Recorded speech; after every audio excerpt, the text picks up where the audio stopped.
you swear or affirm that you shall well and truly try the issue formed upon this bill of indictment between the state of Georgia and Katelyn Goble, who is charged in count 1 with malice murder, in count 2 with felony murder, count 3 with aggravated assault, count 4 tampering with evidence, and count 5 concealing death of another, and a true verdict give according to the evidence presented to you, so help you God. Thank you. Thank you, ladies and gentlemen. With that being said, what I'll do initially is give you some preliminary instructions about what we're going to be doing. We'll talk about what your job is, what my job is, what the attorney's jobs are. And of course, the bulk of this will be for you because you have the biggest job of everyone in the courtroom. And so what I want to do is cover some basic principles of criminal law. I'll explain, again, my role, your role, the lawyer's role.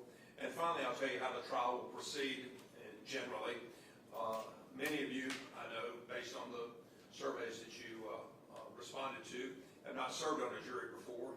So hopefully it will help you understand how the trial will proceed and what's expected of you during the trial.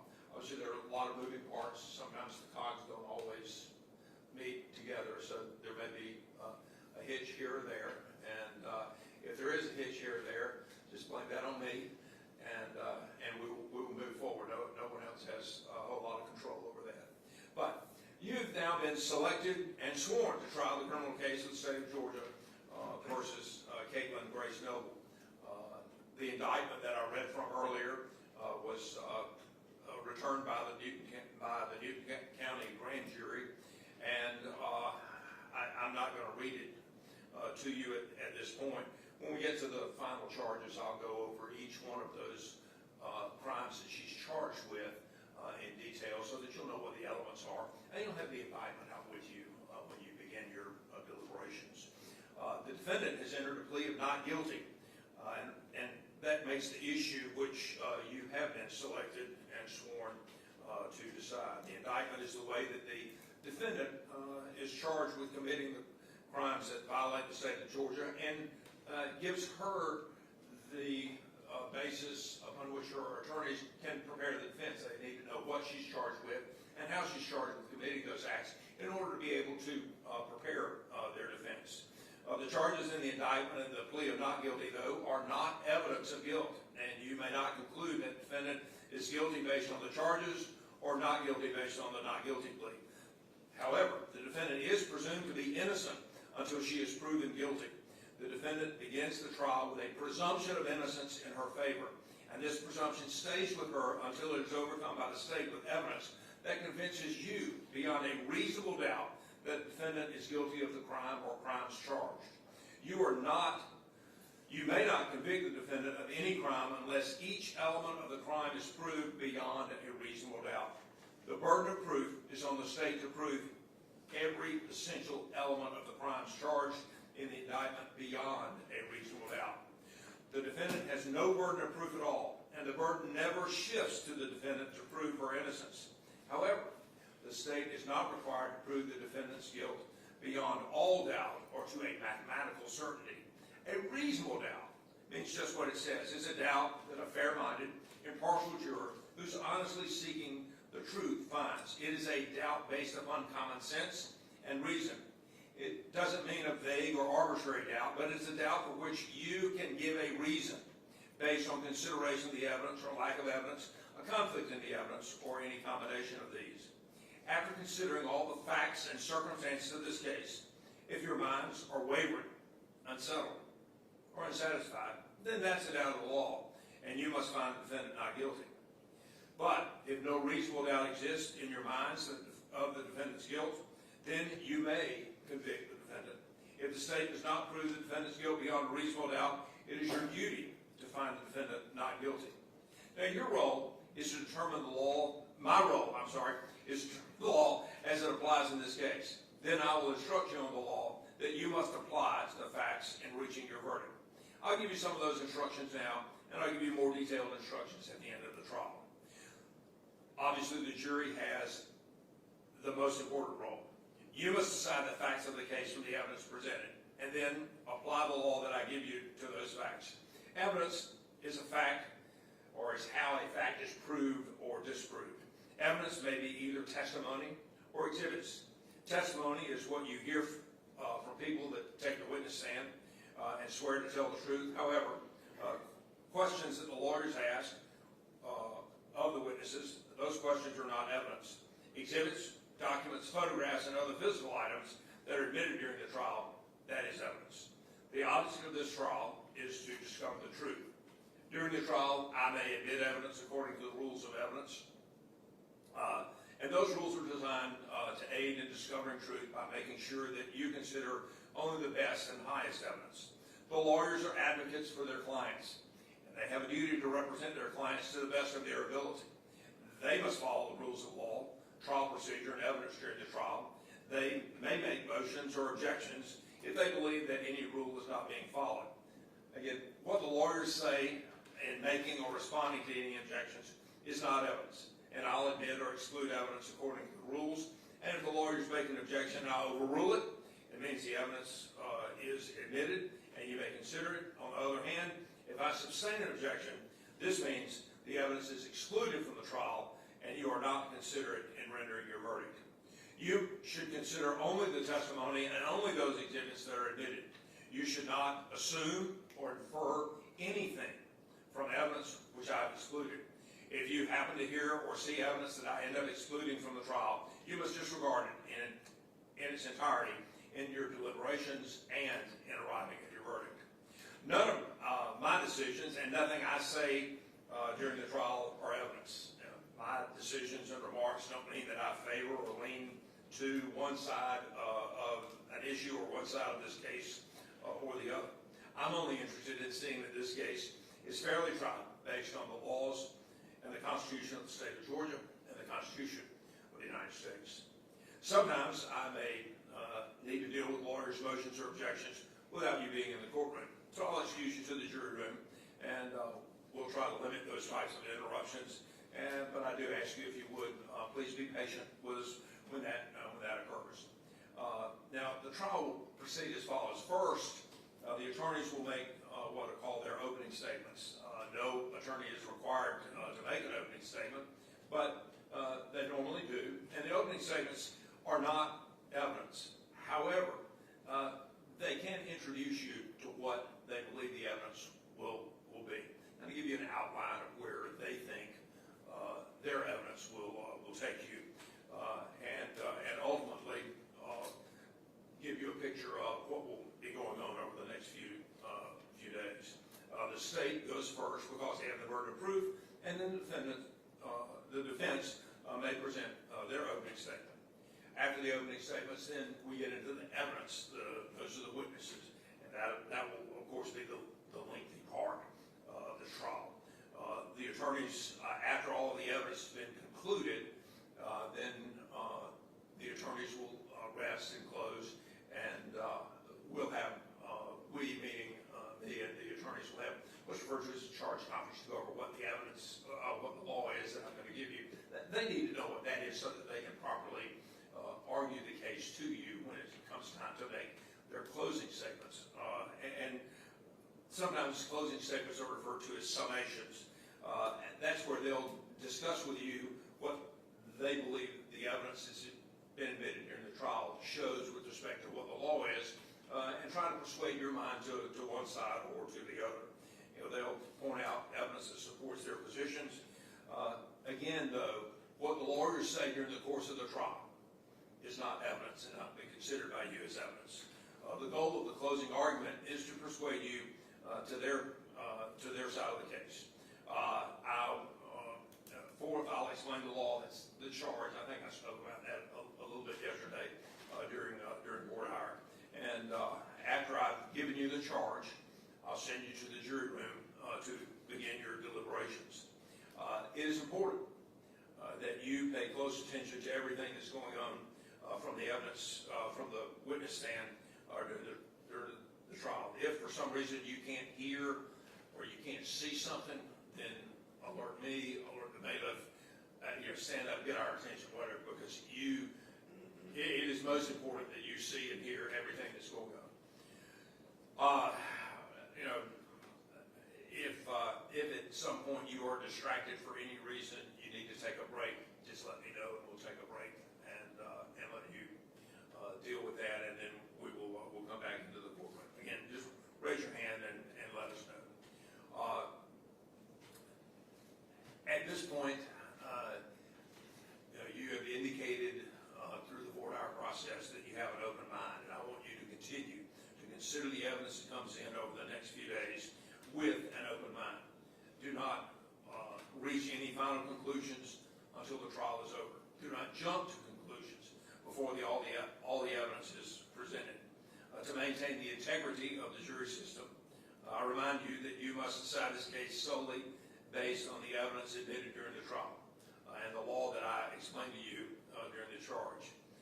You are not to conduct any research on your own about any of the people, places, or incidents that are mentioned during the course of the trial. You're not to visit any of the places mentioned in the evidence. You're not to refer to any books or documents that are not admitted during the trial for any reference. And you're not to use dictionaries or other reference materials. Please don't use Google or, goodness knows, I don't know how many search engines there are, but don't use any of those search engines on the internet or websites or blogs in trying to gather information. The only information that you're supposed to use is the evidence that's admitted from the witness stand during the course of this trial.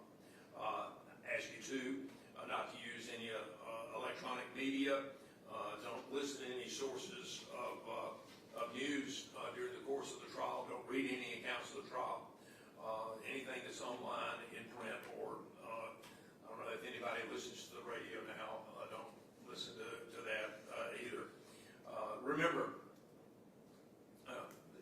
you are the ones that have been qualified as fair and impartial jurors to decide this case. And we're depending on you to remain fair and impartial until it's time for you to step back into the jury room and begin your deliberations. No other influence should affect your decision. For that reason, until I send you to the jury room to begin your deliberations, do not discuss the case with anyone, family, friends. Don't discuss the case among yourselves. Again, you're not supposed to draw any conclusions or make any assumptions prior to the time all of the evidence has been presented and the charge has been given you.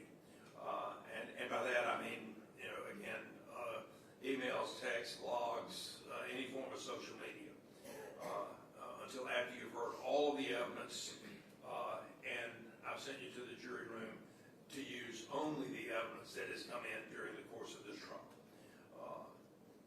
And with that being said, again, just don't discuss the case among yourselves. I think some of you have notepads, correct? And it's perfectly fine for you to take notes if you wish. I'm going to give you some instructions on those notes. If you take notes, please don't let your note-taking distract you from paying full attention to the evidence and to the witnesses. Oftentimes witnesses' demeanor and their voices are very important for you to look at and see in determining their credibility. Don't share or discuss your notes with anyone until you start your deliberations. So again, the same way with verbal, oral discussions among yourselves, don't share your written notes until it's time to begin your deliberations. In the end, notes are not evidence. You're only to use them as a memory aid. They are not more important than your own collective impressions and memory of the evidence that may have come in. While you can consider your notes and consider other jurors' notes in refreshing your memory, you should rely on your own memory to the proceedings. Don't otherwise be influenced by the notes of other jurors unless their notes help you in determining your own independent memory. You must leave your notes in the jury room, except when you're in the courtroom at the end of the trial. You would leave your notes in the courtroom. The buddy will collect them and destroy them after you've exited the courtroom. With that being said, I think we are ready for opening statements. And I'll just take a moment to get it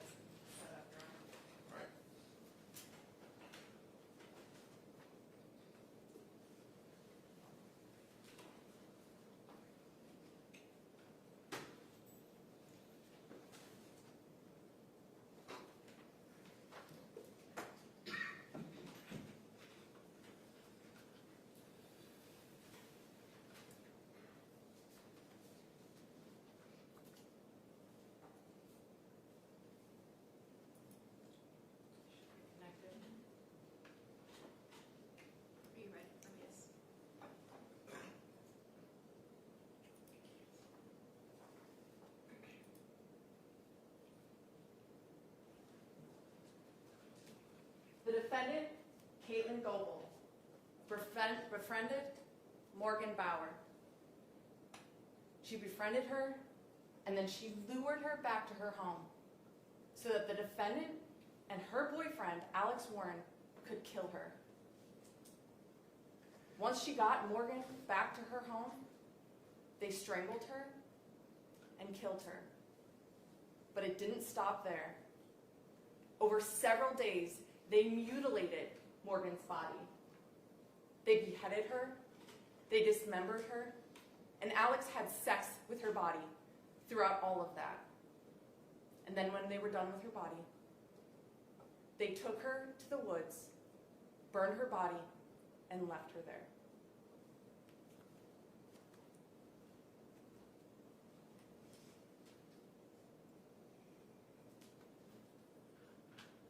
Morgan Bauer, she was 19 years old when she died. She's from a small town in South Dakota. She moved to Atlanta about 2 weeks before she died. When she got here, she began dancing at clubs. That's when she meets the defendant, who was also 19 years old, dancing at clubs. The defendant had been here for several months. She had moved down to live with her boyfriend, Alex Warren. They're living here in Porterdale in a beautiful plantation home. It's Alex Warren's parents' home. They're staying on the first floor in a bedroom that has an entrance and exit to itself. You can enter and exit from the porch area and go straight into that bedroom. That bedroom also has its own bathroom, and that's where they're staying. The parents are also home. And you're going to hear from Alex Warren's parents, Judy and Dr. Warren, and they're going to tell you that they didn't know about any of this going on. They didn't know Morgan came to their home. They didn't know about this happening. They only knew about this later when Morgan's remains were located on their residence. But they are going to give you some insight as to what they did observe about the relationship between Alex and between Katelyn.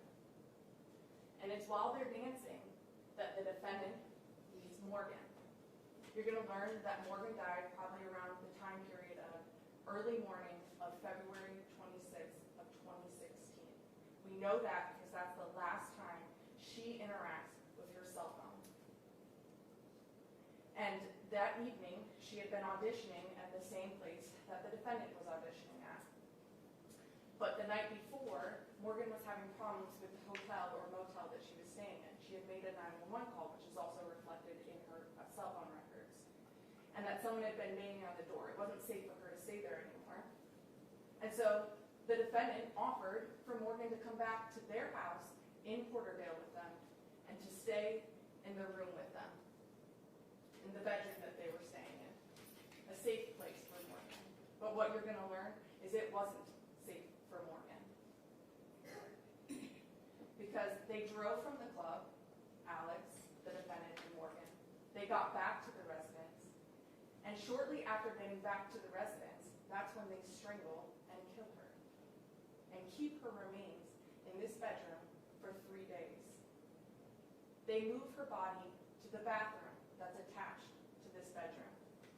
And that's where her body is in the tub, as they mutilate her, decapitate her. You're going to hear a lot of the defendant's statements. She's going to describe to you how Morgan's head was in the sink while she was in the bathroom and Alex was having sex with Morgan's torso.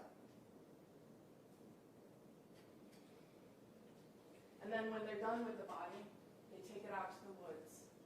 You can pretty much see the woods from the yard of the house. They light it on fire, and they just leave Morgan there. And what do? They go on, living their lives. They're a happy couple. Alex and the defendant, posting it on social media, acting like none of this ever happened. But Morgan's best friend, Taryn, who's still in South Dakota, had been talking with Morgan about her big move to Atlanta, her big plans, and had been in touch with Morgan the whole time, getting updates from Morgan. So on the 26th, when she doesn't hear from Morgan, she's concerned. But Morgan's living a new life. She's having fun, right? So like one day, that's not a big deal. But then she doesn't hear from Morgan. And that's not like Morgan. So she starts to get worried. And then she's telling family and friends. no one has heard from Morgan. Where is Morgan? They're all worried. And about a week or two later, they end up making a police report with the Atlanta Police Department. Because that's where they thought Morgan was. She had moved to Atlanta. That's the last place people had seen her. So there's a missing person report with the Atlanta Police Department. Now, a lot of this trial is going to focus on what happened when Morgan got to the house in Porterdale, and less about the missing person search. Because ultimately, we learned she wasn't missing at all. She was in the woods, and that the defendant had put her there. But they're worried. They're looking. They're looking for Morgan. Friends, family. You're going to hear from other people that joined in the search for Morgan. Because from 2016, 2017, 2018, 2019, 2020, 21, 2023, people are looking for Morgan Bauer, while the defendant knew exactly where she was. And it's in 2023 that everyone else learns that Morgan is dead, she was murdered, and her remains are in Porterdale. Like I said, in the meantime, the defendant is living her life. Her and Alex end up breaking up about 6 months after this happens. While they were together, it was a fast relationship, they were in love. We'll show you how in love they were. But then they break up, and she moves on with her life. She ends up getting married to an individual named David Settles, and you're going to hear from Mr. Settles. She confesses one night to David Settles, her now ex-husband, that she and Alex murdered Morgan Bauer and got rid of her body. So when the defendant and David are going through their divorce, because the defendant had told David not to tell anyone, that he didn't want to know the details. Well, now he doesn't have any allegiance to the defendant, and he comes forward. Like I said, there were other people that began looking for Morgan, and you're going to hear from Terry Feely, and he is like a podcast, hobbyist, producer. And so he was trying to make some sort of documentary about a missing person. He just happened to choose Morgan Bauer. And then he enlists Ashley Durham, who's a private investigator. So while law enforcement and the family is still looking for Morgan, these two individuals are also doing their own search for Morgan. And the biggest thing that Terry Feely does is he stays in contact with all the people that may have been around Morgan around the time that she went missing. That includes the defendant. And he was trying to reach out to David, but David would never respond until they're going through their divorce in April of 2023, and David no longer has allegiance to the defendant, and he responds to Terry. And he responds to the private investigator that's working with Terry, Ashley Durham, and he tells them about what the defendant has told him, the confession. And they've been in contact with Katelyn this whole entire time. We're going to go through those messages, and it's a lot of messages, years of messages of the defendant talking to Terry Feely, pretending she has no idea that Morgan is dead. You're going to see the messages where she's saying, well, if you find Morgan, give her an earful for me. I can't wait to sue. When we find Morgan, I can't wait to sue Morgan and her mother for all this defamation. Meanwhile, knowing that she left Morgan's body in the woods. So Terry Feely confronts her. And it's finally like, witnesses are telling me things about how you were involved, how Alex was involved. They're about to run canines, FBI. This thing's getting stirred back up. You should tell what your involvement is. And so she finally admits that Morgan was murdered and that they had gotten rid of the body. When law enforcement jumps back in. You're going to hear from Peoria Police Department, which is from Illinois, where the defendant is from. Because that's where she was living at the time in 2023. So they help and they interview. They're just jumping in the case, but they are awesome law enforcement, and you're going to see the good work that they did. They're trying to catch up on years of what's been already discovered, like the cell phone records and prior statements. They're not as clued into the Facebook, but they're putting it all together while they're talking to the defendant. And you're going to see how her statement changes over time. But we all know. But what she does tell them is that Morgan's body is at that house in Porterdale in the woods. and they conduct a search. And finally, in 2023, Morgan is found. That is why the defendant is charged in this case. Like the judge said, you're going to get the indictment, it's going to go back with you. But I think it's helpful for you to know exactly what she's charged with as you hear the evidence, so you know what the state is going to be proving to you beyond a reasonable doubt. She's charged with count 1, malice murder. Also keeping in mind the context of which she is charged. She is charged as a co-defendant, co-conspirator. Alex is not here. This is not his trial. This is about Katelyn, this defendant, and her involvement and the terrible things that she did to Morgan Bauer. And the things you're going to hear about, they sound like the things of horror movies. They seem unbelievable. But unfortunately, throughout this trial, you're going to learn that she did these truly terrible things to Morgan Bauer. And that's why she's charged in this indictment. So yes, Alex did terrible things, but this trial is about what the defendant did. And she's charged with malice murder for causing the death of Morgan Bauer by strangulation. What we probably would call a strangulation. And what the state is going to show you, and the judge is going to instruct you on the law, so you'll have more direction on the law. This is just to give you an idea of what you're going to be looking at throughout this trial. That she doesn't have to be the one that put hands on Morgan.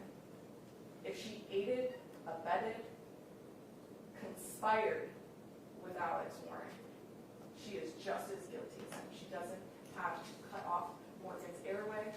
She doesn't have to cut off the blood to Morgan's brain if she helped do that. And we're going to be showing you throughout this trial how she helped do that. She's charged with felony murder, which is just a different way of charging murder, and it's related to the aggravated assault count. Aggravated assault is for the strangulation.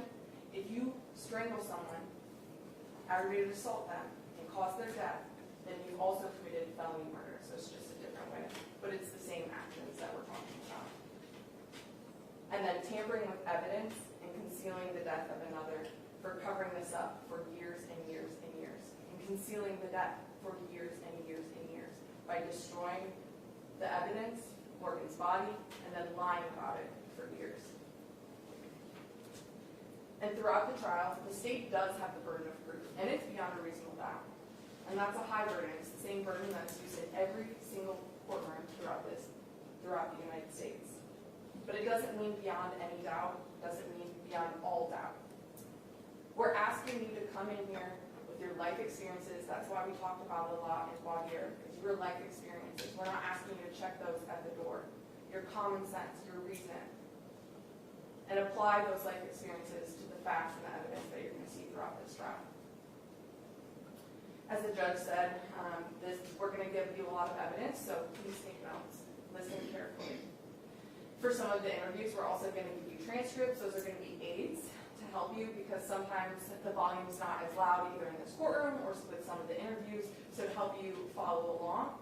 But the interview itself is the evidence, and make sure you're also watching the interview, not just sucked into the page, right? Because it's not just what we say, it's how we say things.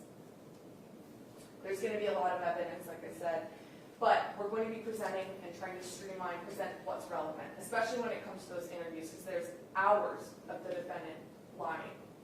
So we've agreed to some streamlining. You're going to see kind of skips in that, or some of the messages. There might be redactions. No one's trying to hide anything from you.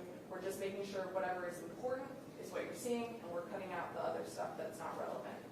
So don't be surprised if something jumps, or if you see some blacked out stuff in the messages. And one of the people that I've talked about already, and that you're going to hear a lot about, is Alex Warren. But the state does not plan on calling him. It is our burden to prove beyond a reasonable doubt that the defendant did the things that she's accused of. It's our job to prove that. And we've decided that we don't need him to prove beyond a reasonable doubt that the defendant committed these crimes. We are not going to give him a platform to talk about the things that he did to Morgan, that he enjoyed, that they did together. We're not going to turn this into a circus. Because you're going to see that throughout the defendant's statements, that's what she tries to do. She shifts it to Alex. It's Alex. It's Alex. We're going to show you that they did this together. And what you're going to look at throughout this trial is how they acted before, during, and after. And that's going to prove to you that she was an active participant in these crimes. She's going to claim that she was coerced, that Alex forced her to do it. And we're going to talk a little bit more about her statements and why that doesn't show that. But what I'm asking you to do while you listen to the evidence is that reasonable? Is what she did reasonable based on what she's describing? Also, what she does after. Because what the evidence will show is that although it doesn't matter who exactly strangled Morgan Bauer, that it was their plan together. This was something that they wanted to enjoy together. That the defendant was the one that took Morgan's phone apart, took the battery out so she couldn't be located, and got rid of the phone, destroying evidence. That she helped cut up Morgan Bauer's body. And that she sat at that fire while Morgan Bauer's body burned. And that she never reported it to law enforcement until she was backed into a corner and she had to. A big part of your job is going to be to assess the credibility of witnesses. Like I said, it's not what you say, it's how you say things too, right? And part of the things you can consider is just body language, and that also includes in interviews, not just from the witness stand. Any sort of motive or bias that person would have. Why are they lying? Or are they telling the truth? And any inconsistencies. Do they make sense or not? Because the biggest person's credibility that you're going to be assessing is the defendant. That's because she gives years worth of statement. Years, starting in 2016. When you listen to those statements, I know that it's going to probably feel like a lot, and like I said, we're going to do our best job to move through these things, but it is important because it's important to hear everything that she says and the timeline in which she says things. Look for the evolution of her statement from 2016 to when she's backed in a corner in 2023 and has to admit the things that they did. How does it change? And the lies that she tells, because every single one of those interviews, she is lying, and you're going to see it. She paints herself as the victim, distancing from Alex Warren. We're going to show you other evidence. Keep that in mind. Is she really distancing? Do her words match her actions? That's what you're going to be evaluating throughout this trial. And when she is lying, does she have any problem with lying? Because what I think you're going to see is there's no hesitation, there's no remorse, and she's very good at giving fake details and feigning emotion to go along with those details. But also look for the bits of truth that she leaves in there and ask yourself, why? Why is she telling that truth? Is it because law enforcement is going to learn this? This is something that they already know, that they could learn, and I got to get ahead of it and distance myself from it. And her statements start back in 2016 when she speaks with Atlanta Police Department within a couple weeks of Morgan being reported missing. Listen to her, that's a recorded statement. You can listen to how she's distancing herself. She gives one version of Morgan came back to the house and then she just left and went on a date. Never seen her again. I'm also worried about her.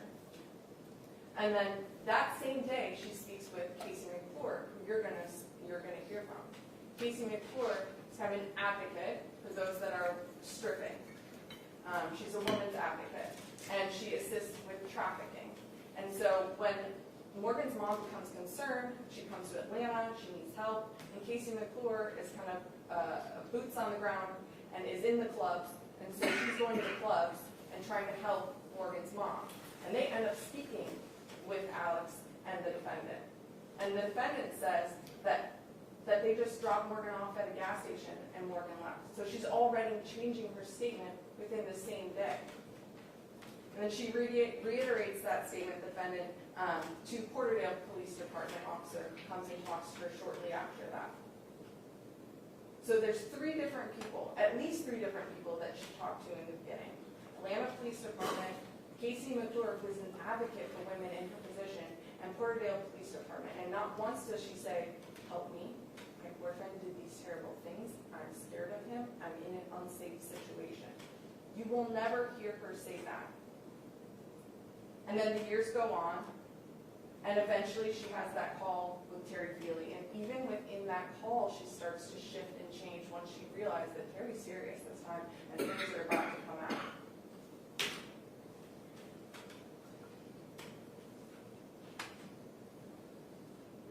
Explain exactly what happened to Morgan. I'm going to restart that. What happened? And they, a number of individuals have come forward and explained exactly what happened to Morgan. What happened? And they are saying that Alex was involved and that you were partially involved also. And, I don't understand what happened. I guess part of the reason I'm calling you is because this is catching up with you very soon here, and I kind of wanted to give you a heads up and let you explain how you were or weren't involved. Give you information before the police come to you and before the FBI comes to you. Give you a chance to tell me the story of what Alex did and then go from there. I didn't even think he'd be capable of something like that. I mean, he had a mean streak, but he was stupid. So did you ever see Morgan's dead body? I didn't. Like I've been saying, I didn't even know that I just knew that she was gone, like that she had left.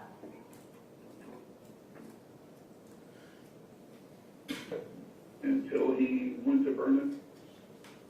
I don't know. There's no way that I could think of that he would be keeping something like that wouldn't have alerted me or his parents. I mean, at the time we were sleeping in the same room. Who was sleeping in the same room? I was sleeping in the same room as Alex. Now, that's not the statement she gives in 2016. That's in 2023, right before she admits to taking a suitcase out and burning it. But even in this call with Terry Feely in July of 2023, she acts as if she didn't know what's in the suitcase. And then later that day, she has a follow-up call with Ashley Durham on the line, the exact same day, and now she does know. And she's going to give details about how she came home. Morgan had been there for about a day. It was just Morgan and Alex together at the house. She comes home, and Morgan is dead on the floor, and she has details that she's going to give you, emotion that she's going to give you. She is already changing her statement within the same day. And eventually, we get the truth, the lie that's closest to the truth.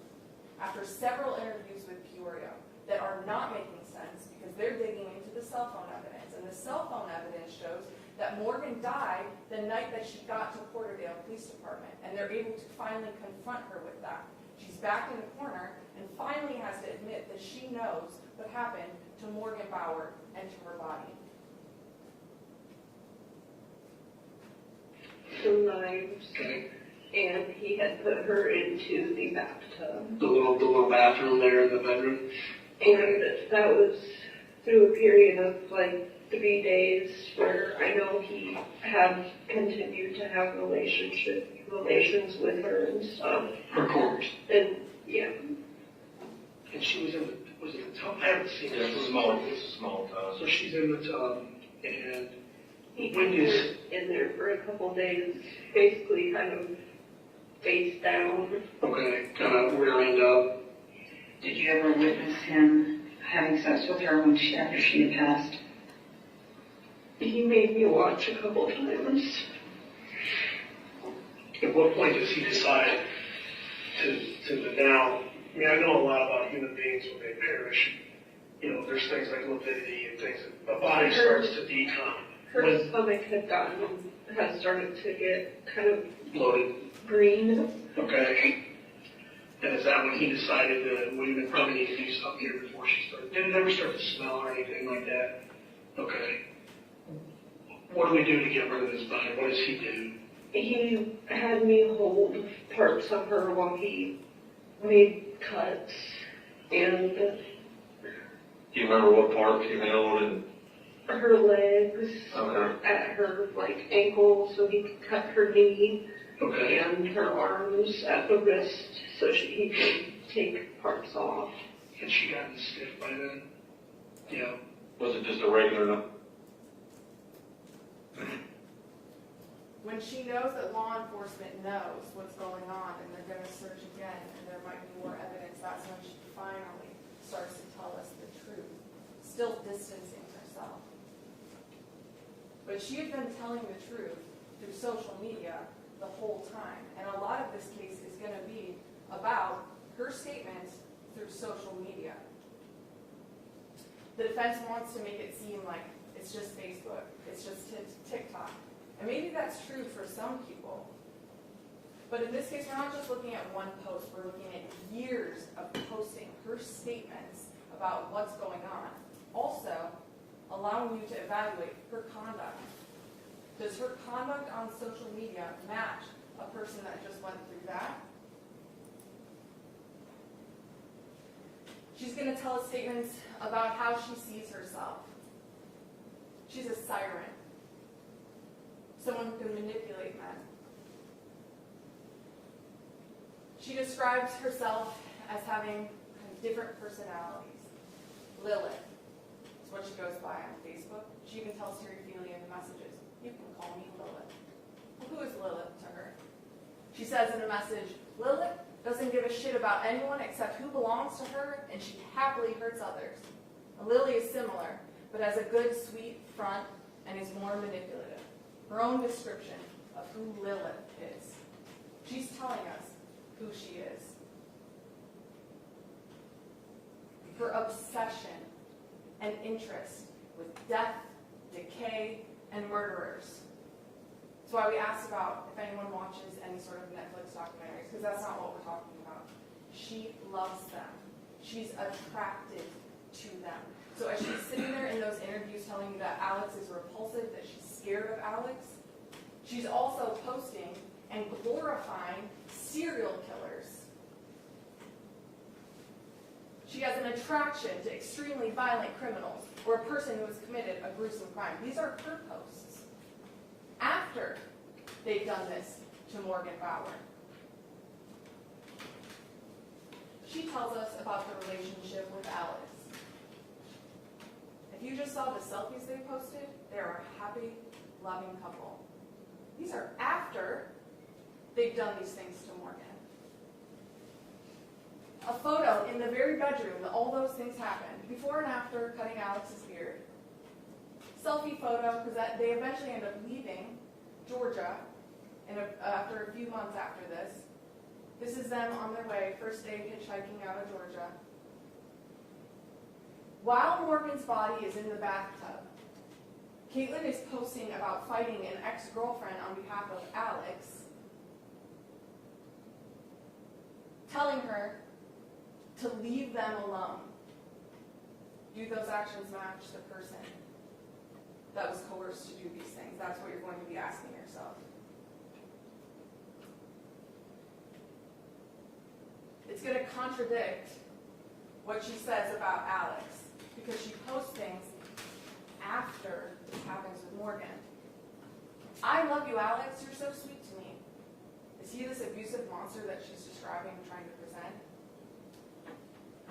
And then she's also talking to Terry Feely in these messages about Alex.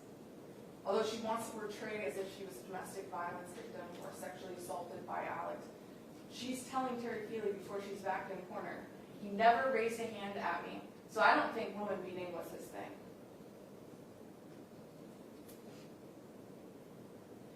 Like I said, you're going to hear from Alex's parents as well. And they're going to give you the observations about the relationship. And they're going to tell you what they observed. Understanding that they also just kind of tried to stay away from Alex and Katelyn. They didn't know that this was happening. You're going to see the layout of the house. and it'll make sense as to why. They have their own entrance in and out of the bedroom, and the house is kind of sprawling. The parents stay on top floor, and then there's other areas in the house where they can kind of distance themselves. But when they were around Alex and the defendant, they're able to describe this sort of relationship that they saw between them. And you're going to see that she doesn't try and distance herself from Alex like she tries to portray. In one of her interviews, she said, "I avoided him like the plague." Well, Alex goes to California. She goes to California a little bit after they break up with a different boyfriend. Not sure if they run into Alex. But then when she's with David Settles, within the same year that they did this, she's reaching out, trying to find out where Alex is on Facebook, trying to find out where he is in Venice. And they end up meeting up, hanging out on the beach, spending time together.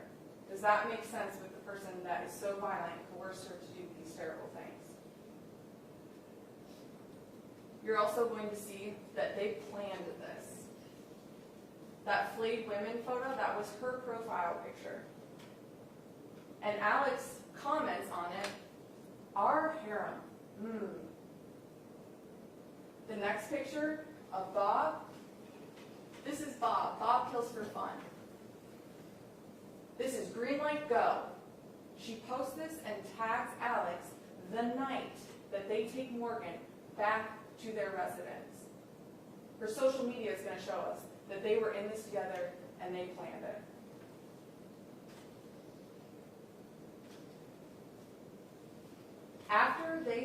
Within 2 weeks after they kill Morgan Bauer, she posts a silly video, and if you didn't know what was going on, you would just think that they're just silly kids, of Alex dancing in the same room.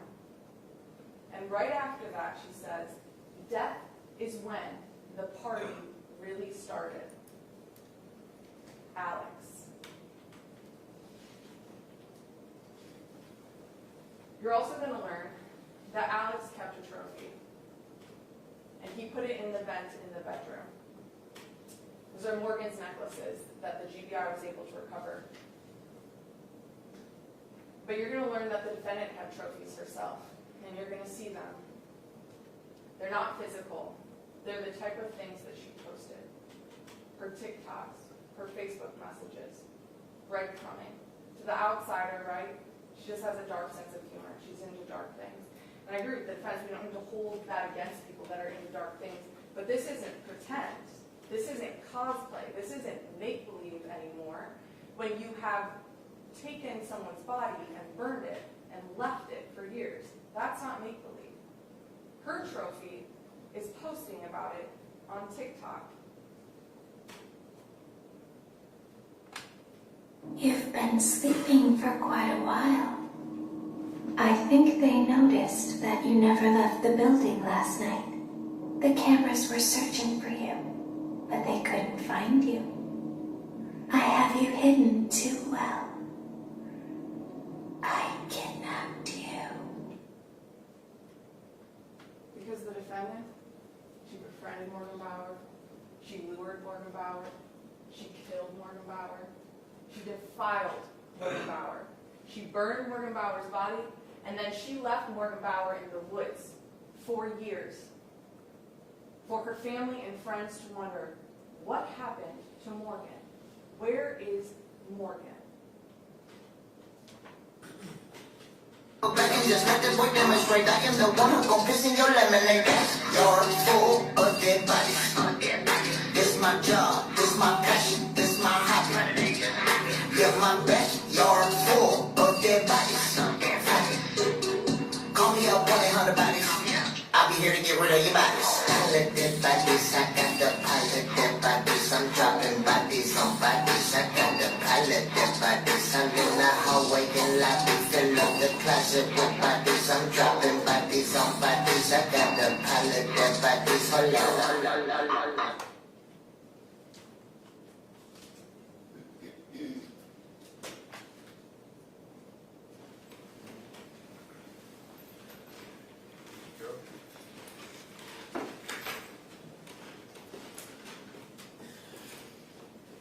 Morning, members of the jury. The state just gave you all a lot of information. They portrayed Katelyn Goble as this killer, as this person who went after Morgan Bauer, as this person who planned some type of killing. But that couldn't have been any further from the truth. A lot of what you saw, a lot of what the state presented to you, you're going to hear a lot of testimony. You're going to see a lot of exhibits. You're going to get a lot of information at this trial. But what I'm here to tell you is that a lot of things you just saw was smoke and mirrors.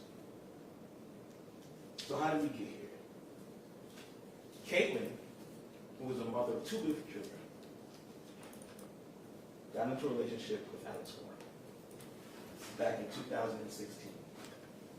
They meet each other on Facebook, and they begin a relationship. And what does she do? She drops everything she has and moves to Georgia. Everything. She has a family here. She has friends here. The only person she has is Alex. Now, during that time, obviously, like most adults, she starts looking for work. She begins to work at a dance club. And during that time, she met another woman, Morgan Bauer. Both of them about the same age, similarities, both of them looking for work, talking about how to get work, how to get money, essentially. They befriend each other for a couple of weeks. So how is it that Katelyn and Morgan, who have no issues, you're not going to hear any evidence of any beef, you're not going to hear any evidence of any fights, of any quarrels, you're not going to hear nothing of that. So how do we go from two young women who are working together, who are looking for work together, who are doing things together in the span of 2 weeks? How does Katelyn then get here? How is it that a friend of hers,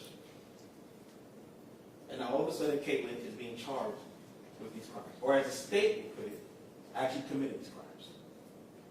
And you're going to see that the answer is quite simple. She didn't do it. The person who actually killed Morgan Bauer is Alex Warren. So let's actually talk about that day and what happened. Katelyn and Alex left the dance club and they went to pick up Morgan. They picked her up at the hotel, which is about 3 hours away from where Alex lived and from where Morgan was staying, where from Katelyn was staying. They go to the home, and what you're going to learn is that Alex essentially wanted a threesome with both Katelyn and Morgan. But they were like, no, that's not going to happen. So what Katelyn does, Katelyn leaves the room. And when she comes back, you're going to hear this. What does she see? She sees Alex on top of Morgan. Katelyn freaks out. And she just kind of leaves the room. Some time passes, she then comes back into the room. And now she goes a little further, stops investigating a little further, and she sees, unfortunately, Alex has killed her. So what does Katelyn try to do? She says, let's try to call the police. Let's call the police. And what does Alex say? No. He tells her, we're not calling anybody. We're going to handle it ourselves. Now I want you to remember something. Katelyn at this time is a teenager. Alex is 26. Katelyn was scared. And you may hear some testimony about Alex. That he wasn't this peachy guy. Katelyn had every reason to be scared. Now think about it. Katelyn left everything she had. The only person she knew, the only person she trusted, was the person she just watched kill Morgan Bauer.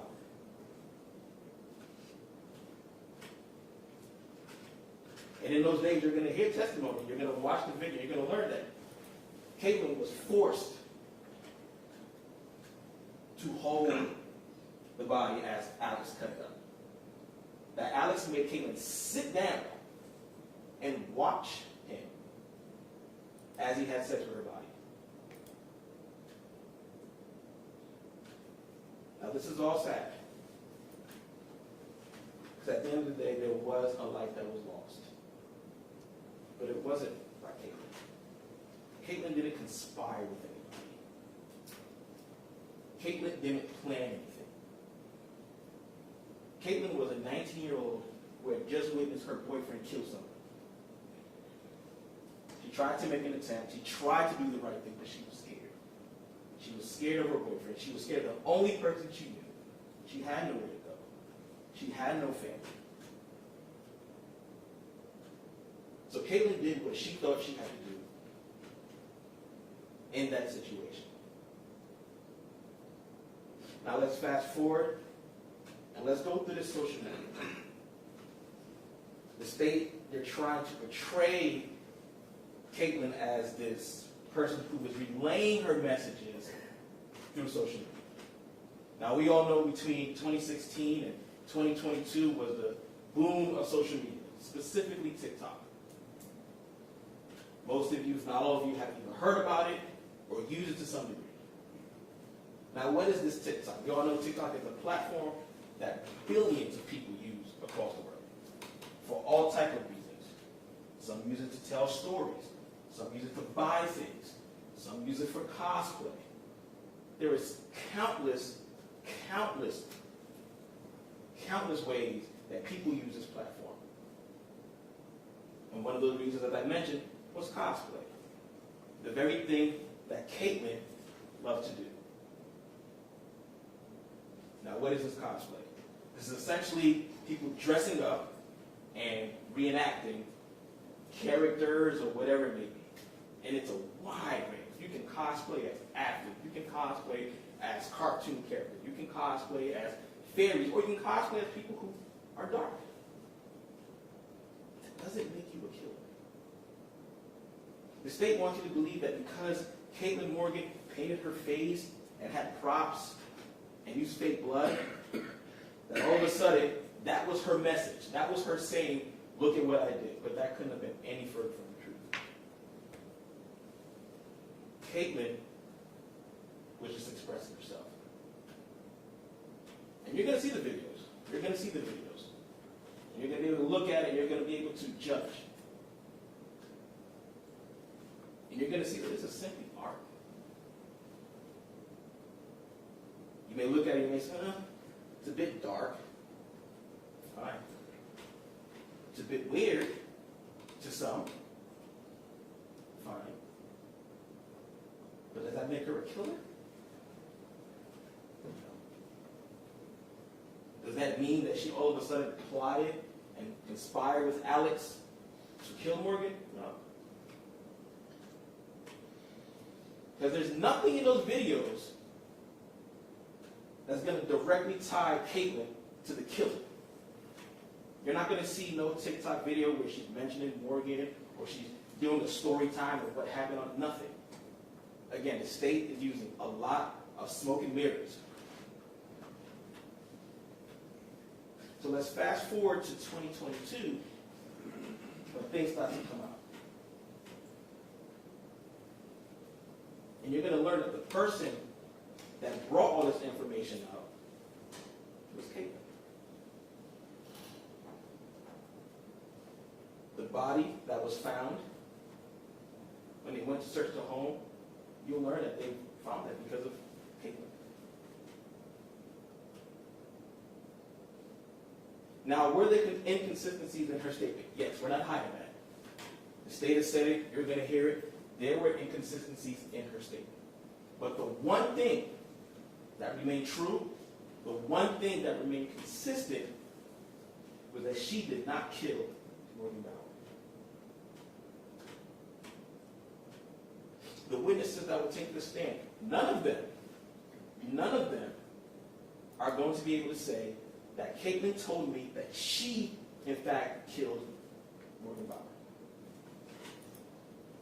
Mr. Settles, who I anticipate will take the stand, he's going to tell you that she never mentioned that she killed her. Only that she helped get rid of the body. And that's something that Katelyn did in fact tell the police. Now again, were there inconsistencies? Yes. We are not hiding that. We have been very upfront. But the inconsistencies in the statements had to do with what happened before and after, excuse me. Again, the thing that remained true through this entire time was that Katelyn did not kill Morgan Bauer. Katelyn did not conspire to kill Morgan Bauer. And over the course of this week and into next weekend, you're going to see a lot of evidence. We're going to watch a lot of videos, some longer than others.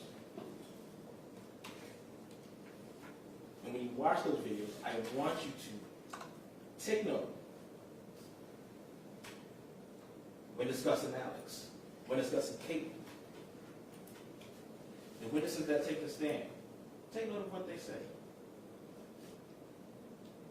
And again, no one who takes this stand is going to tell you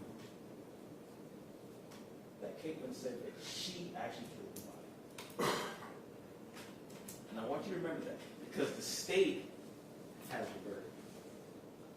They have to prove to you all beyond a reasonable doubt.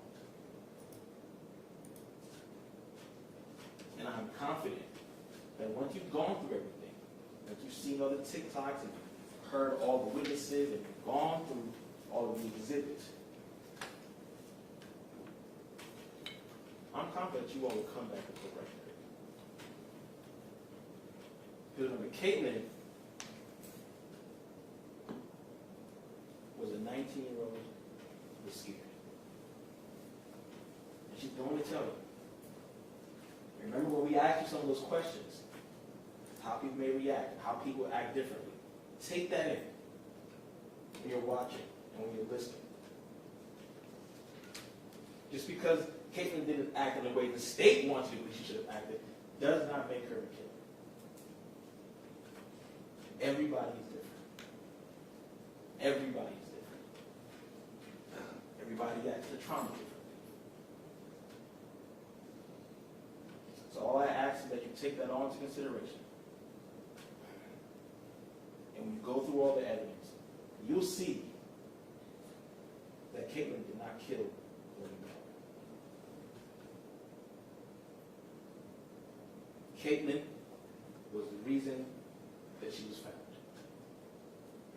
Katelyn was the one who came forward. Katelyn was the one who told the cops where she was. It was all Katelyn. So I ask you to take that all into consideration. And remember who has the burden. Remember who has to prove to each and every one of you, beyond a reasonable doubt, that Katelyn did in fact kill Morgan Bauer. That she did in fact conspire or plan to kill Morgan Bauer. And you're going to see that none of that is true. And for that, I ask that you find Katelyn Bauer not guilty of all charges. Thank you.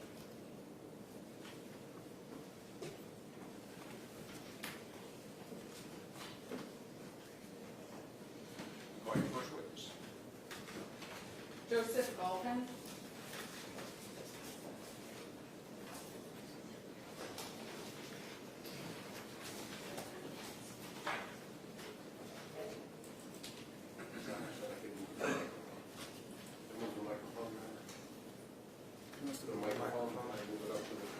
We're asking you to move the microphone.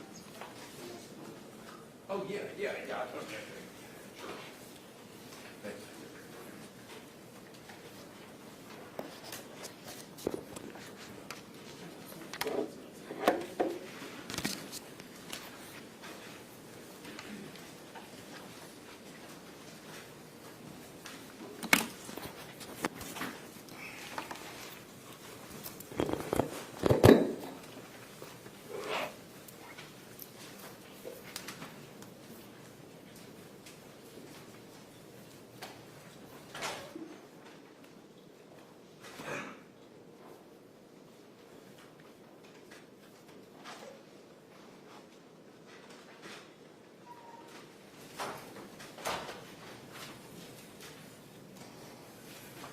raise your right hand.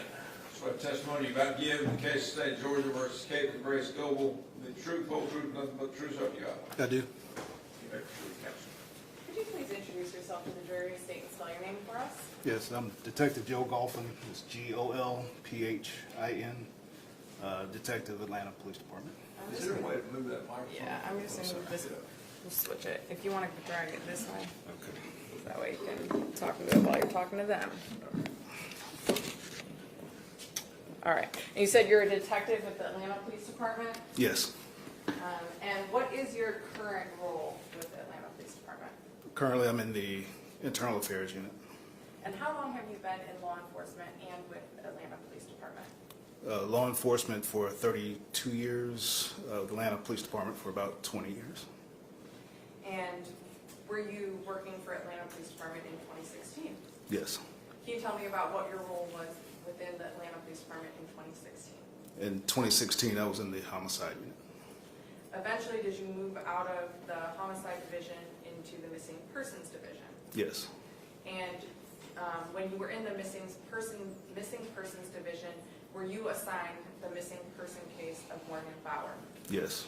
Have you, I guess when you get a new case or get reassigned a case that maybe was worked up before, do you go back and review all the investigation that was done by prior police or prior detectives? Yes. And in this case, in 2016, was Morgan Bauer reported missing? Yes. Do you recall approximately when she was reported missing? She was reported missing on March 12th, 2016. And was there a different detective that was over that case at that time? Yes. Was that Detective Kramer? Yes. And is he now deceased? Yes, he is. And can you talk to me a little bit about how the Missing Persons Unit works within Atlanta Police Department? How many officers there are and what you kind of do with your investigations? When I was there were 2 detectives and a supervisor was the Missing Persons Unit. Okay. So you have 2 detectives and a supervisor, and that covers all of Atlanta, any missing person report in Atlanta. Yes. And can you talk to me a little bit about the sort of things that you do when you're working up a missing persons case? The first thing is take the information that you get about the missing person, pass that on to the communications department so that they can upload that to the National Crime Information Center. And then get a photograph, some general information, description, last place seen, and create be on the lookout below flyer and pass that out. So a lot of it is kind of just sending out information about that missing person and trying to see if you can get any information back about where they were? Yes. And then do you follow up on tips? Yes. Do you get often a lot of tips that maybe don't go anywhere, but you follow up on them still? Yes. And in your review of this case, is that the procedure that was taken when Morgan Bauer was reported missing? Yes. Although you weren't necessarily working within the Missing Persons Unit, did you have some involvement on the upfront with Morgan Bauer's missing person case? Yes, I did. Can you explain to us what your involvement was, even though you weren't necessarily assigned or even in that unit? Yes. It was March, I don't remember the exact date, 2016. Jay Brown, he's the owner of a dance club called Tees, called the office. He said that Kay Goble had just walked into this club.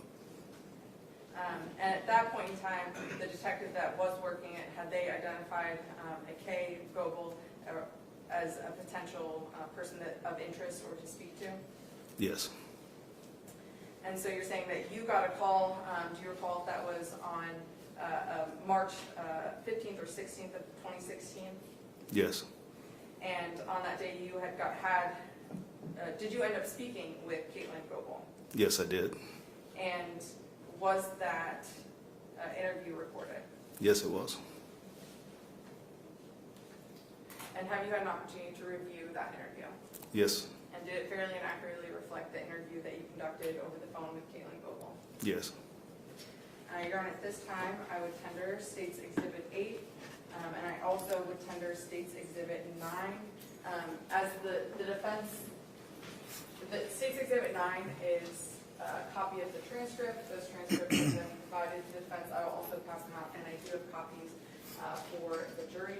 State's Exhibit 8, which is the recorded phone interview,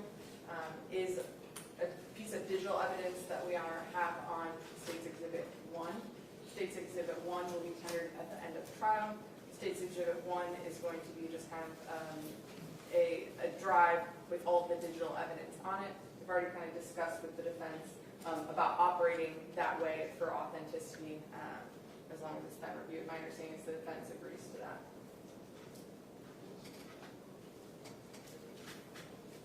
Council member, please approach. May we approach? Sure.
But you're tendering 3 and 9?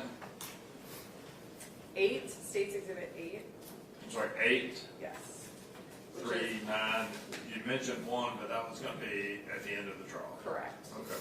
So yes, State's Exhibit 8, which is the recorded interview that we've discussed, and then State's Exhibit 9, I'm tendering for the record, not substantive evidence, but State's Exhibit 9 will be a copy of the transcript that will be passed out as an aid.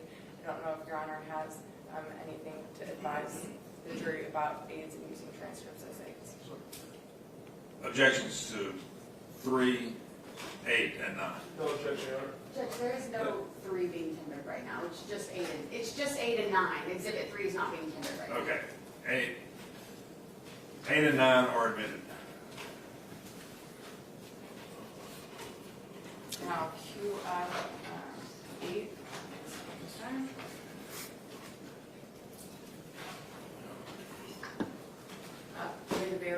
Yeah, you may pass this. Ladies and gentlemen, you can go ahead. What's being passed out to your transcripts, I believe, of the audio that is about to be played. The transcripts are meant as an aid for you. If you hear something different from what's on the transcript, then you are to use what you hear and not the written transcript. And the transcripts will not go with you to the jury room. They are not evidence.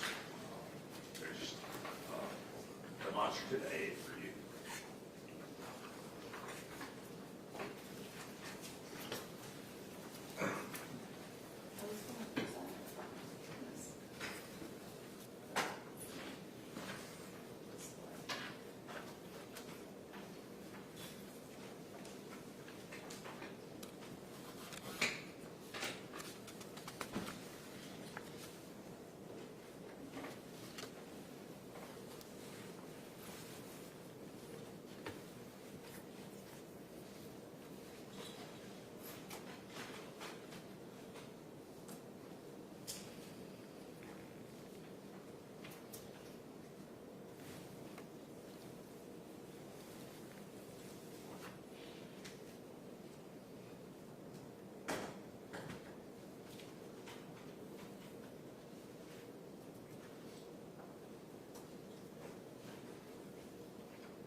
She stopped talking to everyone that night after she got taken up. Okay, so that was the 25th of February. You guys were auditioning at Club T's.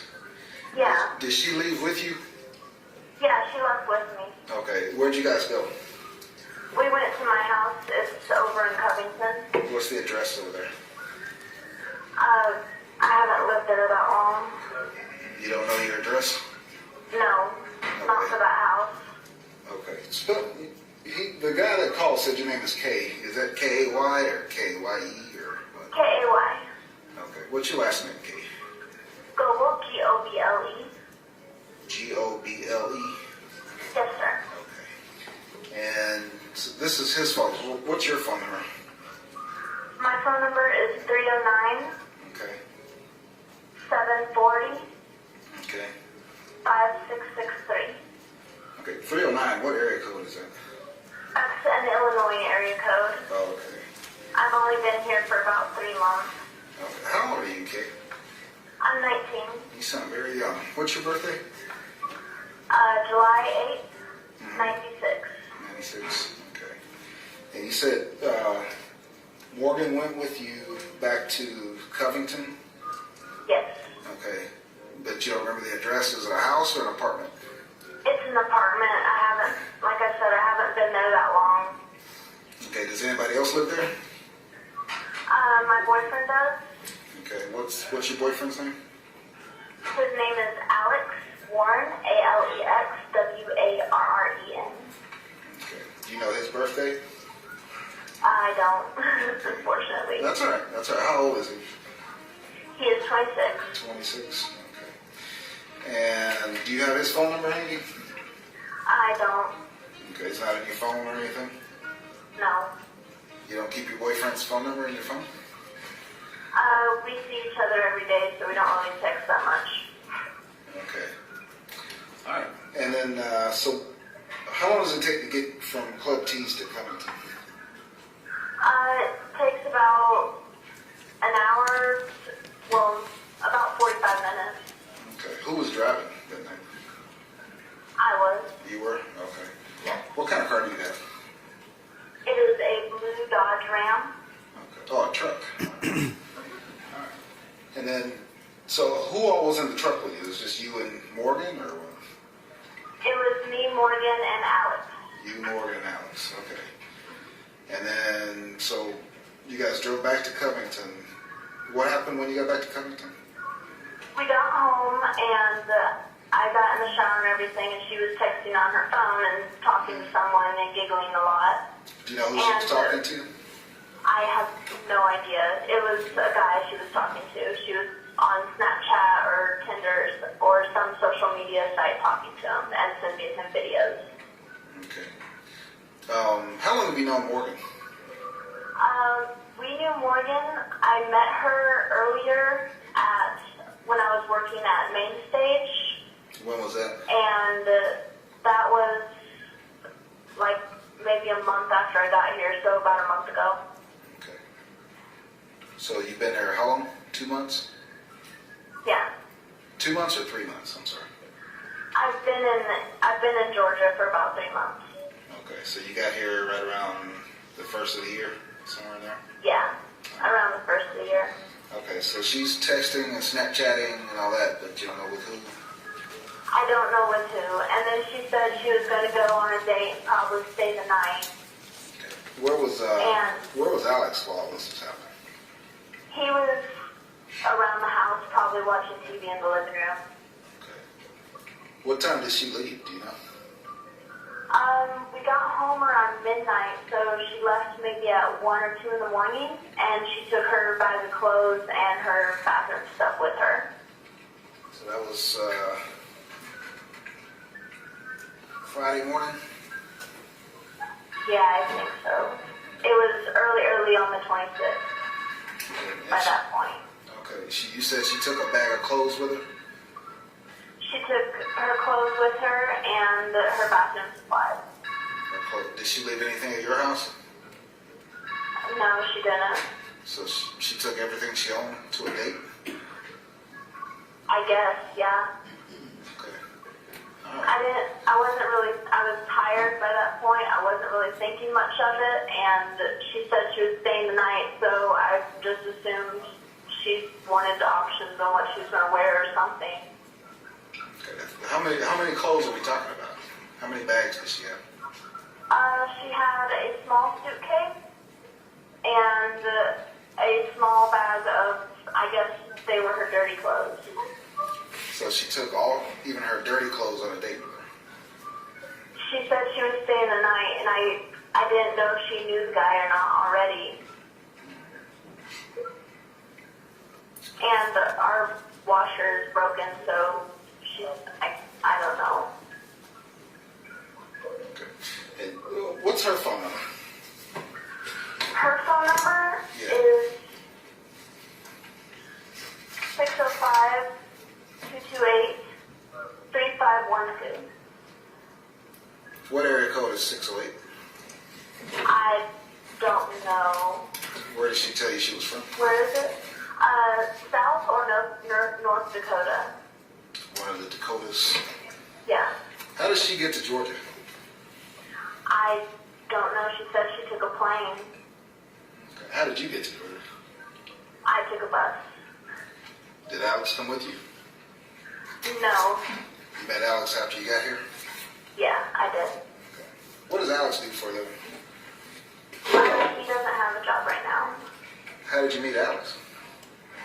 We met online and met through Facebook. You met Alex on Facebook and then you moved in with him? Yeah. Okay. And then Morgan went on a date and took all her clothes? Yeah. Okay. She didn't say who she was spending the night with or who she was texting or anything? The couple times that me and her really hung out, she was always on her phone texting guys, and it was always some guys. She always wanted to go and have a party or something. She wanted to go have a party. What does that mean? She wanted to go party. She wanted to go basically go to a hookup. Is that what she did that night? That's what I assumed she was doing that night, is going to a hookup. I mean, what did she say to you?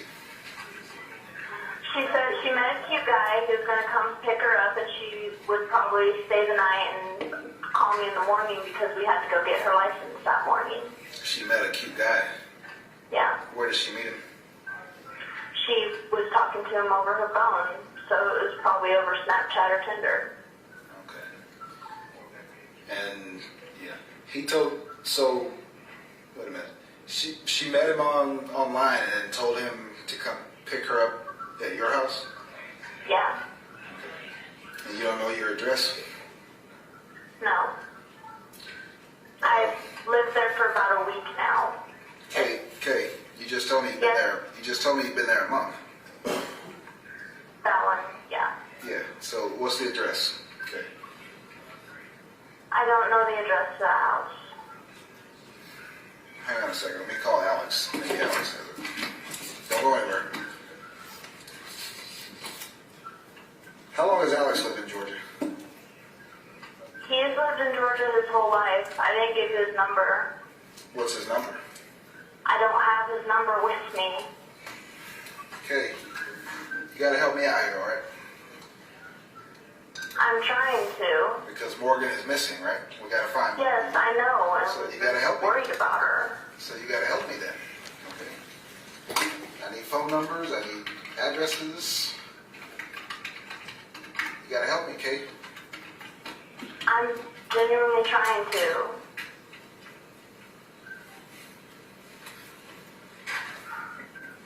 Hold on.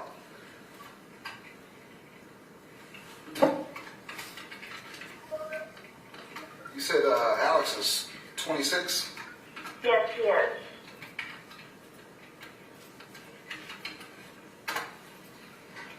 He lives in Covington? Yes.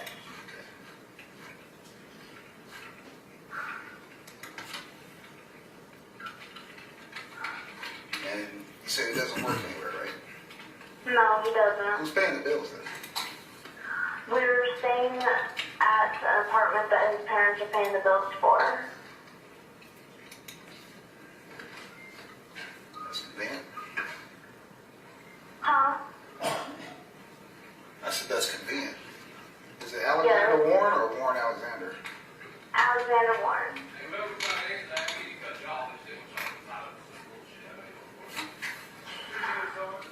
Tell him.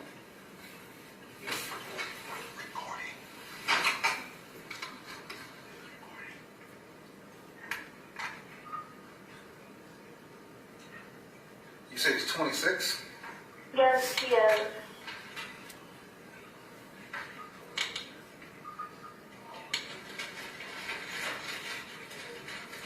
Claremont Drive in Covington? Your phone keeps beeping. I said Claremont Drive in Covington. Does that sound right? What? Does Claremont Drive sound familiar to you?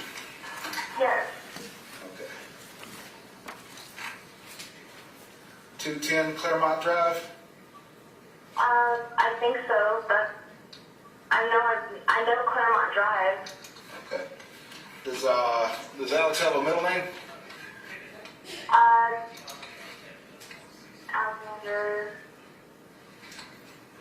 He goes by Alexander Joseph. Alexander Warren is his full name.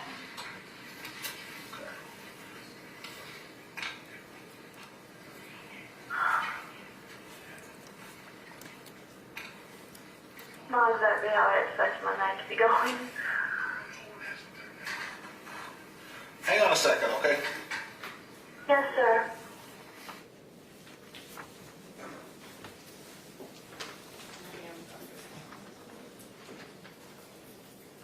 And we are going to have the transcript taken back up.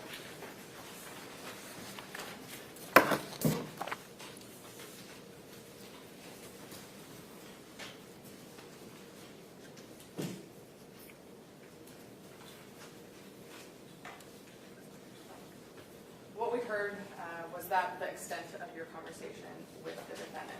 Yes. I know it kind of jumped in the front end. Was there anything substantive that you talked about with the defendant on the front end? No. When the interview ends, was that the end of your speaking with the defendant? Yes. Did she end up leaving the club where she was speaking to you from at that point in time? Yes. And throughout that conversation, at any point in time, did the defendant express that she needed help or was in an unsafe situation? No. Did she ever say that she needed help specifically from her boyfriend, Alex, that was talked about several times in that interview? No. Do you know whether or not after that interview, it was later learned that the defendant and Alexander Warren were staying in Porterdale? Yes. Are you familiar with whether or not the agent or the detective at that time, Kramer, had followed up with Porterdale Police Department to try and make follow-up contact with the defendant? Yes, he did.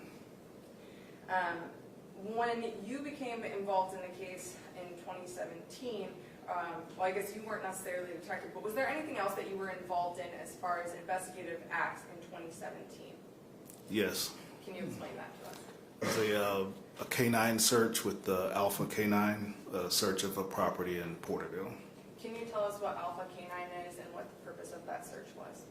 Yes, they are a volunteer group that has dogs that help search for missing persons.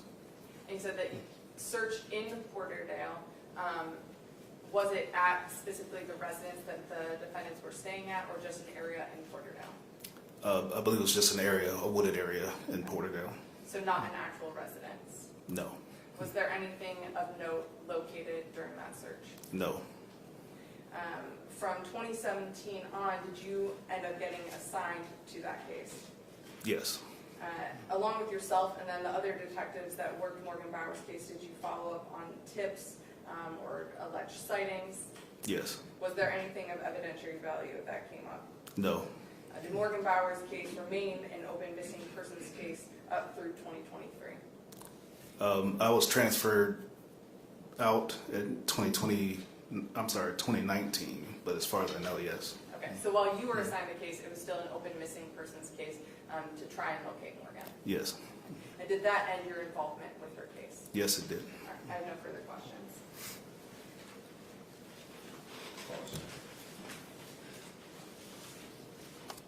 Want me to stay here, Judge, or here in the front? Wherever you want to stand. Appreciate you, gentlemen. I want to get your title correct. Detective? Yes. Right. Thank you for being here today. Just a couple of things. As the state said, so your involvement with this matter ended in 2019, correct? Correct.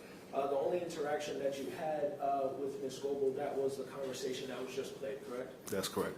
She was, at the time of that conversation, she was at work. Do you know if she was at work? I know she walked into a dance club called Tees. I don't know if she was working or not. And who told you, or who called you for that conversation?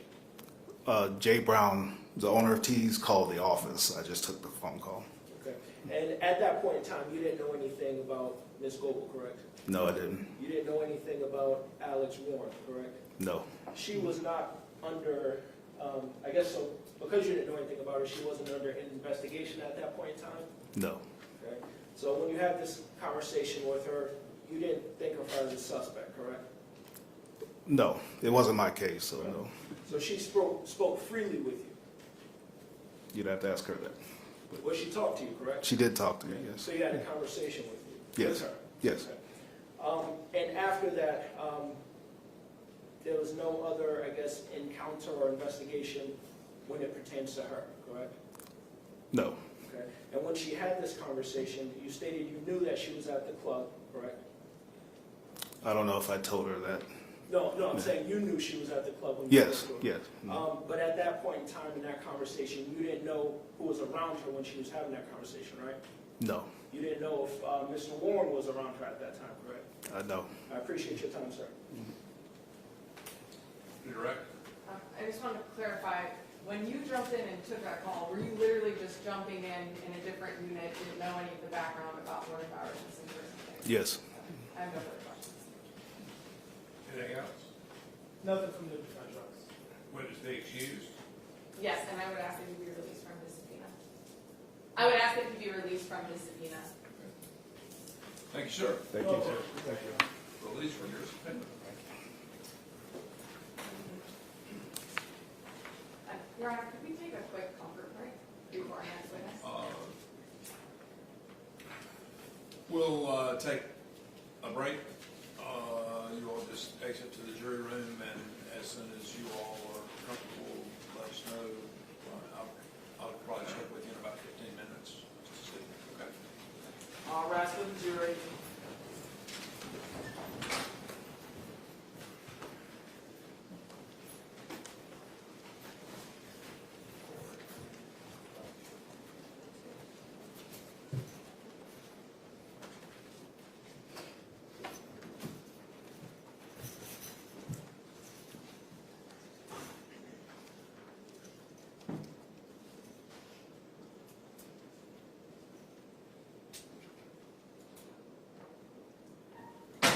Court will be in recess 15 minutes.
told you yesterday, I thought every break would take us 15 to 20 minutes, and from the time you all got up and walked in there, and you just came back in, right at 25 minutes. So I think we probably can figure 25 minutes for every break. And I do appreciate your patience, but we are ready. I think we'll have, based on what the attorneys have said, we'll have 2 more witnesses, and then we'll take a lunch break. And I will, what I intend to do with every time you're leaving the courthouse is to, tell you not to discuss the case among yourselves, permit others to discuss it with you, but also in my preliminary instructions, I only mentioned Google. Let's add TikTok. And I don't know what Dave Ramsey doesn't call it TikTok. He calls it something else. Don't go to TikTok. Don't get on Snapchat. Don't get on Tinder. Don't get on Facebook looking for anything about this case. And so don't. And if there's one that I failed to mention, do not go on that one either. Okay. With that being said, call your next witness. Ashley Kelly.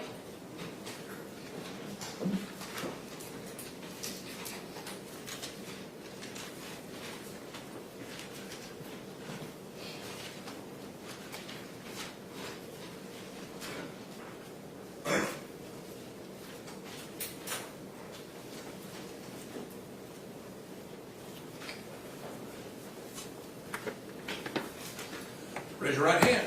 Swear testimony you're about to give in the case of State of Georgia versus Katelyn Goble will be the truth, whole truth, nothing but truth, so help you God. I do. Have a seat.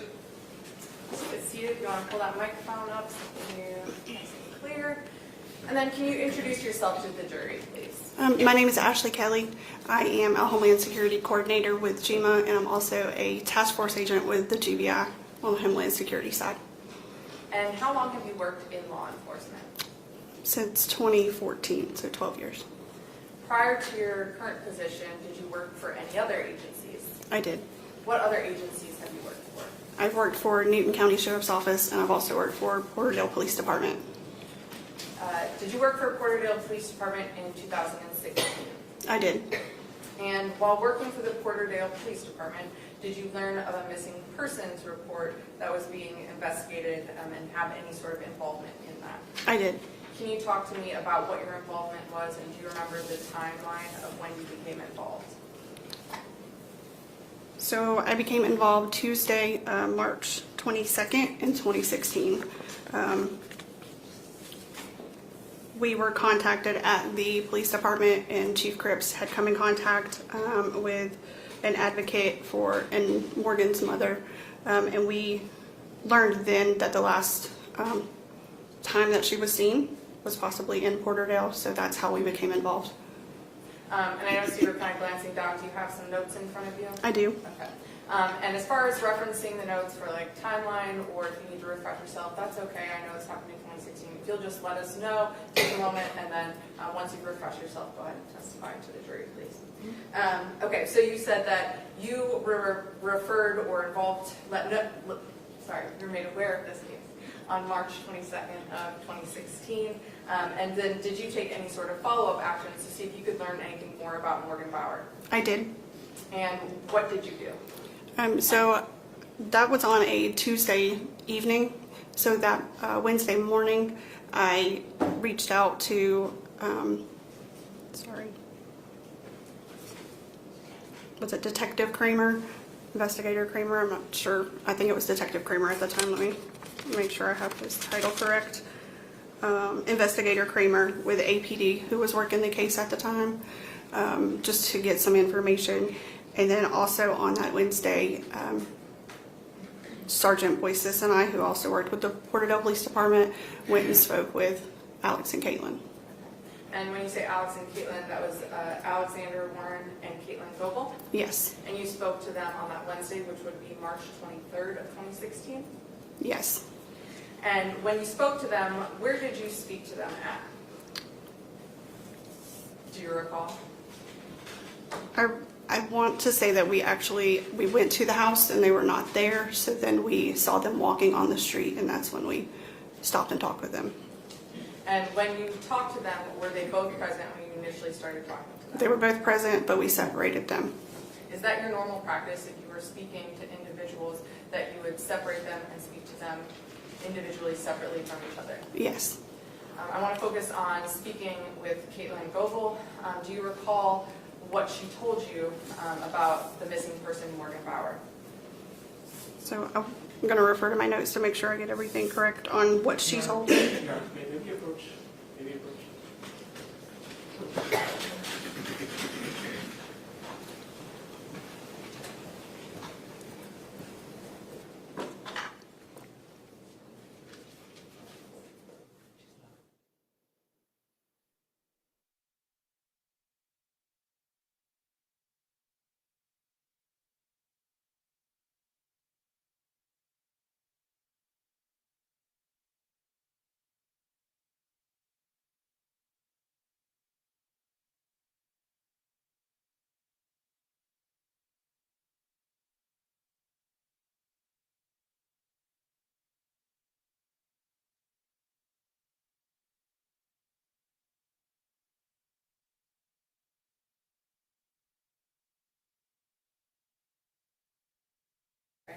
If you don't mind, just take if you need a minute to look at your notes to make sure that you're giving us the accurate information, that helps you remember, no problem. Go ahead and take a minute, read through it. Yeah. Sorry. Let's look at the court. Yes, please, have a seat.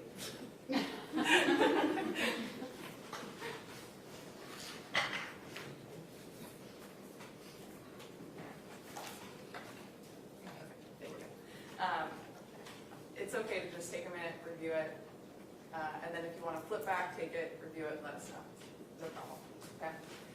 So, do you remember what the defendant had told you about Morgan Bauer, or how she knew Morgan Bauer? I'm not sure exactly how they met, but Morgan just stated that they had met, that she was trying to get her an interview at the strip club where she worked, and they'd only communicated through cell phone and text messages. She stated that they had all ridden together in Alex's truck, that she had asked for a ride back to Covington. So they stopped by Alex's house. Morgan waited in the car, played on her phone, and then once Alex and Katelyn had taken showers, they then took her to meet someone in a green vehicle. Katelyn could not recall the make or model of that vehicle. She just said that it was a green car, and they dropped her off at a Citgo in Covington. She stated that Morgan went and hugged the driver, but she couldn't give a description of the driver. That she went and hugged the driver, got in the car, and that's the last time they saw her, and she hadn't talked to her since. Okay, great. So I want to break that down just a little bit, because I think you used she, so I just want to make sure that we're clear. You're saying that the defendant met Morgan at the club and was helping her get an audition or an interview or something like that? Yes, I'm not sure if they met at the club. I'm not sure exactly where they met. She never divulged that, just that she had taken her to the club and was trying to get her an interview there. And as far as communication, obviously she described in-person communication. Did she describe whether or not she had communicated, I'm sorry, when I say she, the defendant, whether the defendant had communicated with Morgan via cell phone or text? Yes, she stated that she had communicated by text and cell phone, and that she had also left her a voicemail after they had dropped her off. And when the defendant was describing coming back to the house, did she describe whether or not Morgan had ever gone into the home? She said that Morgan stayed in the car. And then after she stayed in the car, I think is when you described that the defendant said that Morgan, Alex, and the defendant all went to a gas station? Yes. And then while at the gas station, it was at that point in time where the defendant claimed that Morgan got into a vehicle with another person and left. That's correct. She also stated that she had with her a rolling suitcase. I think it was a red bag as well, so she had taken her items with her. Okay. So those were details that the defendant gave to you about Morgan's leaving? Yes. And then she said after Morgan had left that she had attempted to try and make contact with her? Yes. After that conversation with the defendants, did you perform any sort of follow-up investigative tasks? I did. And can you explain to us what your tasks were? So I reached out again to Investigator Kramer, I think on that Friday, and then I had also attempted to, or I did disseminate the flyers, the missing person flyers, into GBI agents that were in the Gainesville area because her mother had said that that could have possibly been a place that she had been. So I forwarded those flyers there as well. At that point in time, was this a missing person case with Atlanta Police Department or Porterdale Police Department? It was a missing person case out of APD, out of Atlanta. Okay, so your role was to assist them. Yes. And after that, did you have any further involvement in the case? I did not. I have no further questions.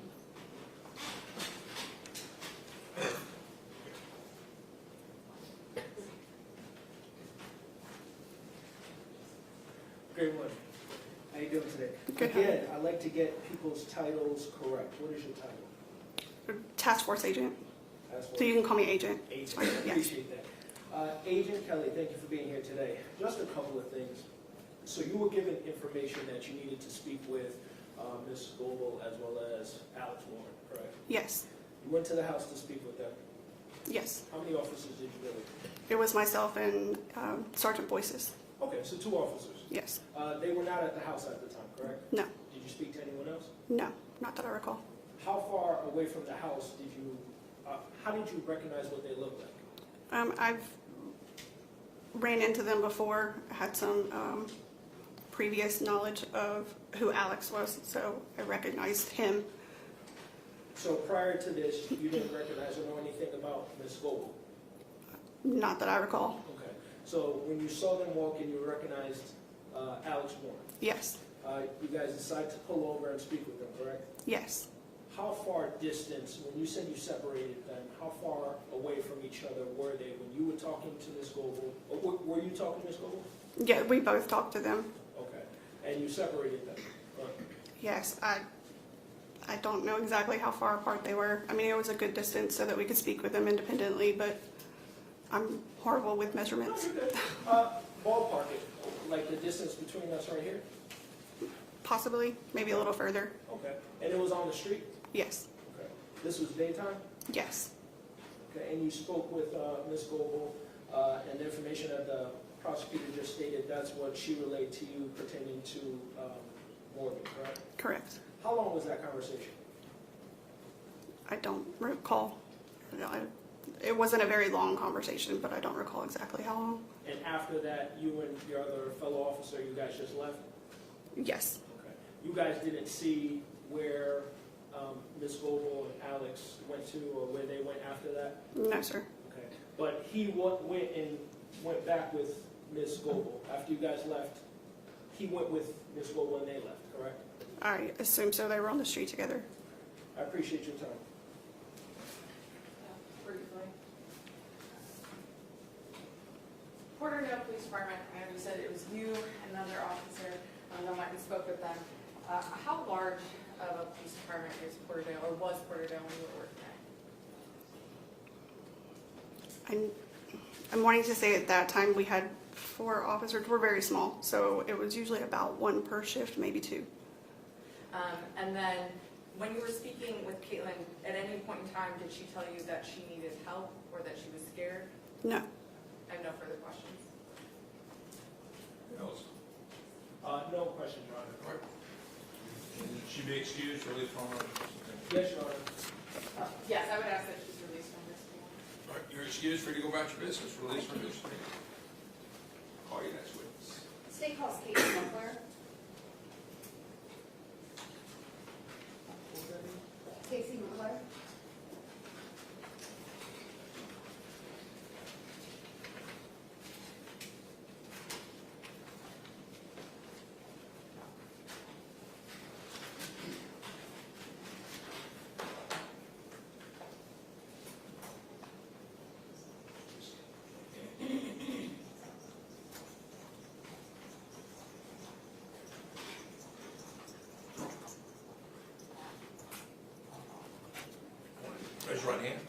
Swear testimony you're about to give in the case of the state of Georgia versus Katelyn Grace Goble will be the truth, whole truth, and nothing but truth shall be found. Yes, sir. Have a seat. Speak loudly in the microphone. Go ahead and state and spell your name, please. My name is Casey McClure. It's Kasey McClure, McClure. Ms. McClure, are you familiar with Morgan Bauer's, I guess initially, the disappearance case for Morgan Bauer? Yes. How did you become aware of that? So in March of 2016, I received an email to the organization that I operate and asking me to help a mother who was coming to town, and she needed someone to show her around because her daughter was missing, and that is how I came in contact with Sherry Keenan, Morgan's mother. Sherry Keenan is Morgan Bauer's mother? Correct. And what is the organization that you work with? I'm the founder of For Sarah, and that's the number 4 in SARAH. And we are actually a nonprofit organization. We're faith-based, survivor-led. We work with girls that are in the sex industry, girls that are dancers. I actually came from that lifestyle, so I started it in 2004 after the birth of my daughter, Sarah. And so with your work in that nonprofit, do you go into strip clubs and sort of counsel girls or try to help them with different issues in life? Yes, so in 2005, we started doing strip club outreach and going into the strip clubs. And some of them were the clubs that I actually worked in. And we started just going in as outreach and just working with women and just trying to be like a bridge in the community to offer them resources when they were ready to get out of that lifestyle. And so for that reason, you're familiar with the different dancing clubs in Atlanta and maybe even the greater Atlanta area? Absolutely. Okay. And so when, tell me about when Sherry Keenan first came down here, like how did you meet her, how did you guys meet up? So we were actually doing an unholy bus event with some lawmakers and showing them hot spots of trafficking around Atlanta. And we told her she had reached out and got connected with me that day, and I had explained to her that I wouldn't be available till after that was over with. And so when it was completed, we met up, and she and 2 other volunteers that worked for Sarah, we got in the car, and when she got into the vehicle, she had flyers, and we were going to go to the strip clubs because I was familiar with the strip clubs, and so we were going to go there and pass out flyers about Morgan because she was looking for her daughter. Okay. And did you guys make it there to pass out those flyers? No. We were heading to one particular strip club on Roswell Road, but as soon as her mother got in the vehicle with me, she had explained to me that earlier, prior to meeting with us, that she had went to one of the clubs, Club T's, that was off of Chester Bridge in Fulton County, and that she had spoke with the owner there, and that the owner... Hearsay. Hearsay. You don't need to tell me what the owner was saying to her. Just, is it that Ms. Keenan got a phone call when she got into your vehicle? Yes, so as soon as she got in the vehicle, she received a call from Jay, the owner or the manager at Club T's. And so once she receives that phone call, what do you guys go do? She is on the phone with Katelyn, communicating with her as we are driving without them knowing, because I knew where Club T's was because we've done outreach there, and we drove there to that club to meet her and the other gentleman. So Jay Brown actually puts the defendant Katelyn Goble on the phone with Sherry Keenan? Correct. And then when you guys arrive at Club T's, what happens? So Katelyn and Alex were actually in the office because Jay had kept them for us there. And while we walked into the office, they were sitting down. Alex was to the right, and Katelyn was sitting at the desk, and we sat near them. Sherry sat to my left, and Katelyn was in the front of me, and Alex was to the right of me. And what date was this, do you recall? March 15, 2016. And was Katelyn asked about Morgan or anything like that in this conversation? Absolutely, many times. So Katelyn was doing most of the talking for a little bit, and Sherry had handed her a flyer that she had printed and gave it to them. And So Jay, the owner, was standing above us, like, because we were sitting next to them. And Katelyn was explaining that Morgan, that they had met Morgan at the club, and that they had picked her up, and she apparently, is what she says, had passed out in the truck. And that when she passed out in the truck, when she woke up, she had got on the Tinder app because she was excited because there was a guy that had responded to her in that app. And she told them to take her to meet this guy. And Alex had explained that they took her. He didn't go in a lot of detail at first, but then he said that it was she had gotten at a gas station and got into a green eclipse. Who does the majority of the talking in this conversation, Alex or Katelyn? Katelyn. Who appeared to be most in control of the conversation, Alex or Katelyn? Caitlin. Did Katelyn appear to be scared at all at that point in time of Alex? Absolutely not. At any point in the conversation, did she ever appear scared? No. At any point in the conversation, did she ever appear not in complete control of what she's saying and doing? No.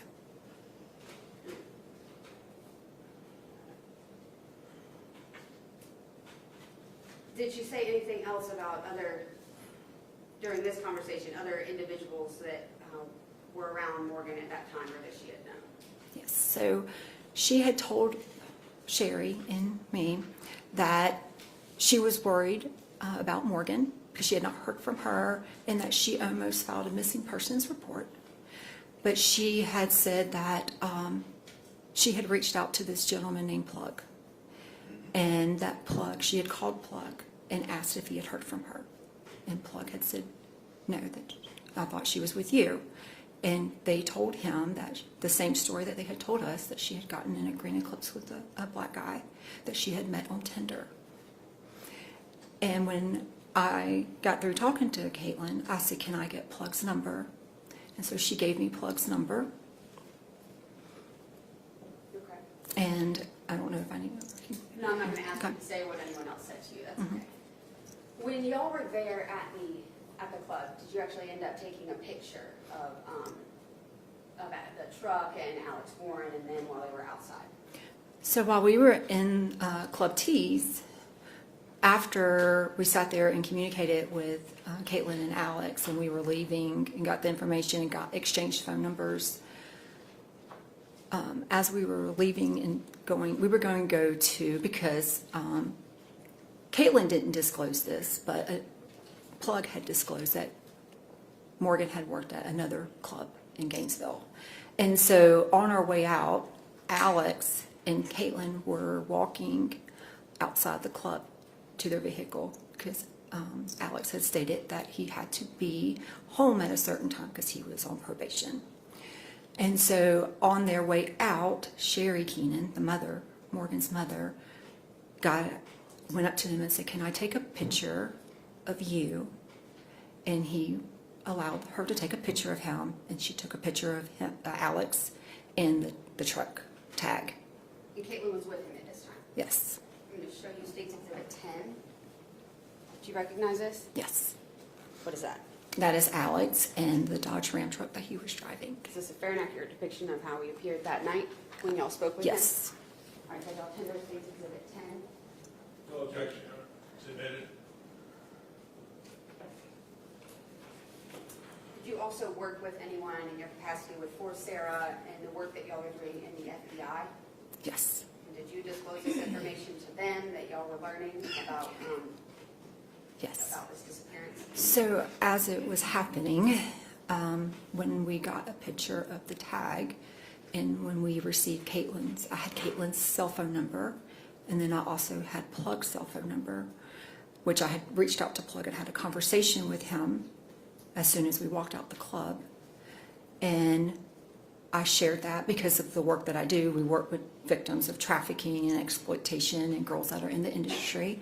And so I had communicated with her that I needed her help immediately. And she was able to identify the address where that tag was registered, and also Katelyn's Facebook social media and plugs information as well. And did you, based on her finding that Facebook, go and look at Katelyn Goble's Facebook? Yes. Do you recall what the name was that she used on? She didn't use Katelyn Goble as her Facebook name, right? What was the name? Lilith Chaos with a K. And did you look through the Facebook posts that Yes. she had around that time? Yes. And what would you estimate this was that you're finding her Facebook Lilith Chaos and looking at it? It was happening that night. So March 15th, like right after you guys. It was probably around 10:30-ish, 11. What kind of posts were you seeing at that point? Well, there were several posts, but the one that stood out to us most was the one on February 25th where there was a meme that had a little ghost, and it had said that this is Bob. Bob likes to kill people for fun, and Bob is one creepy MFer. And so that was alarming because we had known that Morgan was not communicating with anybody after a certain date, and it was now in March, and no one had talked to Morgan. So that date stood out to us, and actually we contacted Top of Gainesville when Plug had told me that's where Morgan was working, and when we called, we were heading there, and that is when we talked to the house mom, one of the house moms that answered the phone, and she had told me that Morgan did work there. You don't need to worry about saying what anybody else is saying to these conversations, okay? I'm going to go back to the Facebook, okay? So you see the Bob Kills People post. Did you see any other posts? There were several other posts. There were posts with Alex. She had tagged Alex where this death is where the party begins. There was another one on, I believe, February 27th that stated you can't be hitting up someone else's boyfriend and for emotional support and not expect me to get, I believe, upset. I can't remember the exact words, but it was along that line that I've been nice so far, but don't think that I wouldn't be. Okay. And I'm going to show you State's Exhibit 6.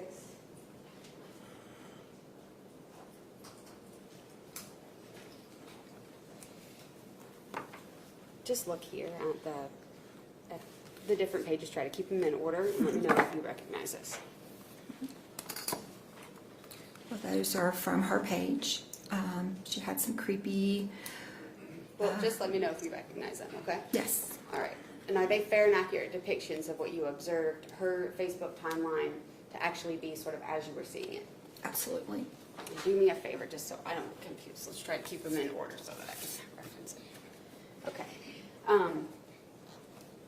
And this is how you would see Facebook, the timeline itself, as if it were screenshots of it, not necessarily records. Is that fair to say? Correct. Okay.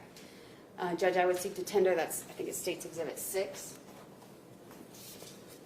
Objection to State Exhibit 6.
may proceed.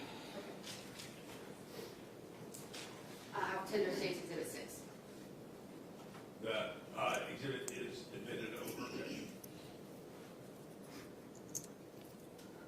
Michaela, I think I do. Share. You can switch that over, thank you. Yes.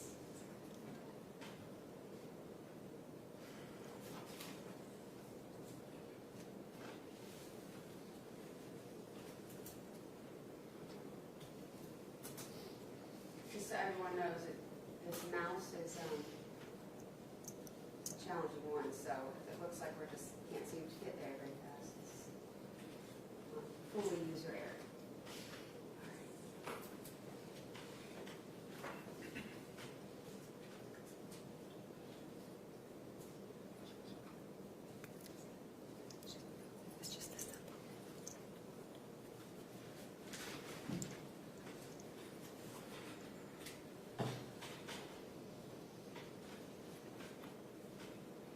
Okay, I'm going to draw your attention up there to the top left corner. What does that say? This is page 1 of State's Exhibit 6. What is in the top left corner right there? Oh, you're talking about the Lil of Chaos? Yes. Is that her Facebook name? Yes, Who's the image of right there? Katelyn.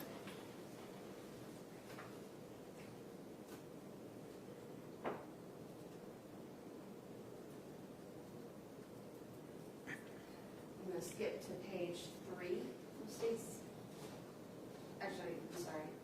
Yes, page 3 of State's Exhibit 6. What's depicted here? That is actually the meme that she had shared on February 25th that said Bob is one creepy MFer. I'm switching to the next page, which is State's Exhibit, or page 4 of State's Exhibit 6. What's here? So that is the exact, the whole screen of this is Bob. Bob kills people for fun, and she's tagged Alex Warren. And explain, just in case for people who don't know on Facebook, do you know what tagging means? Yeah. What is that? Just letting you know that you're with someone and that they're basically agreeing to. Well, I'm just saying it's something you can choose to do on Facebook. Yes, right? you can choose. Yes. Okay, and is that what the name being right above there means? Yes. All right, and what date is it that this was posted? That is February 25th, 2016.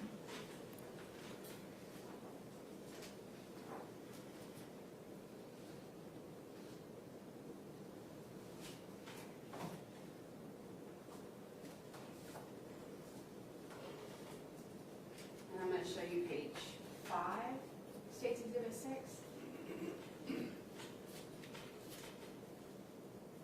What do you see here?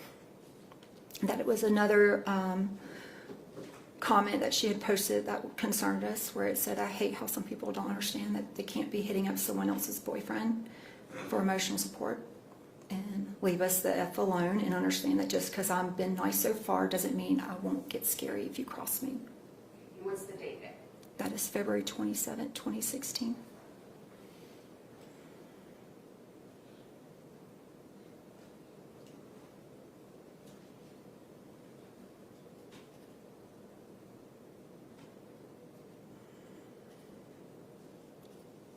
Okay, that's all I'm going to have for right now for those. One.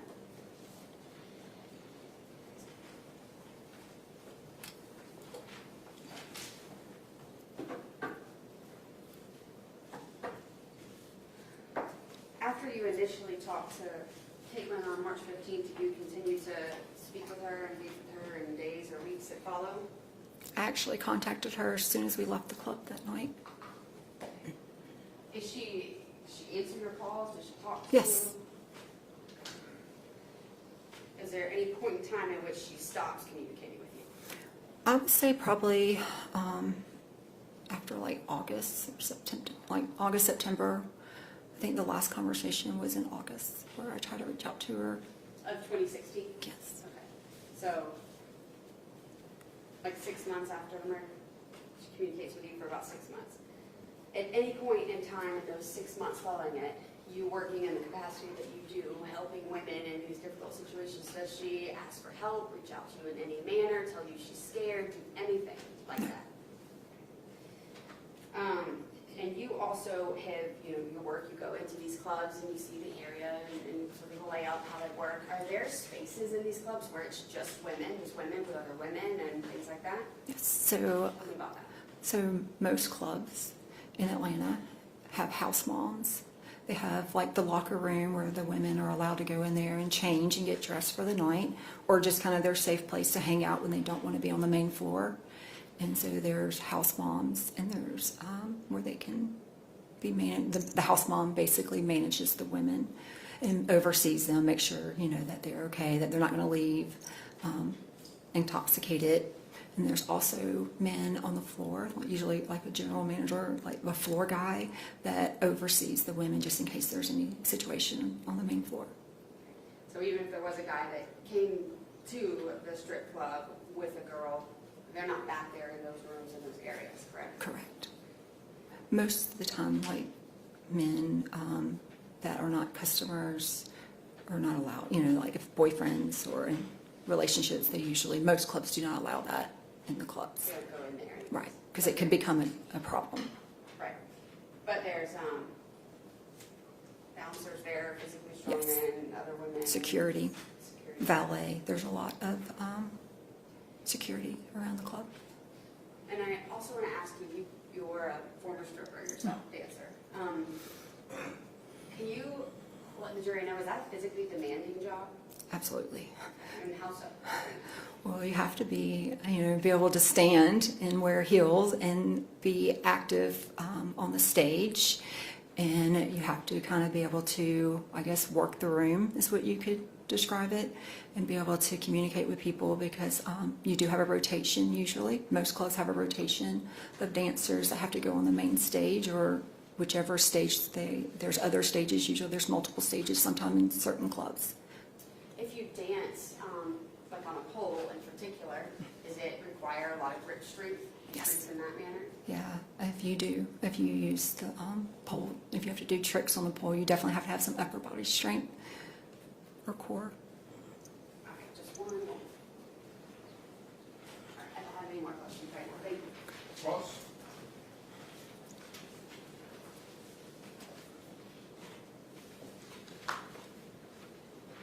Good morning, Ms. McClure. Good morning. Ms. McClure? McClure, yes. All right, I appreciate that. I want to make sure I say your name right. Ms. McClure, so you've done a lot of work in this investigation, correct?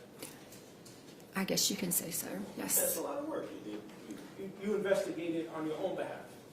Well, the mother and I were together, working on it together. Okay. And you and Morgan's mother went to the strip club. What is the club called? Tees? Club Tees. Okay. And that was because you, or one of you, received a call from Mr. J. Correct, that was the mother. And when you got there, you were brought into an office? Correct. Okay. And in that office was Mr. J. Yes. Ms. Goble, as well as Alex Warren, correct? Correct.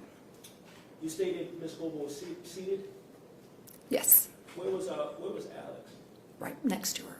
He was right next to her? Mm-hmm. Was he seated?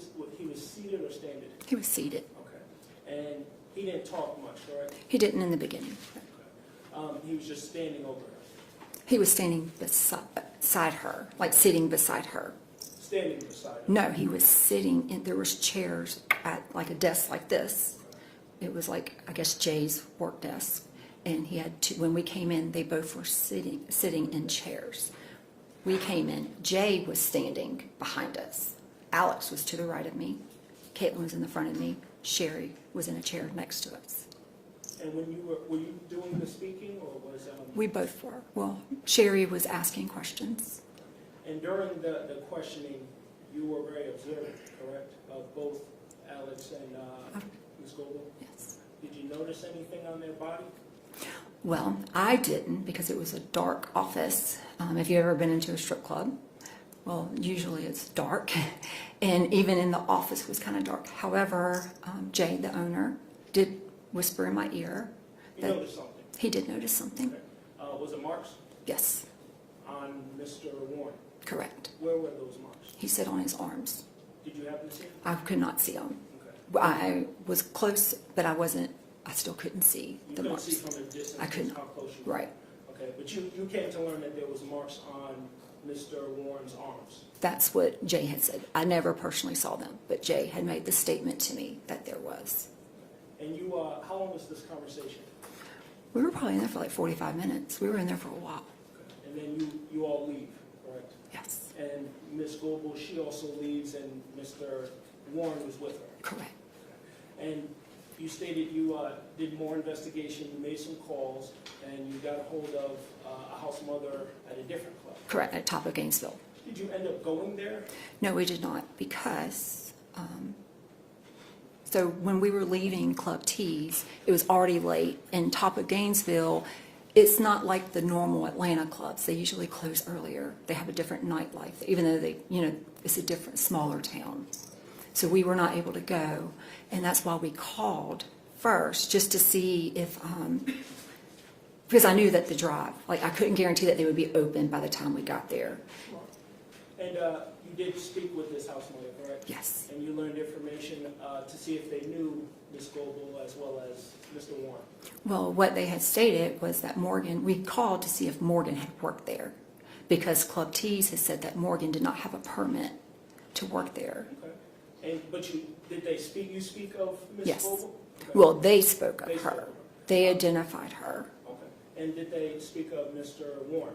No. They just said that Morgan had left with a girl with really short hair and a black eye. So they never mentioned Alex Warren at all? Never. Okay. And during you spoke with Ms. Goble after that, correct?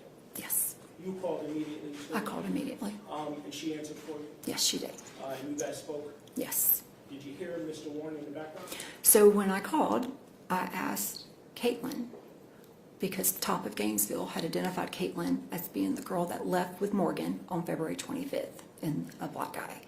When I called her, I asked her when the last time she was at Top of Gainesville, and she said, Top of Gainesville, I've never been to Top of Gainesville. And I asked her, were you not at Top of Gainesville on February 25th or the 26th? And she immediately said no, but Alex got upset in the background. So you heard him in the background? He was upset, yes. How do you know he was upset? Because she told me he was upset, and she was in the vehicle with him. But you heard him? Oh, I heard him, yes. So I heard him. What did he say? He said, hang up the effing phone. So he told her, hang up the effing phone. And he, yeah. Did he sound joyful? No, he was not happy. Okay. And then when you stated about, so this environment in a strip club you just described, the prosecutor stated there's rooms where the workers, let's call them the workers, would go to their quote-unquote stables where they didn't have to be amongst the other men, correct? Correct. So there are these stables for them to go, to calm down? Yeah, just to kind of take a break, to refresh, to maybe, freshen their makeup, brush their hair, just smoke a cigarette, just take a breather, because sometimes you need a break. But you didn't speak with her in those stables, correct? No, I did not. That you were in the office with Mr. Warren there? But I spoke to her several times after. But at this point, when she was talking, and when you spoke to her, you don't know if Mr. Warren was there or not? Well, there was one instance that she was in class, that she texted me and said she was in class, so she... But you don't know if he was there or not? They were no longer together in August of 2016. They had separated. But when you talked to her, the moments, like at this point in the strip club, you didn't talk to her in one of these statements? No. Okay. And when you talked about social media, the Facebook post, nowhere on that Facebook post did you see, Morgan had his Facebook, correct? She did. You didn't see her tagged in anything? No. You didn't see her mentioned in anything? No. You didn't see her name anywhere on any of these posts, No. correct? That's all I have for you. Appreciate it. You're right. Yes, Judge. In this conversation, this version of the story she tells in Jay's office in 2016, where did she pick Morgan up from? Alex had stated that they picked her up. He couldn't remember where, but it was near a train track that had graffiti on it at a hotel. Yeah. In this version, no one's saying they leave from Top of Gainesville. No, they never mentioned Top of Gainesville. Railroad track. They acted as if they couldn't remember exactly where they picked her up from. And then in this phone conversation where you hear Alex in the background, and Katelyn hangs up, does she call you back later? She sure did. Okay, so how does it go when she voluntarily calls you back and talks? So the first conversation, when he was upset, she's like, I've got to go. We're lost. She claimed that they were lost. And then she said that, I'll call me back tomorrow, and hung up the phone. Within like a matter of minutes, she called me right back, and she was very calm, and he was quiet. And she said, oh, I'm sorry. You said the top of Gainesville? Yeah, I was at the top of Gainesville, but it wasn't on February 25th. It was like the 19th or the 20th. And I told her, well, I appreciate you calling me back. I'm just trying to find Morgan. One last question, Your Honor. I'm not going to keep you long, I promise. The states mentioned how when you were in this area, the office, speaking to Ms. Goble, how she was in control of the conversation, correct? Absolutely. That's what she said. That was the first time you met her? Yes, it's outside the scope of redirect. And we didn't go and talk about her being in control and anything like that. I'm sorry? It's outside the scope of redirect. We didn't talk about the in control content of the conversation on the redirect. Your Honor, she talked about it on the stand and she just answered the question. I'll overrule the objection. Sorry, you stated that you thought she was in control of the conversation, correct? I felt like she was, yes. That was the first time you met her? Yes. You never met her prior to that? No, I did not. So you never saw her interactions under anything, correct? No, sir. Thank you. What made you think that she was in control of the conversation?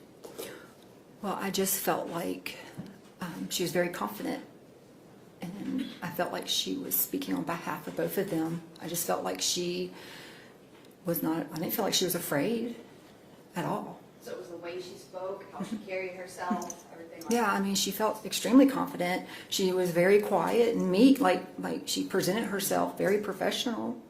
And so she, when we were communicating, like I felt like, she was trying to help us find Morgan. Thank you. No, Your Honor. All right. This witness be excused, released from her stand? Yes, Your Honor. Okay. Thank you. You are excused, free to go about your business.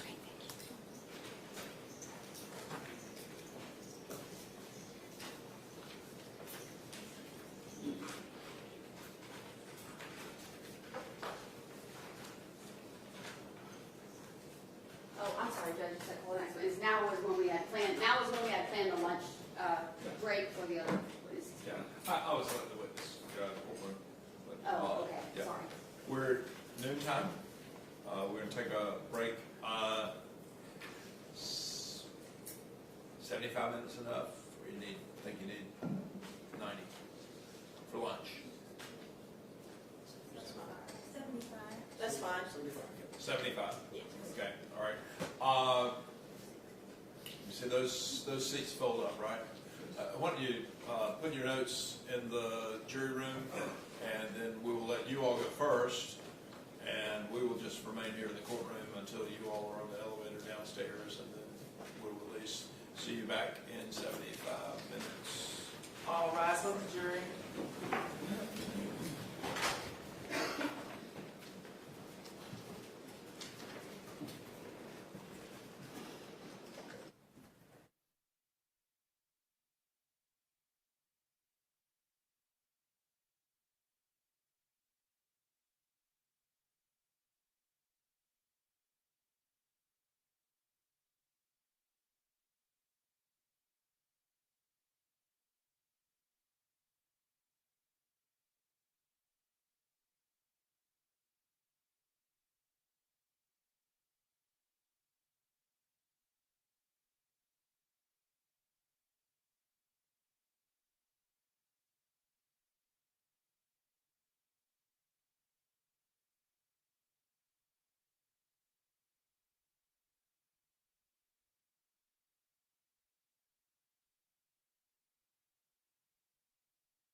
case, if nothing else, we'll be in recess for 75 minutes.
Stay ready?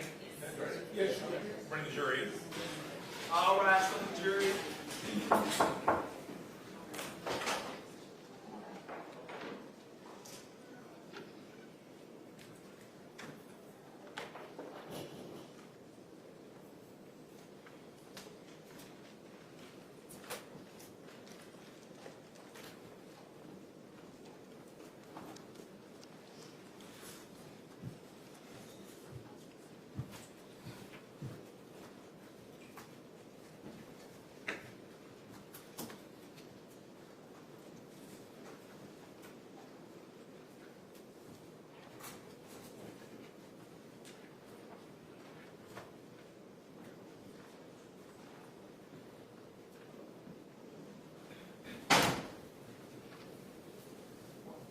Thank you all for being back, and we are ready to go.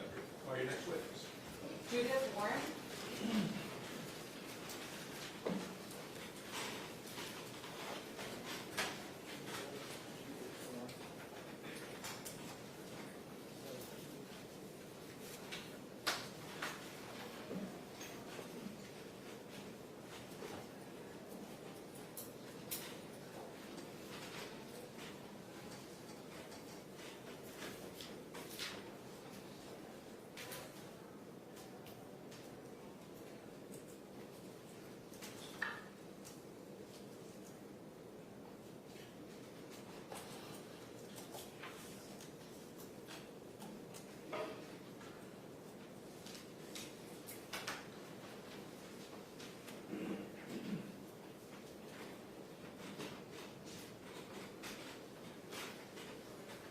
Sit right up here, man.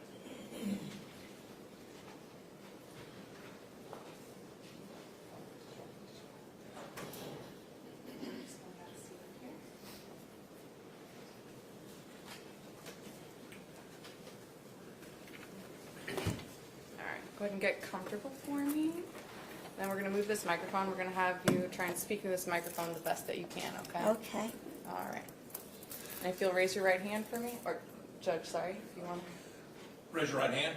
Swear the testimony you're about to give in case the state of Georgia versus Katelyn Grace Goble will be the truth, the whole truth, and nothing but the truth shall be God. Yes, I do. Okay, speak loudly into the microphone. You can lean close to it. Yes, I swear. Thank you.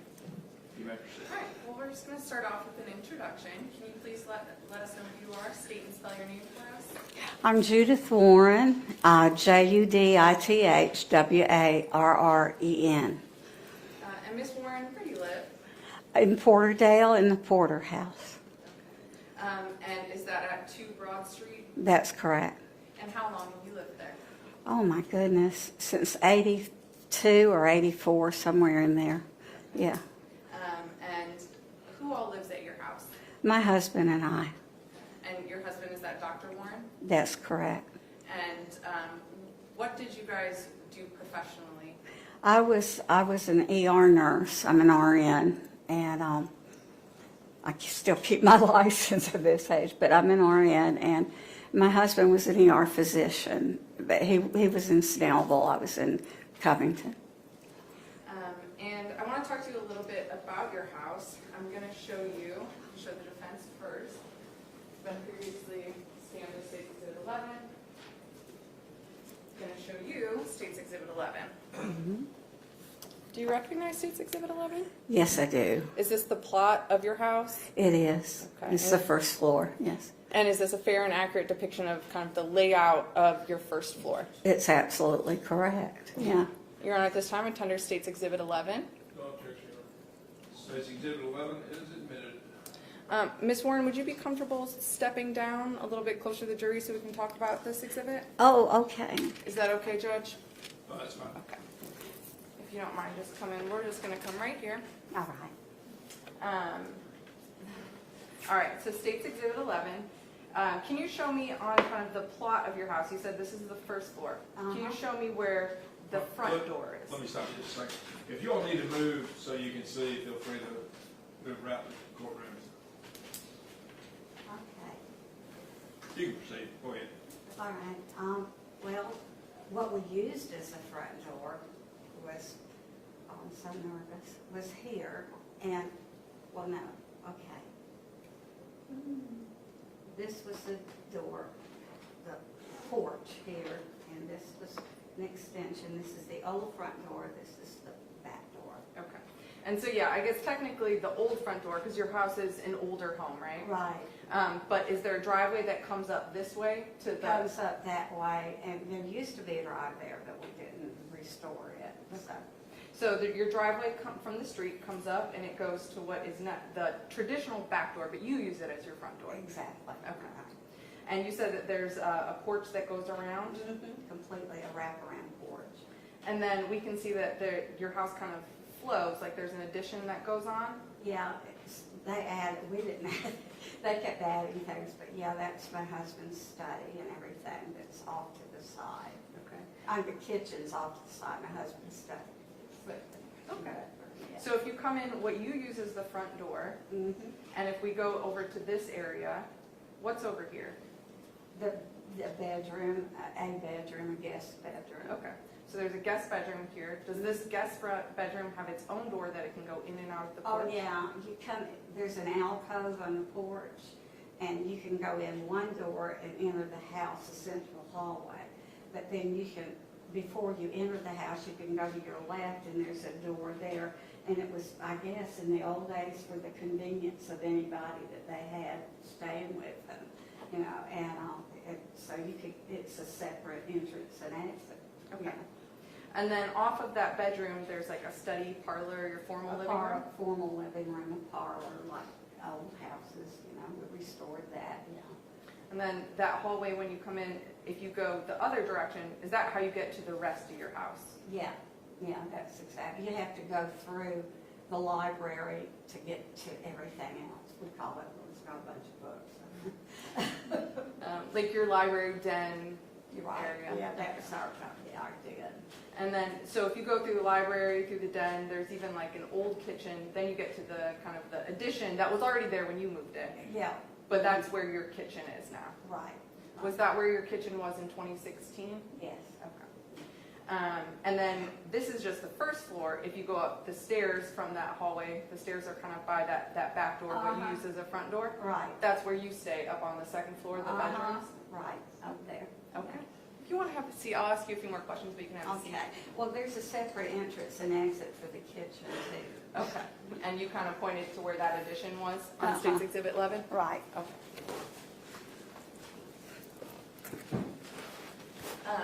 Showing defense, State's Exhibit 12. Showing the witness, State's Exhibit 12. Do you recognize this? Oh, yeah, wow. Is that your house? Uh-huh. And does that fairly and accurately reflect kind of your house from an aerial view? Yeah, it looks so big, yeah. Okay. You're at this time with Tender State's Exhibit, I think I said 12. Okay. No objections. It's admitted. Okay. Permission to publish to the jury, Your Honor? You may. Okay. I'm just going to hold this here so we can kind of see it. You can talk from your seat if that works for you. Oh, yeah, better. Okay. Unless you want me to help hold it, I can do that. Okay, thank you. I think there may be one juror in the corner. Let me just, thank you. Okay.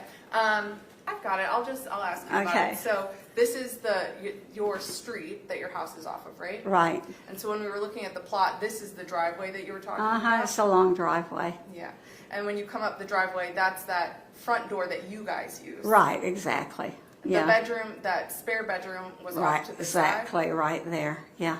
And then the kitchen is up in this area? Right. Okay. All right.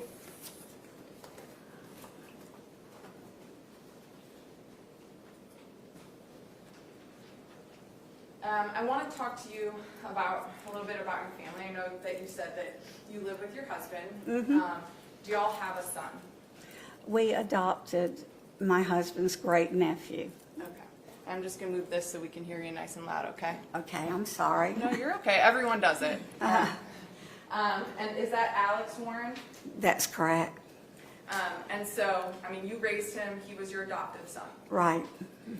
And currently, you do not have any communication with him? No, he's banished. And so, I also want to talk to you about Katelyn Goble. Mm. Do you know who that is, Katelyn? Oh, yes, I do. And can you talk about do you remember when you first met her, what the circumstances were about meeting her? Well, Alex had met her over the internet, I think, and they showed up at my door, and I kind of knew about her, but he took off with her, and I think they lived in a camper or something that was somebody else's. But anyway, they showed up at my door, and they were both just filthy, and they stunk, and they were hungry, and I took them in. And Alex introduced me to her, and she gave me the creeps, and just, you get that weird feeling about people, and I had it, and I'm just being as honest as I can. I can't give you any rational reason except that I felt, I didn't like her. Okay. And I understand that. I want to talk a little bit more about when they came into the house. I guess because of that feeling, did you kind of stay away? Oh yeah. I was uncomfortable around her. And where they were staying, where were they staying in the house? They were staying in that bedroom, and it was a while before I let them have a separate entrance and exit. They were there a while. We kept an eye on them for a while, and tried to anyway. But I let them use that entrance, and I just tried, I didn't try to avoid them, but I seldom saw them because she worked and they would come in so late. I would get up in the middle of the night because I don't sleep well. I'm old and things hurt. And I would get up and check on them once in a while. They were like locusts in the kitchen. They ate a lot, but, I knew they were there. Yeah. So as far as the bedroom, it was that spare bedroom on the first floor, and they had that entrance that they could go in and out. So that was their little world, yeah. And when they were at your house, from what you did observe, was Katelyn allowed to kind of roam through the whole house? Was she free to kind of go through the home? Well, yeah, kind of, but you don't speak it, but she wouldn't go upstairs on her own, I don't think. I think she would ask. I would hope she would, but I don't think she went up there at all. Okay. And I guess I'm talking about the first floor. Like, she was free to go from her room to the study, to the den. To the kitchen. Yeah, to get to the kitchen, they would come through the den, and we would see them, and they would stop and visit, and that's when I talked to her, and she would told us a couple of stories, but that was it. Okay. Yeah. Did she appear to be comfortable in your home? I don't know. I didn't know her. I don't know. I don't think she was. I don't. Would you describe yourself as friends? No. Did you guys enjoy coffee together? Oh, no. I never saw her drink coffee. I didn't think she drank coffee. As far as your observations, I know you said you kind of tried to do your own thing, but from what you did observe about Katelyn and Alex's relationship, did they appear to love each other? Well, yeah, they weren't openly affectionate, but he kind of looked to her for everything, and I don't think she was an affectionate person, but yeah, she kind of guided him. And did she ever appear to be fearful of Alex? No. Okay. I'm sorry, no. And did she ever seem to control Alex, or did Alex ever seem to control her? Oh, she was the dominant person, Yeah, he looked up to her. She was dominant. He thought she was cool. She'd been in the Army and everything. He thought that was so wonderful. Yeah, In your work as an ER nurse, did you ever encounter victims of domestic violence? Oh, yeah. Oh, yes. And, and that's one of my things I'm very sensitive to. And that, I took extra time in the ER with women who'd gone through that. And, and I'm There's no foundation for this. She can't testify she's not an expert witness in domestic, so there's no foundation for that. not going much further than that, other than her life experience. She's Well, I had a life experience, and I consider that. Ma'am, Yeah. I appreciate your able assistance, but when he makes an objection and she's responding, I need the witness. I don't know how to do this. I'm Okay, sorry. well, I'm You trying gonna help me? delicately to help. Thank you so much. Sorry. Let's, I'll sustain to the extent that I'm she's sorry, an y'all. expert to testify. Let's move on to the Yes, next one. yes. At any point in time from your observations, did you see any sort of signs of domestic violence? Or Oh, no. You know, I know he's my son, but I'd be sensitive to that, you know. At some point, did Katelyn and your son leave the residence? Oh, yeah. Well, he'd take her to work and that, you know. And he borrowed my husband's truck to do it sometimes. Yeah, he took her to work, and he would wait for her there. So they would be gone, and they'd come in the middle of the night. Yeah. And then, I guess, more specifically, did they end up just leaving for good at some point?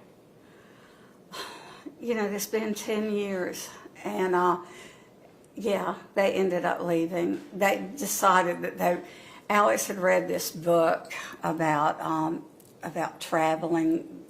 It was written by a missionary anyway, but he wanted to travel the country, you know, and search for meaning and stuff like that, you know. Anyway, he read that book, and that's what he wanted to do, and they left, you know. And did Dr. Warren end up driving them? Yeah, he drove him to the Alabama state line, which, you know, yeah, he drove him to the Alabama state line. And was that the last time that you saw Katelyn Goble? Yes. And then I want to talk to you a little bit about Morgan Bauer. Have you ever met her? No. Did you know anything about her disappearance or her No. death? Oh, I wish. You know, I passed the billboard on I-20, and I looked at it. And it didn't even register that it had anything to do with me. You know. You know. And when you're talking about seeing that billboard, it wasn't until much later that those two things clicked for you? Well, it clicked for me when, I can't remember when it clicked for me, but it seems like I would, but I don't. But yeah, eventually it did click. But later, after Alex was discovered, I had no inkling. And so when you learned of this case, was it when law enforcement came to search your property? Exactly, yeah. And it was shocking. I mean, I had FBI crawling all over my house. And, you know, and then I asked why. And then when they told me what they were looking for, I was appalled. Oh my God, you know, yeah. And aside from, I guess, remains being found on your property, you don't really know any details and don't care to know any other details? Oh, no, I don't want to know about that. I don't. All right, I have no further questions. Ross.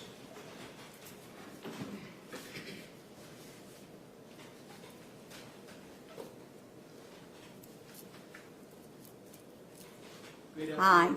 How you doing? I'm fine. Miss Warren, thank you for being here today. I can't imagine what you've gone through with this whole ordeal. As we saw, this is the layout of your home, the photo that the state showed you, correct? Mm-hmm.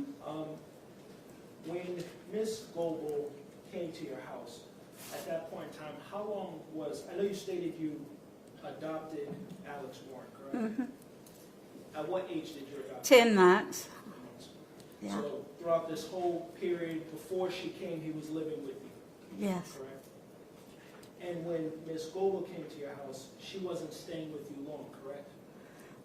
No, I don't recall how long they were there, but it wasn't a long time. Yeah. And Alex didn't have a job at the time, correct? No. So you stated they would be out late hours of the night? Yeah. You knew what she did for work? She stripped, yeah. And Alex would take her to work? Yeah. And he wouldn't come back home until they came back together? Yeah, it was away in Atlanta somewhere, yeah. So he stayed with her at work? Yeah, waited for her, Okay, you said he waited for her? yeah. And when they came to, you stated she didn't have, or she had free roam of your house, or is it just the first floor? Probably just the first floor. I don't think she ever went upstairs. I don't know. But I don't think so, no. And we could hear people walking up there. You know, we know when people are upstairs. And she never disrespected your home in that aspect, correct? Not that I know of, no. In your interactions with her, it wasn't much, correct? Not a whole lot, no. Can you count on your hand how many conversations you actually had with her? That was 10 years ago. I have no idea. But not a lot? No, not a lot. So there wasn't anything, she didn't act or any bad way. I know you stated she gave you, what is the term? The creeps. Creeps, there you go. I was going to say heebie-jeebies, but creeps. You stated she gave you the creeps. There was nothing that she did for that feeling. She didn't disrespect you. She didn't act a certain way. No, she didn't disrespect me, but I don't know how much I'm supposed to talk here, but she told me a story that she was... No, it's not even what she said. I'm just saying, like, she never acted in a way to make you feel... I'm sorry. She never did anything, I guess... She never acted in a behavioral way to make you feel... I didn't like the way she told Alex what to do.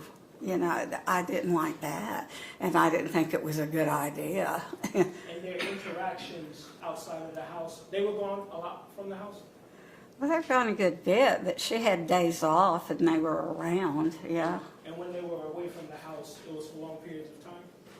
Well, it's in the evenings, yeah. They were there in the mornings and everything, and... In those interactions, you were never present for that, correct?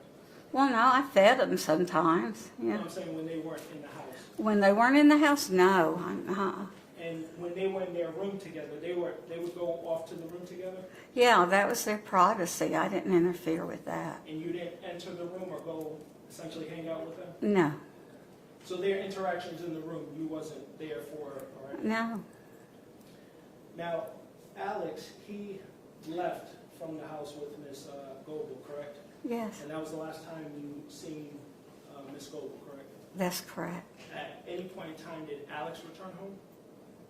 Yes. How long was he home for? Not very long. And where would he stay when he was in the house? That same room. And would you let him, when he came back to the house, would you let him go throughout the house? No. Why not? Objection, if we could approach. May we approach? Sure.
not free to roam around the house, correct? No, Why not? I'm not supposed to bring that up about Alex.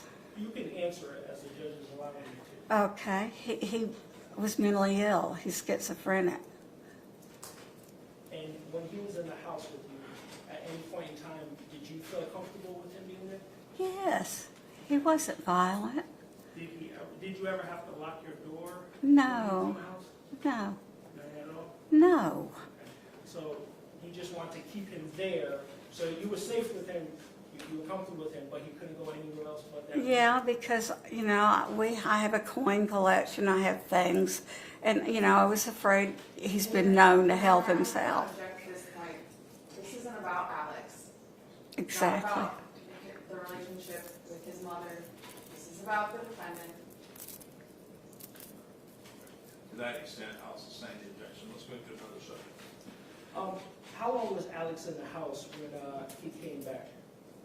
Oh, my goodness, that was but that was years after they left. I mean, a few years. So, you know, we're talking, what, 6 or 7 years?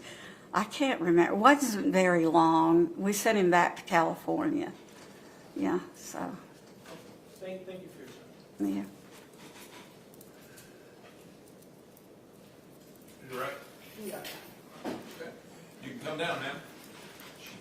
Can she be excused, released from her subpoena? Yes, I would ask that she be excused. You are free to go about your business. Thank you.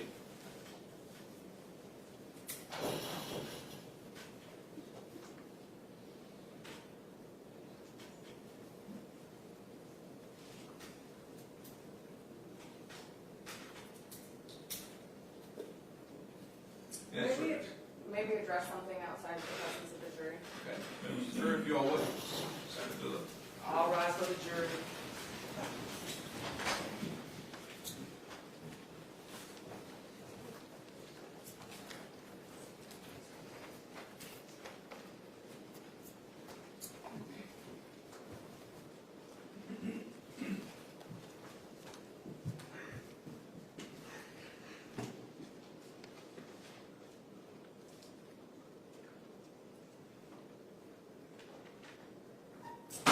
And Judge, just so you know, in light of the motion in limine that dealt with the diagnoses and all that, that's why we wanted to send the jury back before that bell got rung. And I think that Ms. Wilkinson just wants to address the rest of it, because the next witness is going to be the dad, who's going to have the same awareness of the mental health diagnoses that weren't supposed to be known by the jury. Is that right? Yeah, and I just think discussing the parents' concerns with Alex post any of this, because we're talking about years after, doesn't have to do anything with what was going on between the defendant and Alex at the time. I don't really know the best way to kind of cure or move forward with that. I mean, we all agreed, right? That wasn't going to be admissible. You guys agreed, diagnosis schizophrenia, and then boom, we just dropped it right there.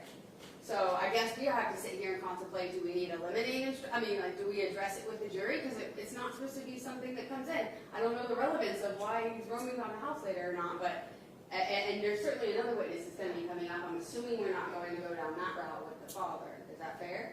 Your Honor, nobody asked about his mental issues. That's not what we're getting into. She lied on the stand. Based off of the testimony she gave to Downs, that's what we're getting into, and it's relevant to our argument, our defense, and our case. I didn't care about his mental issues. That's not what I asked about. And in her statement to Downs, it wasn't even talking about the mental issues. It was something else. But if you hadn't talked to that witness and didn't know what her answer was going to be, that's why I said whatever she's going to respond is not going to be relevant, and I would ask that we address it outside the presence of the jury. We can't unring bells like that. Well, we're defending our client. Okay. And you want me to, If we can we just have a second? sure.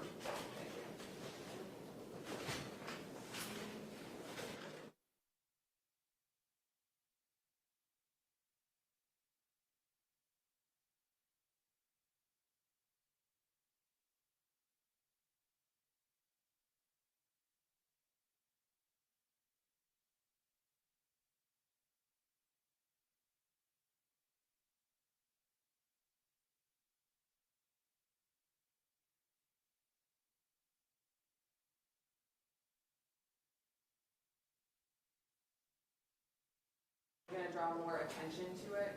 At this point, I just want to make sure that we're kind of moving into Dr. Warren. I think he will roam less with his testimony, but just making sure that the defense understands what these limines are. And I have spoken with the witnesses, so I knew that maybe, I didn't know what her answer was going to be for that, and it might not be the right answer. So if there is maybe something like that, again, we can kind of approach and flush it out outside the jury. And I also think that it would be inappropriate for the defense at any point to argue that he's schizophrenic and he's because we agreed that in motion and limine, they agreed to that this wasn't going to come in. No one spoke about that.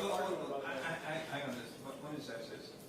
I know there are two attorneys at every time, but I think the rule is only one attorney gets to make the argument. That's fair. As much as you might vigorously and energetically want to impart the balance of the argument that you want. I'll just, I don't think there's a ruling that the state wants at this point, except I think that we aren't to discuss the mental health of Jonathan Alexander Warren. And when she said it, we didn't even go into it, Judge. We don't Pardon? I said when she stated it, I didn't go into it. We don't care about that. I was just going for what she stated to law enforcement. If they don't know what she's going to say, I sure as heck won't. But we didn't care about that. And we won't speak about it with this witness because he has less to say than she does. We won't hear from this witness. The jurors may have gone to the restroom and asked them if they were ready to come back out. And if they are, then bring them back out.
Thank you again, ladies and gentlemen. Do remind you not to make any assumptions or draw any conclusions from any objections made by the attorneys during the course of the trial. With that being said, you can call your next witness. Dr. Robert Warren.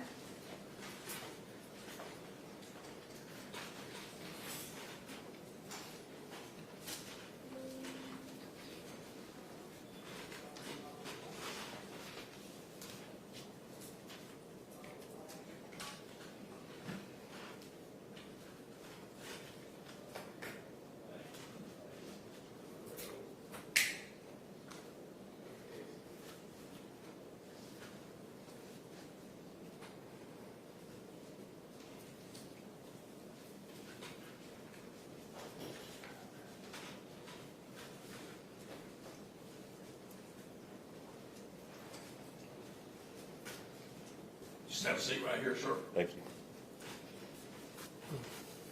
We've got this microphone for you, so once you get settled in, just try and speak into that so that we can all hear you, okay? Gotcha. Okay. Thank you. Raise your right hand, please, sir.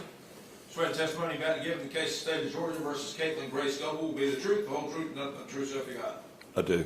Okay? Just you put your hand down and speak closely and loudly into that microphone. Could you introduce yourself for us? Dr. Mike Warren, Robert Michael Warren. And where do you live, Dr. Warren? Live in Porterdale, 2 South Broad Street. And how long have you lived there? About 30 years. Yeah. And who do you live there with? My wife, Judy. And my understanding is that you guys also have an adoptive son, Alexander Warren. That's right. Do you have any communication with him currently? No. Did he ever introduce you to or bring a girlfriend to your home back in 2016? Yes. Do you remember what her name was? I think it was Katelyn Goble. Katelyn Goble? Yes, I. And do you remember the circumstances of them coming to your home or meeting her? No, I don't. Did your wife interact with them more than you did? Probably, yes. Okay. And did you allow them to stay at your house? Yes. Do you recall what room they stayed in? They stayed in a bedroom on the first floor that had a private entrance.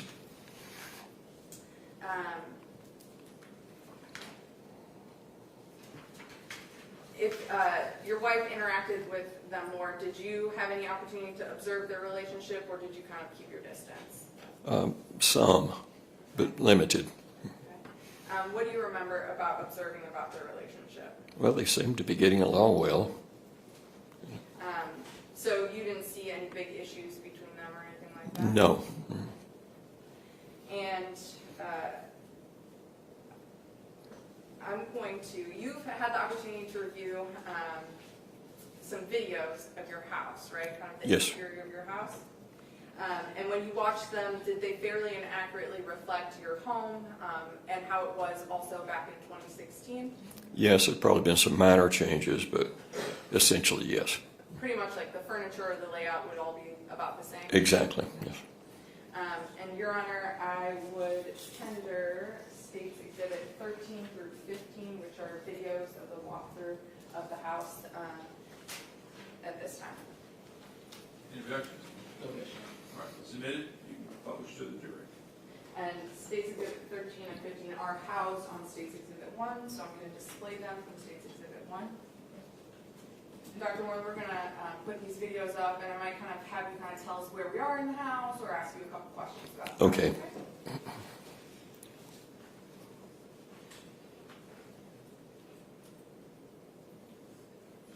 If you would, move that, just tilt that microphone over, will be in front of you while you're testifying from the screen so that it'll pick up your voice. Okay. Gotcha.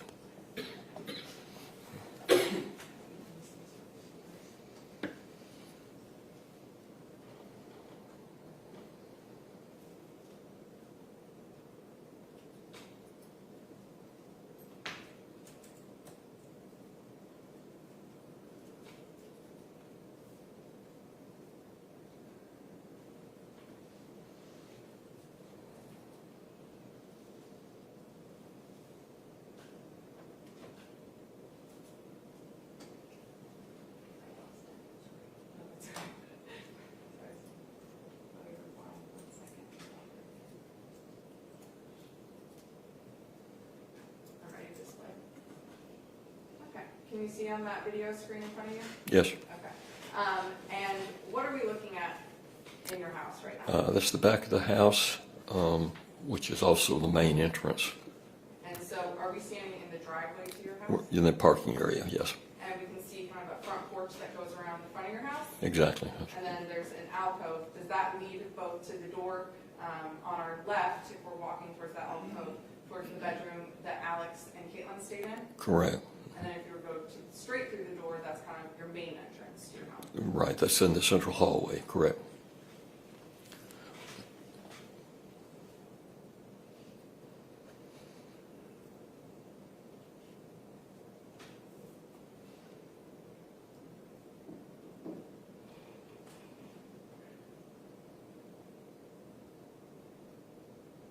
So that door right in front, that's the main entrance, and then the door to the left, that's to that bedroom? Yes, that's right. Is that what the window is to there? That bay window, yes.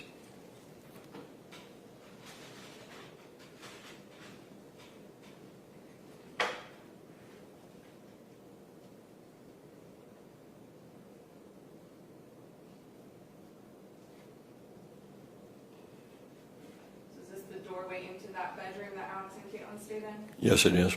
And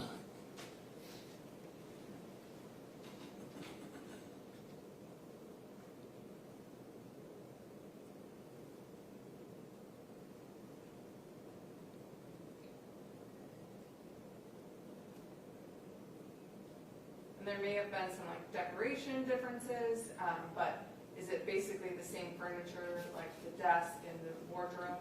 Basically, yes. Excuse me.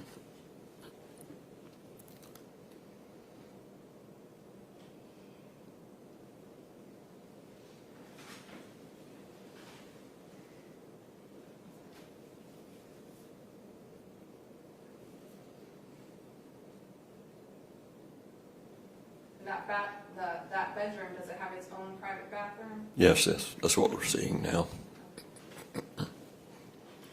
So whoever stays in there, they can have a little bit of privacy to themselves? Correct.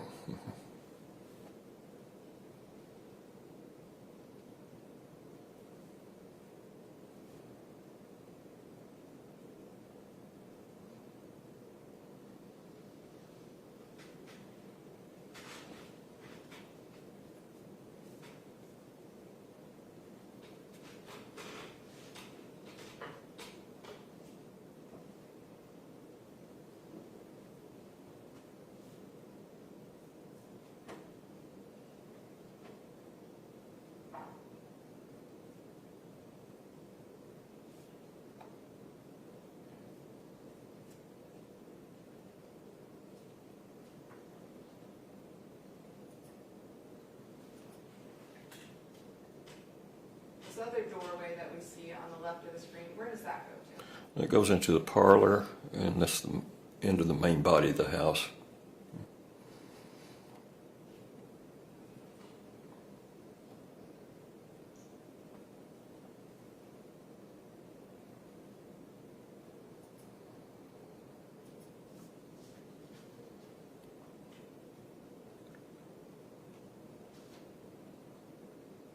So next to those bookcases on the right, that's that bedroom doorway from the parlor back into the bedroom, right? That's correct, yes. And then the doorway we see now, is this to that kind of front entrance? Or Yeah, the central hallway, correct. That door we're seeing, that's kind of traditionally the front door, but that's not the door that you guys primarily. That's right.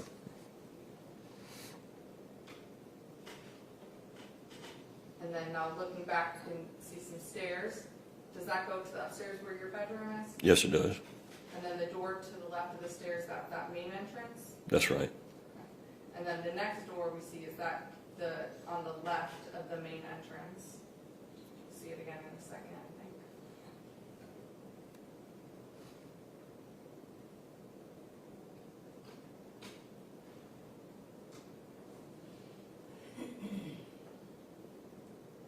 So we're seeing that door to the bedroom again on the outside. That's right.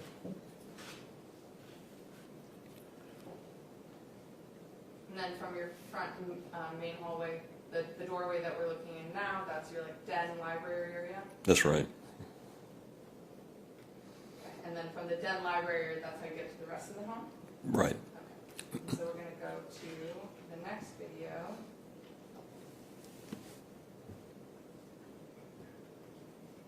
It's okay.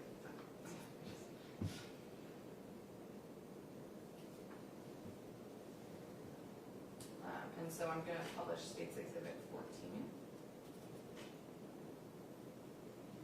Okay, so now we're in that den library area. That's correct.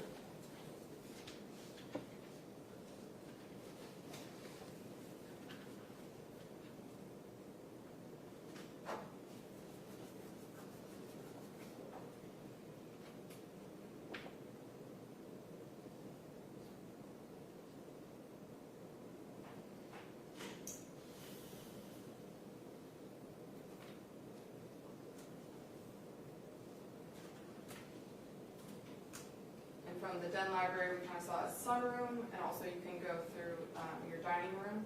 That's right.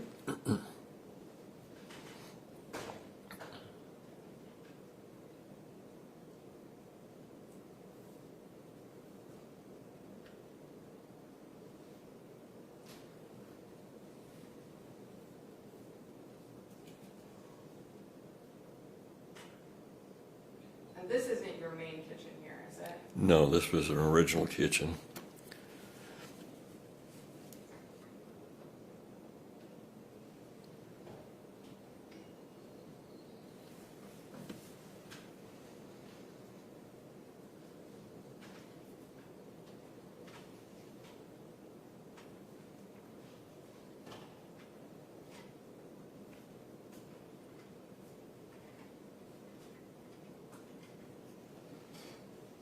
We're turning around, and that's the sunroom kind of area that we're walking in that connects to the den on the other side of the Yes, kitchen. ma'am. Just two different ways you can get to the main kitchen. Right.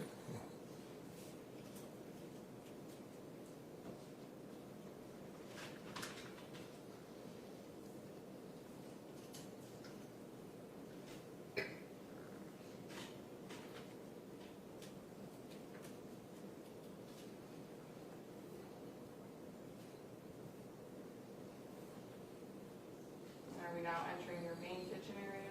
We are. And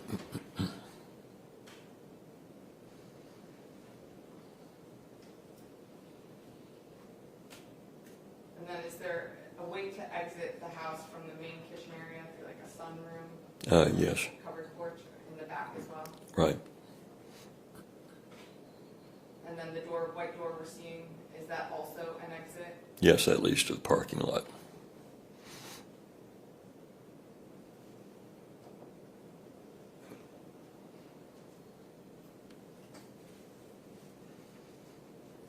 Now we're going to publish State's Exhibit 15.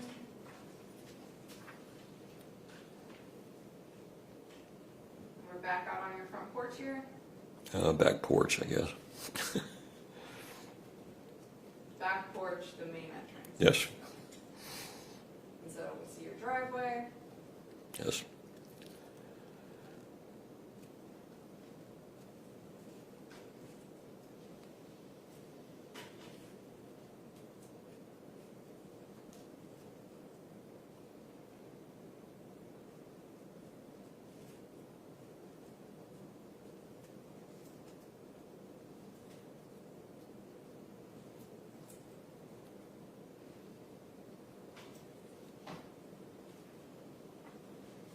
And then would you consider this kind of like your backyard area?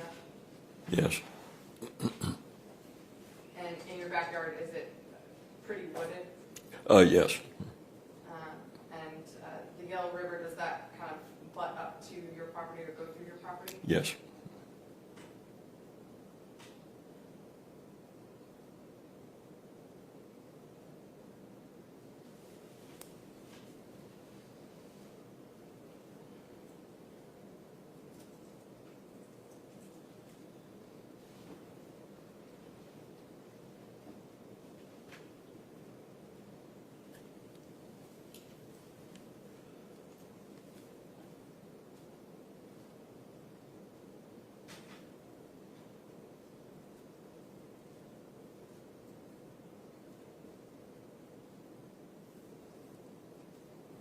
And then to the left where we see the wooded area, are there a couple ways that you can kind of like walk into the wooded area and it just gets, Yes. and once you're like in there, is it just kind of deeper woods? If you get further back in there, yes.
Is that the view of your house from the wooded area? Yes. I'm done displaying.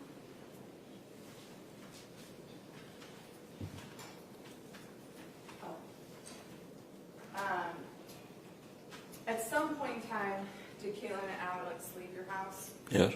Okay. And talk to me about what you remember about them leaving. I'm not sure. I don't remember where they were going exactly. Okay. Did you take them anywhere? I took them part way. They were heading towards the west coast, I thought, was what my understanding. And how far did you take them? I took them to the Alabama line. And then you kind of just dropped them off? Right. They were going to hitch. And did there seem to be any sort of issue in that drive? Do you remember there being any sort of issues between them, or did they seem okay? They seemed okay, yes. Okay. I have no further questions.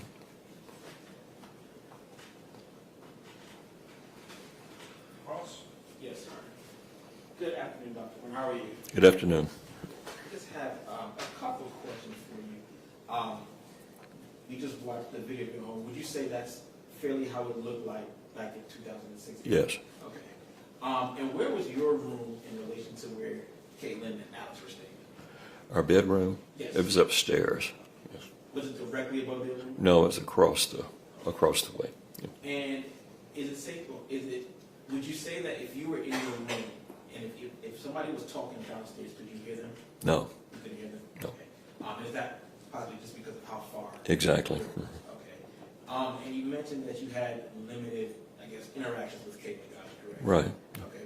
Could you say approximately how many times you've had any interactions with her? Oh, yes. It would come and go, and we would exchange, greetings and pleasantries and good day and so forth, but nothing extended. Okay. And nothing about these interactions stood out to you? No. Okay. And there was no point where you and Katelyn just kind of sat down. You guys weren't having any heart-to-heart or anything like that? No. Okay. And although she was staying with you, let me ask you this, do you know how long Katelyn was staying in that home? No, I'm not sure. About a month, maybe. Okay. So is it safe to say that although she was staying with you, you didn't really know her? That's right. Yeah. And in this drive, you said you took them to the Alabama state line. Right. Approximately how long did it take to get to that state line? Hour and a half, maybe. And in that interaction, nothing stood out to you as well, correct? Correct. Yes. And when you dropped them off, that was the last time you saw Katelyn Goble? Yes. Nothing further. Thank you. Nothing further, and may this witness be released. Yes. No, Judge. Thank you, sir. You are excused, free to go back to your business. Thank you.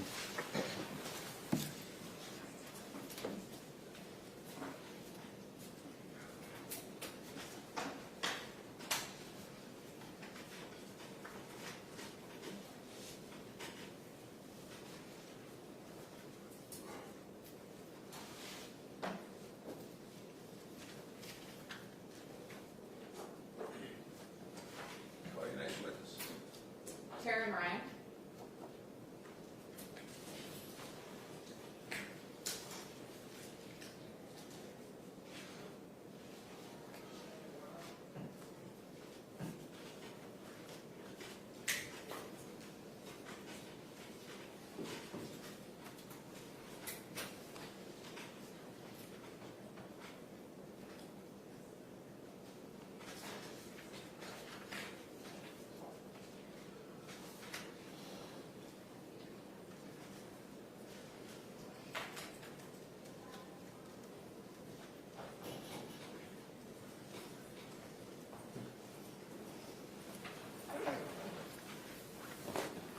Raise your right hand, please, ma'am.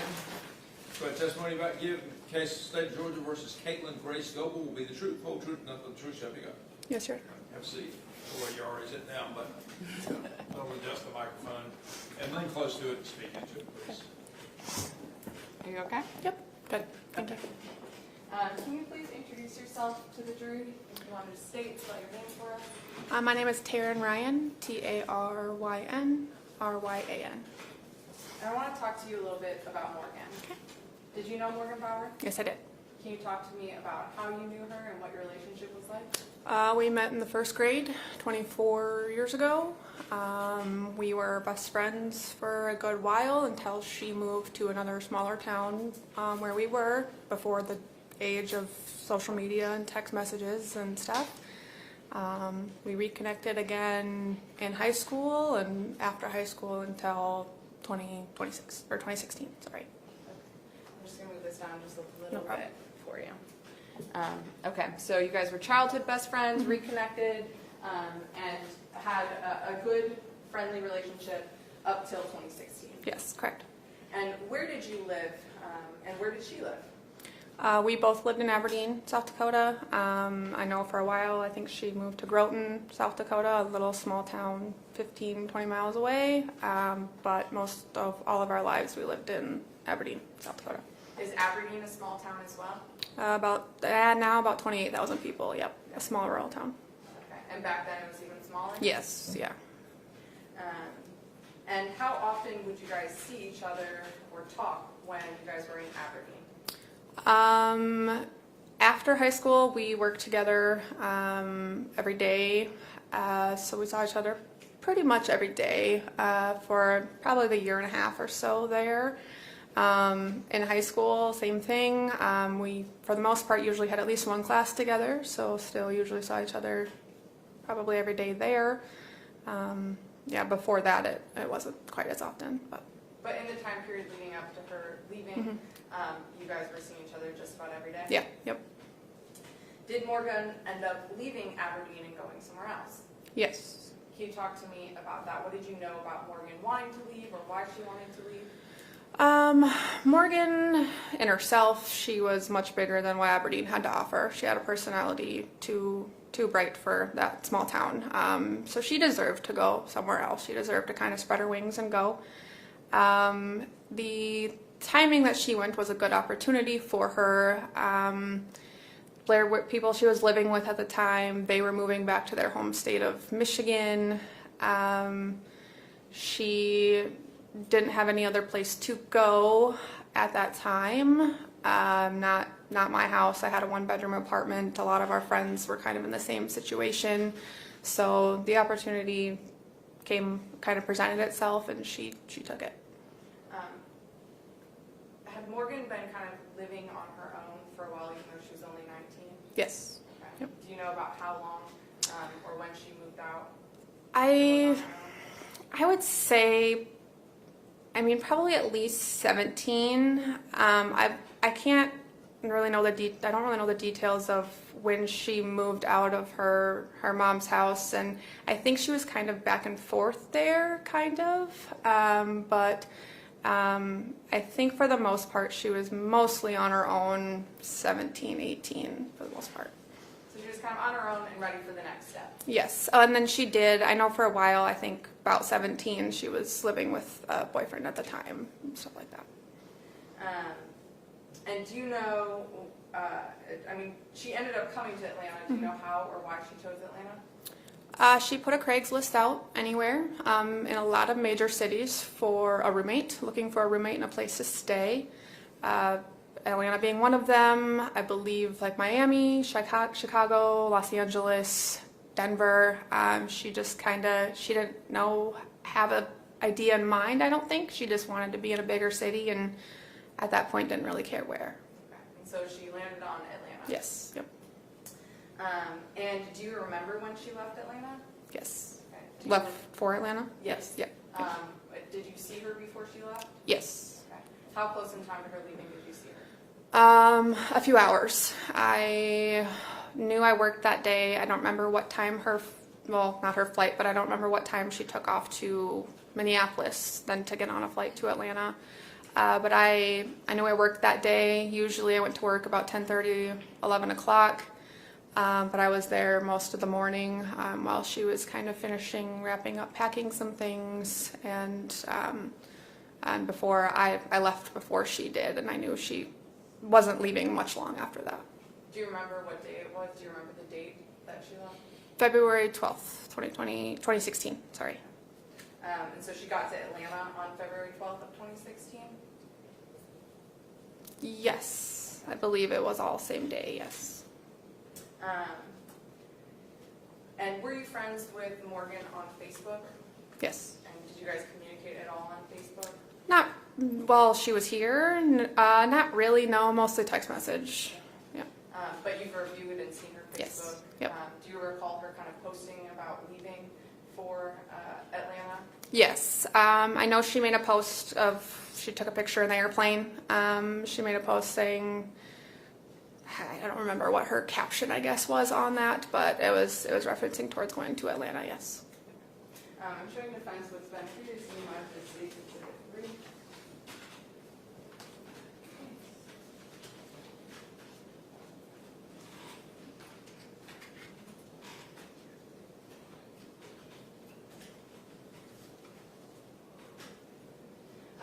And Your Honor, State's Exhibit 3 is a business record of Morgan Bauer's Facebook.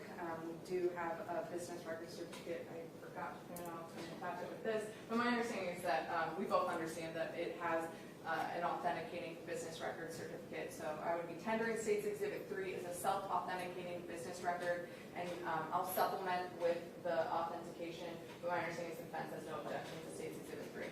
No objection, Your Honor. And just for the record, State's Exhibit 3 does have page 1, 260, 261, and 420. So there's only 4 pages in State's Exhibit 3. And I would like to present in English. And I'm going to try and use that one though.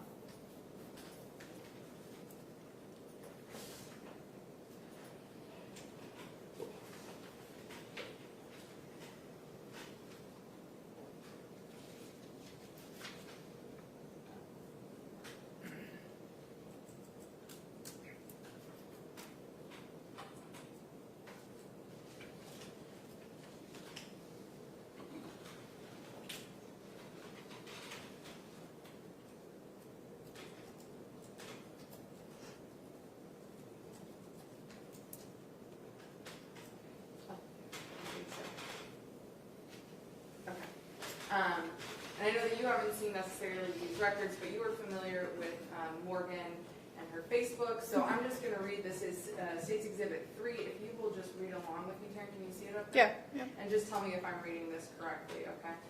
So Morgan Bauer, Facebook Morgan Bauer says, I leave in 2 days, and that was on February 9th of 2016. Was that about the timeline that you remember her leaving? Yes, yeah. And then whoever she's talking to kind of responds and is asking Morgan, so are you going out there for school or for work?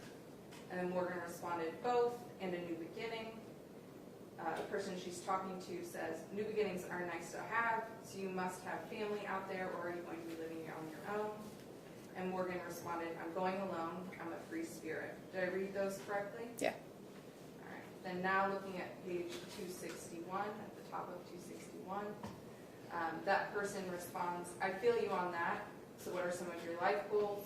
And Morgan responds, not sure yet, haven't found myself or where I want to be, that's why I'm a ghost searching. Did I read that correctly? Yep.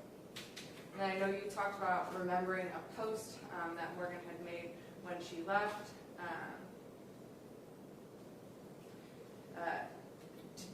I'm showing you a post that was made on February 11th of 2016 where it says, goodbye, South Dakota, and you can't see if there's a little peace hand. Is that kind of the post that you remember? Yeah, yep.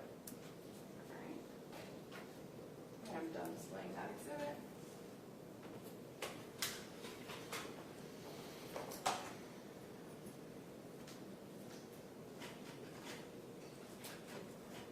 I'm showing the defense state's exhibit 2. Approaching the witness, the state's exhibit 2. Showing you state's exhibit 2. Do you recognize what's in state's exhibit 2? I recognize Morgan. Yeah. Does this fairly and accurately reflect Morgan as she was around the time that you knew her?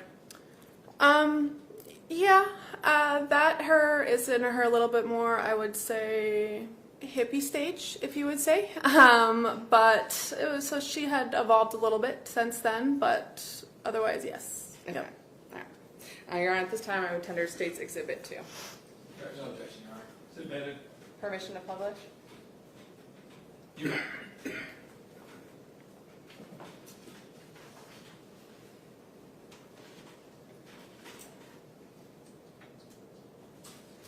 All right. So once Morgan went to Atlanta, did you guys stay in contact? Yes, daily.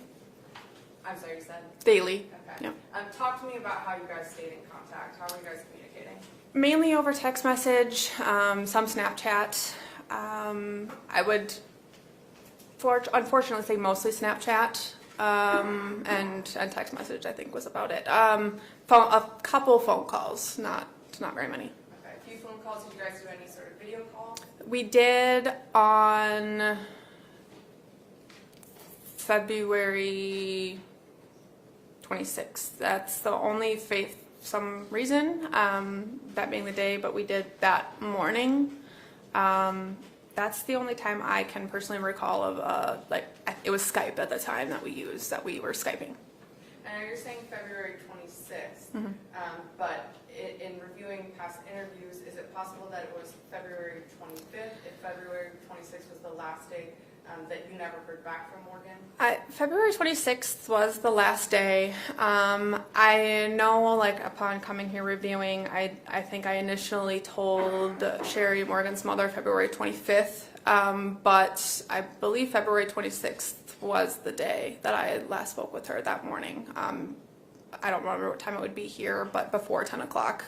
Okay. And if there's phone records that show that it would have been on the 25th, is that what you would defer to? Yeah, yep.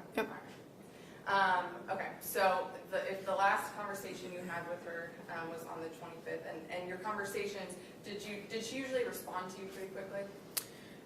Usually during the day, but at night, not as much. We usually only really did check in for the most part. We did have some conversation about how things are going, and it wasn't, I can't recall if it was instantly responsive or within an hour. It wasn't that much of a lengthy conversation with her in her couple weeks being here. Do you remember her having, or do you know whether or not she would have had a good phone line, had minutes on her phone, or whatever to respond to you? Yes, I paid for her minutes on February 11th for her straight talk phone. That should have been good for 30 days through March 11th. So I did pay for those on February 11th. So if it was February 25th was the last time you guys talked, and then you remember kind of sending a follow-up message maybe in the morning of February 26th to check in with her, and she didn't respond? I guess so, yeah, yep. But you remember sending, whatever the Yes, dates yes. are, you remember talking to her the day before, and then the next morning she wasn't responding? Yes, we talked that one day, so I guess I could say the 25th. We talked that day with all intentions of, hey, call me back. I work at a catering department. That's where she had worked too. We work weddings and late nights, and it would kind of probably be about the very same time that she would be leaving whatever said club she would have been at that day. And I told her to call me when she was safe and at home, and I never got the call. Okay. So you never heard from her. You had a conversation earlier today morning, expecting her to follow up with you that evening, and then you never heard anything from her. Correct. Then the next morning, after you didn't hear anything, did you send any sort of follow-up messages or try to get a hold of her? Yes, I did send a few, I think, throughout that day, mainly. I just asking, hey, are you okay? Did your phone break? Did you make it home? A few. I don't remember what days and the timeline of those, but throughout the next couple of days following that, I had sent her a few. And did anything concern you about whether or not she was or wasn't responding to you? Yes, the whole thing concerned me. Okay. Was that not normal from having known her for such a long time for her not to respond to you like that? Not normal. She had made kind of promises to me. She knows of some deaths in my life prior, and she didn't want me to ever feel like something bad like that happened to her. And that was a promise made to me before she left, which is kind of why there was a daily check-in, just to make sure she was okay. Her knowing I was nervous and skeptical about her coming to Atlanta. So after you kind of send that check-in message, you didn't hear from her again? No. At some point, did you reach out to people about not hearing from Morgan? The first person I reached out to was her sister Allie on March 2nd. And then when you learned that no one had heard from her and you hadn't heard from her from a while, did you end up filing a missing persons report?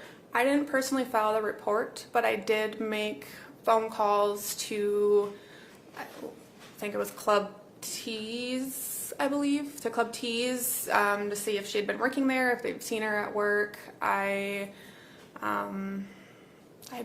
I made a few phone calls down here to the Atlanta area, and even I think the Atlanta Police Department myself, but I did not file the initial missing persons report. And after that communication, did you ever see or hear from Morgan again? No. From 2016 to 2023, did you know what had happened to Morgan? No.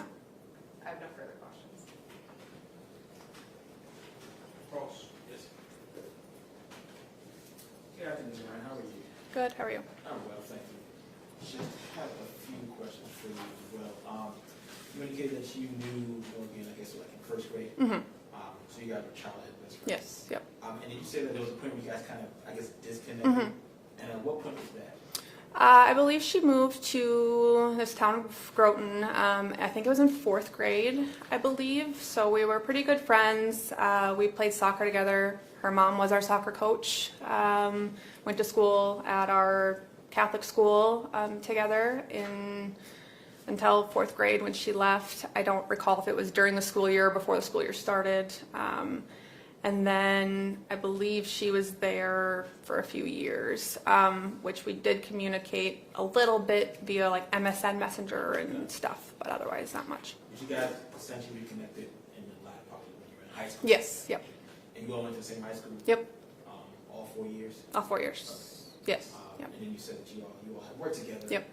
Before, was that, you said like a year and a half? Yeah, yep. Out of high school, straight out of high school, that was she helped me get the job there. And that was my first job out of high school until I worked there too until 2016. Yeah. And how long was it from the time you all worked together to the time she left? She was still working there when she left. She was actually living with other people that we worked with at the restaurant as well. You guys saw each other, if not every day, something close. Yeah, yeah. Okay. And would you say at that moment you all were pretty close? Yes, yeah. And when you all spoke, like when you all didn't work together, Mhm. did you all do anything outside? Oh yeah, yep. She didn't usually have a vehicle. She had a vehicle on, so I was often her driver to get her to and from. I wasn't the only one that was, but I was with her pretty much at all times. And when you all were having discussion, did you all talk about, I guess, life, whether it was with Mhm. relationships, things with family, things of that nature? Yes, yep. So the two of you were fairly open with one another. Yes, yep. Now, when Morgan moved to Atlanta, you all communicated pretty much every day. Yes, You yep. said that was sometimes through Snapchat and things of Yeah. that nature. You all would like either send pictures or whatever it may be with each other. Not really. No, I think she knew my feelings of her being here and kind of getting into the scene she got into, and so she didn't try to, I don't know, gloat it too much to me necessarily. So. But you all communicated. Yes. Yeah. And during that communication, she never brought up Katelyn. No. She never mentioned anything about Katelyn. No. She never mentioned anything about her being affair with someone named Katelyn. No. So there was nothing during that span that gave you any concern, any reason to believe that she might be in trouble or anything like that? No. And after you said it was the 25th? Yeah. Maybe Yeah. the 25th? Okay. Do you remember what time you all spoke that night? We had. This is where the days for me, I guess, are a little misconstrued there. But the last time I spoke to her was in the morning of whether it's the 25th or the 26th. I guess I'm not sure. We spoke in the morning with. I was getting ready for work. I had to go to work, so we hung up the Skype call, is what it was at the time, and I went to work. She went about her day. Expected to hear from her probably the early morning of then probably the 26th, maybe the 27th. Didn't hear from her. So that last time you all had a conversation, she gave you no reason to anything of concern. Nothing stood out. Not at all. No. She didn't sound like distressed. She didn't sound like she was afraid of anything. No. For the most part, the conversation was normal. Fairly normal. Yep.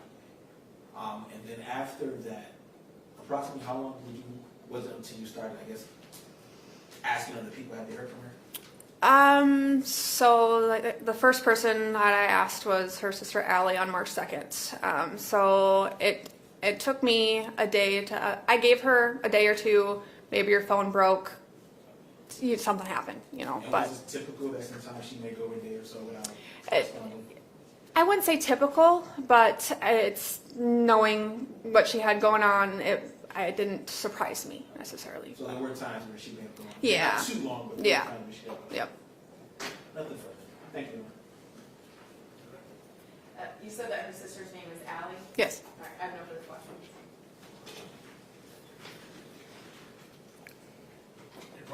Nothing further. No. You're excused, free to go about your business. Thank you, ma'am. Thank you.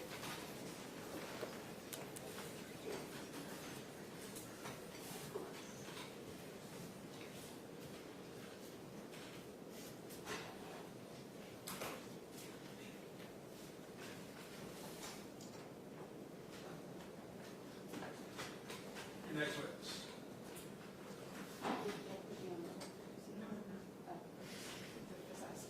The state calls Randy Downs.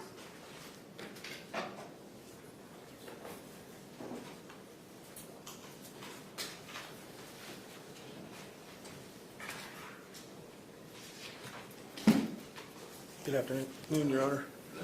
Raise your right hand. Swear testimony you about to give be the truth, whole truth, nothing but the truth in the case of the state of Georgia versus Katelyn Grace Goble. I do. Have a seat. All right, will you spell your name, please? Randy Downs, RANDY-DOWNS. Where are you currently employed? Currently employed with the Covington Police Department. How long have you been employed at the Covington Police Department? Approximately a year. Where did you work before you worked at the Covington Police Department? Porterdale Police Department. How long did you work at Porterdale? Approximately 2 years. And what was your job role at Porterdale? I was the lieutenant, worked mainly patrol. And then prior to working in Porterdale for those 2 years, did you work in law enforcement before that? That's correct. I worked at Newton County Sheriff's Office for 16 years. Worked in the city of Social Circle for 5 years. Worked in the city of Hampton for a year. My wife was diagnosed with cancer in 2022, so that's when 2021, and that's why I moved back to Newton, because that's where I live. So that's why I went to, and then that's when I went to Porterdale Police Department. And what have been your different duties throughout the years in all of that law enforcement experience? I've been in law enforcement for 30 years total. I was a certified deputy in North Carolina for about 3 years before I moved to Georgia. I have close to 4,000 training hours. I'm versed in a lot of things that have to do with law enforcement. I'm actually the Katelyn Police Department training coordinator, so I'm very familiar with training and training concepts. I've also done. I've been a tactical commander, but like I said, I've got 30 years in this profession. In fairness, though, you haven't spent much of your time in investigations themselves, correct? That's correct. I've had no formal training in investigations. However, I fall back to the 30 years that I have in law enforcement. And within that 30 years, I've talked to quite a few witnesses, victims, citizens, suspects over those 30 years. And so in 2023, you're working in Porterdale. How many officers have you been working in the Porterdale Police Department? At that time, we had four officers, 4 to 5 officers at that time.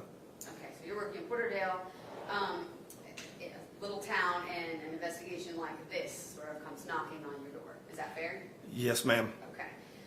And so what was the first thing, I guess, that happened that you started reviewing or that led to you beginning your part in this investigation?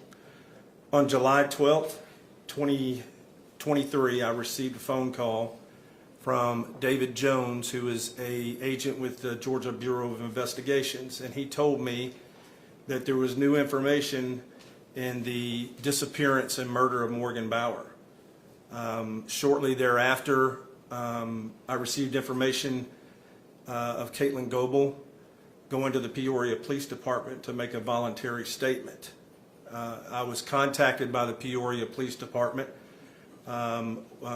One of the investigators contacted me and sent me a evidence axon link to review the voluntary statement that was given by Katelyn Goble, which occurred on July 11th, 2023. Was that your first step in reviewing that statement? Yes, it was. And so based on that statement, what was the next investigative action that you took? And we'll get into some of the contents of the statements here in a minute, but just based on what you were reviewing there, what did you do next? After I reviewed the voluntary statement twice, I contacted the district attorney's office, explained to them the information that I had just received. Then we met and then we discussed where to go from there. And then you, law enforcement in connection with FBI, essentially get a search warrant and search the property where Katelyn Goble says the remains may be found. Give me just a second, please.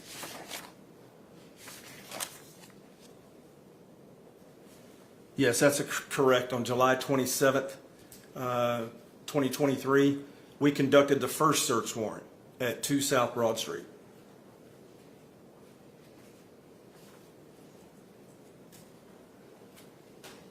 And that was based on your understanding that there could be the remains of Morgan Bauer being found there based on the statement from Peoria on July 11th. That is correct.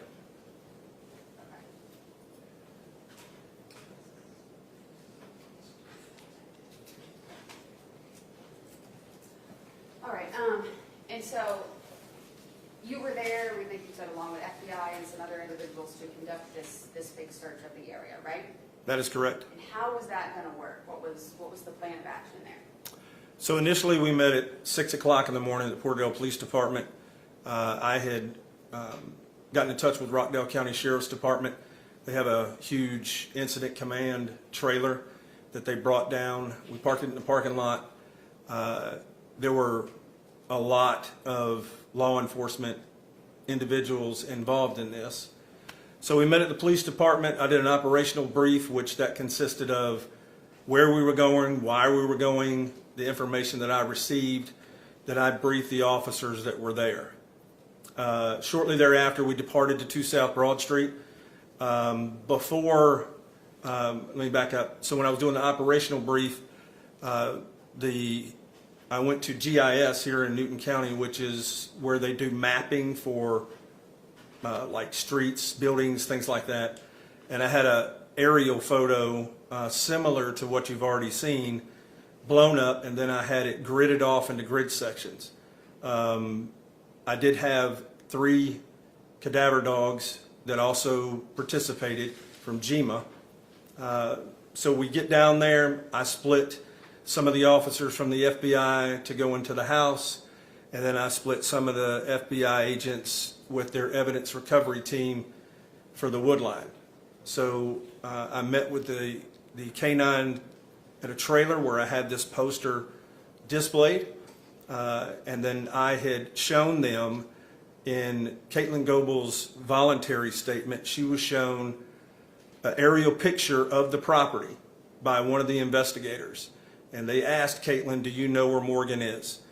So another thing through my 30 years of doing this profession, she picked up a pen, did not hesitate, went straight to a point and circled it. So that's the reason that I gridded off that map, is so we could have a certain area to start with, because you've already seen what that yard looks like. It's very big and it's very dense. So we started off walking the woods. There were some bones identified, but they weren't of human nature.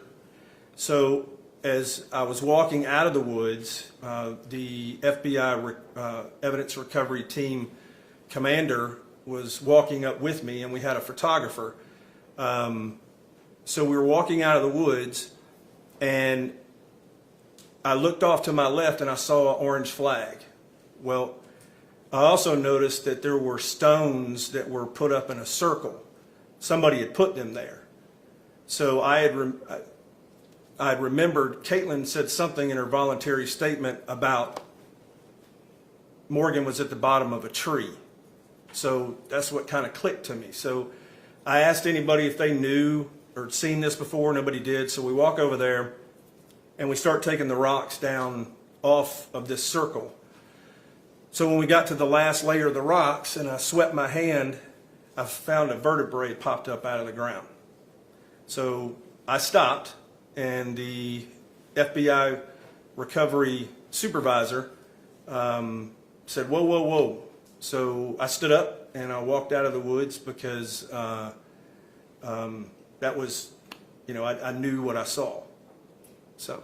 Okay, I want to break down a few things here. One, you're referring to Katelyn Goble comes in and gives a voluntary statement. So when we're saying voluntary, meaning she willingly just walks into the police department and sits down. Is that correct? Right?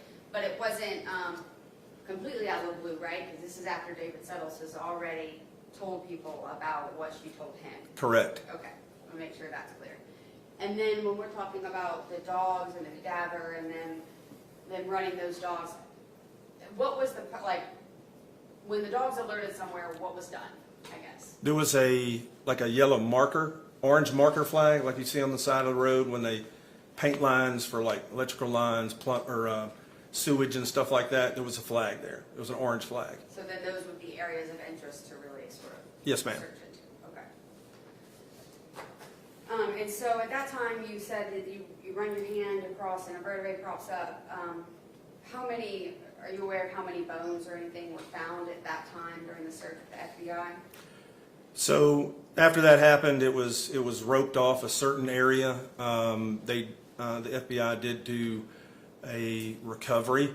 There weren't many bones found. There were half a skull. There was some vertebrae. I can't tell you exactly how many vertebrae were found. There were some rib bones, and that was pretty much it. In what county is it that all of these bones were found in? Is that here in Newton County? Yes, ma'am, here in Newton County. And in fact, is the the bedroom within the entirety of the Warrens' house and their property in Newton County? Yes, ma'am, it is. At the point that y'all are searching outside and doing grid search, does anyone go inside of the home and at least look around, take pictures, things of that nature? Yes, the FBI did go into the bedroom that I had identified from what I'd learned through this voluntary statement, and they were tasked with searching the bedroom. I'm going to show you State's Exhibits 16 through 79. Take a second, look through those, and let me know if you recognize them. Oops, excuse me.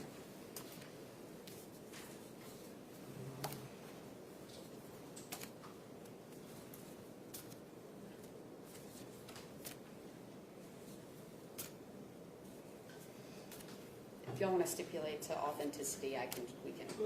Okay, all right. They're going to agree that they're authentic, so you don't have to look through every single one. We're going to go through them again in a minute, so I'm just going to try to save us some time. Thank you. All right. I'll tender States 16 through 79. No objection. They are admitted. All right.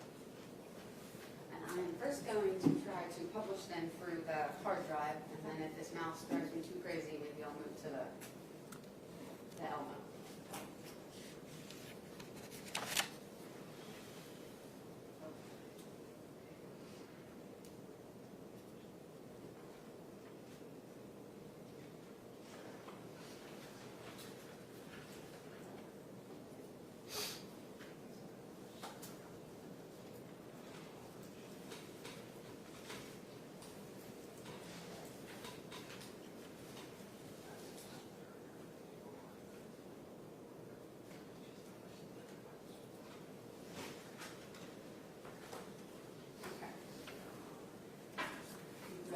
Yes, thank you.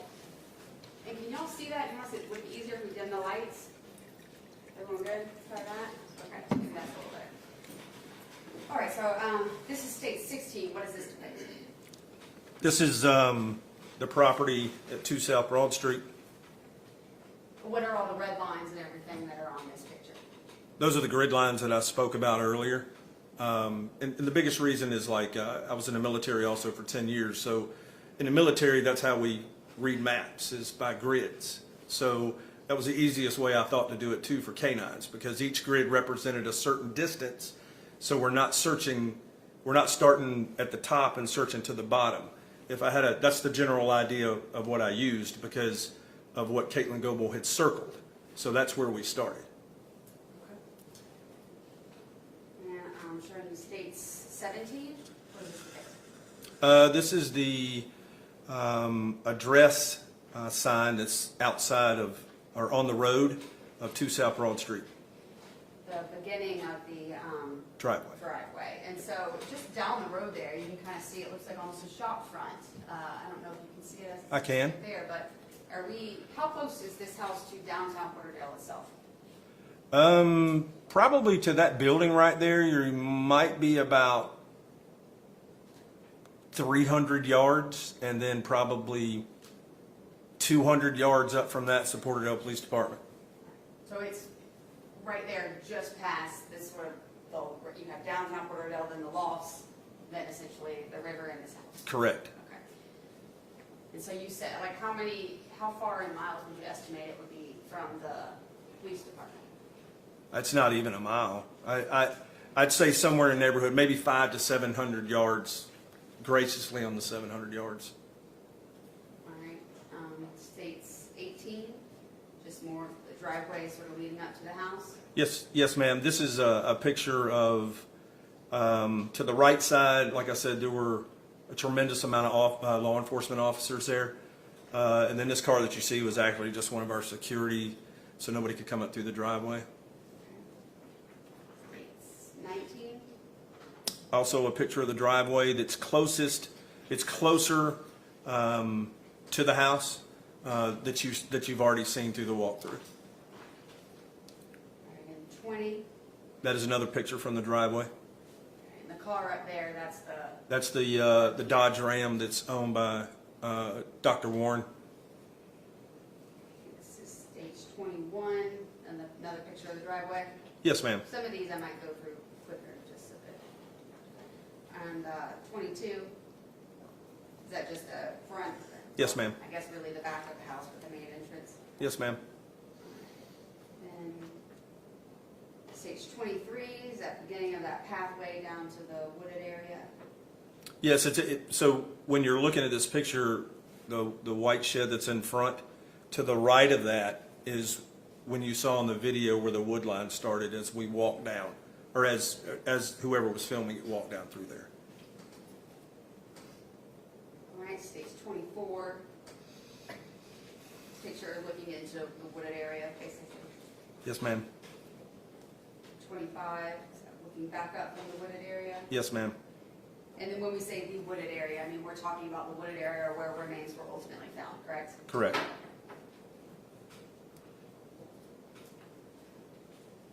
Is 26 another view of that? Yes, ma'am. 27, Yes, ma'am. a view from within the wooded area? That's correct. Same with stage 28? Yes, ma'am. 29, just a vantage point of one of the entrances to that area. Yes, ma'am. All right, states 30, I'll move to states 31. What is this showing? This is showing what I described earlier. If you look where the first orange flag is, you can kind of see rocks that are in a circle. They obviously look like, to me, look like somebody had to put them there. And there were a couple different sort of rock areas. That Yes, were ma'am. flagged, right? Mhm. All right, so states 30, states 32. That, yes, ma'am, right there. States 33. Keep continuing to states 34. What is this showing? Okay, so this is showing where we had taken the rocks off or apart, separated them as a circle, and it was the general area of where I swept across the ground and a vertebrae popped up.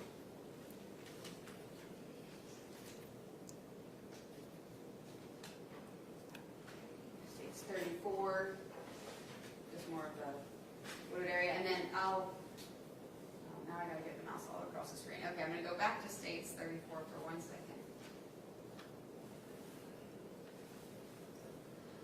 In the background there, you see some equipment. What's that? Okay, so what you see in the back of this picture is equipment that, this being the first search warrant, the FBI uses to recover things of this nature, especially when they're in woods and stuff like that. You know, like you see on TV, the brushes and the little things that you shake out dirt and rocks with. That's what that equipment is at the top.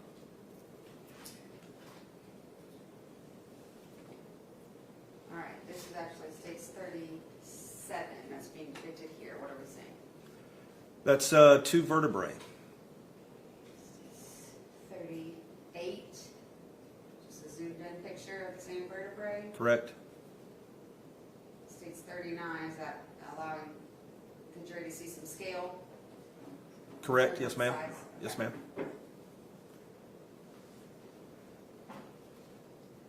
States 40.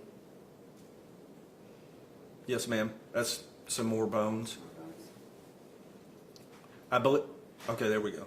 Yes, states 41. That's half. That's the half skull that we found before we recovered it. Before you dug it up. Yes, ma'am. I'm sorry. No, Yes. no, you're good. I just want to make sure we're saying. Okay.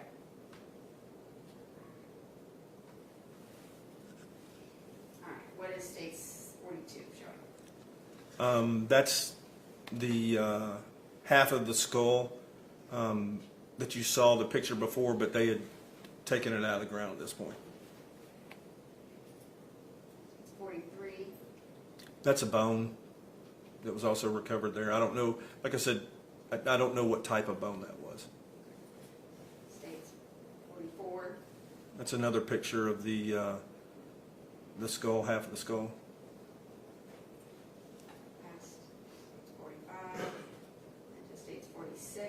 same picture.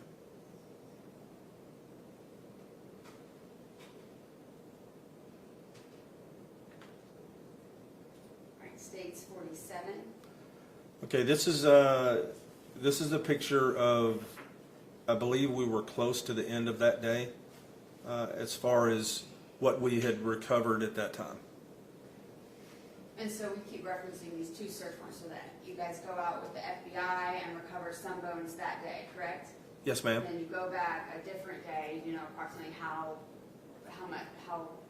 farther out from that the second search warrant was? How Give many me days later? just a second, I can tell you.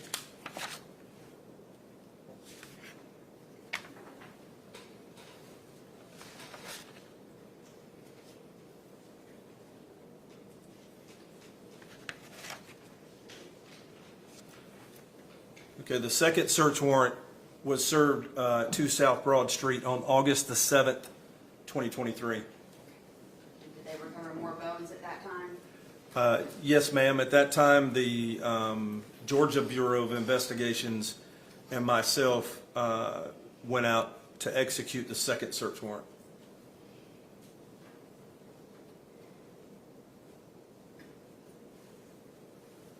So I'm going to go to States 48.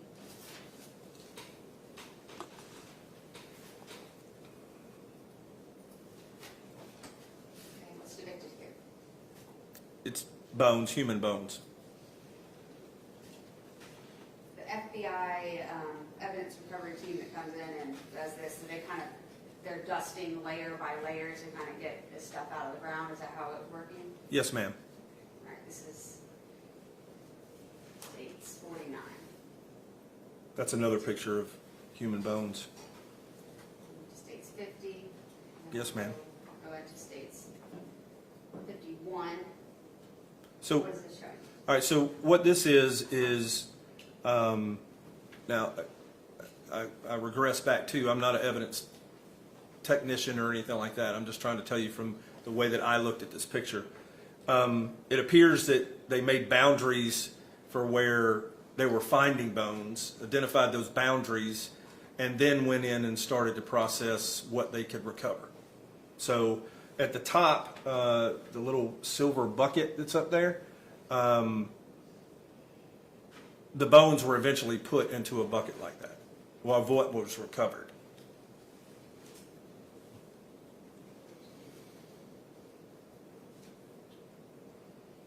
The arrows work. Okay, I'll go to States 52. Just another depiction of that. Correct. States 53, were there a few different of these sort of zoned off areas based on where you believe bones? Yes, that's correct. Okay. This, I believe, this one that we just widened out once they felt comfortable with what they had recovered at that time. States 54. Yep. These are more human bones, it looks like. And then I'll go to States 55. What is this showing? Okay, so this is part of a burned suitcase. It was found in the same general area as the bones? That is correct. Go to States 56.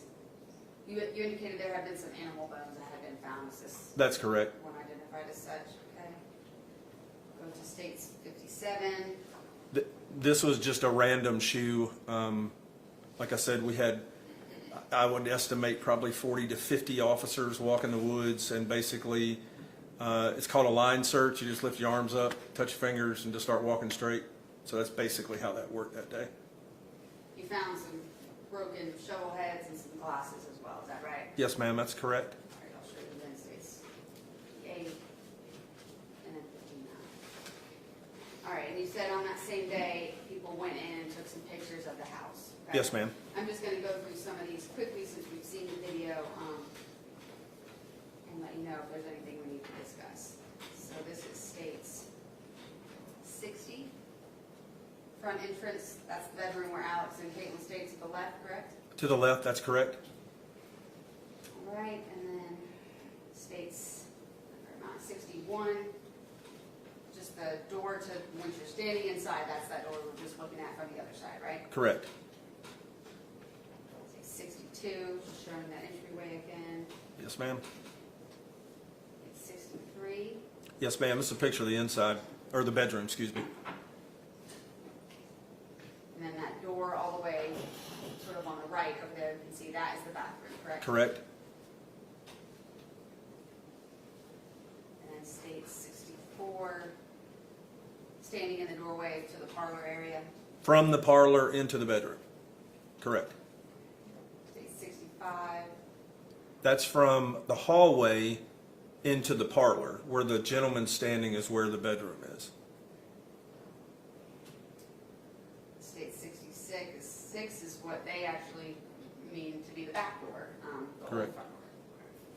State 67, is that study, library, den. Yes, ma'am, it is.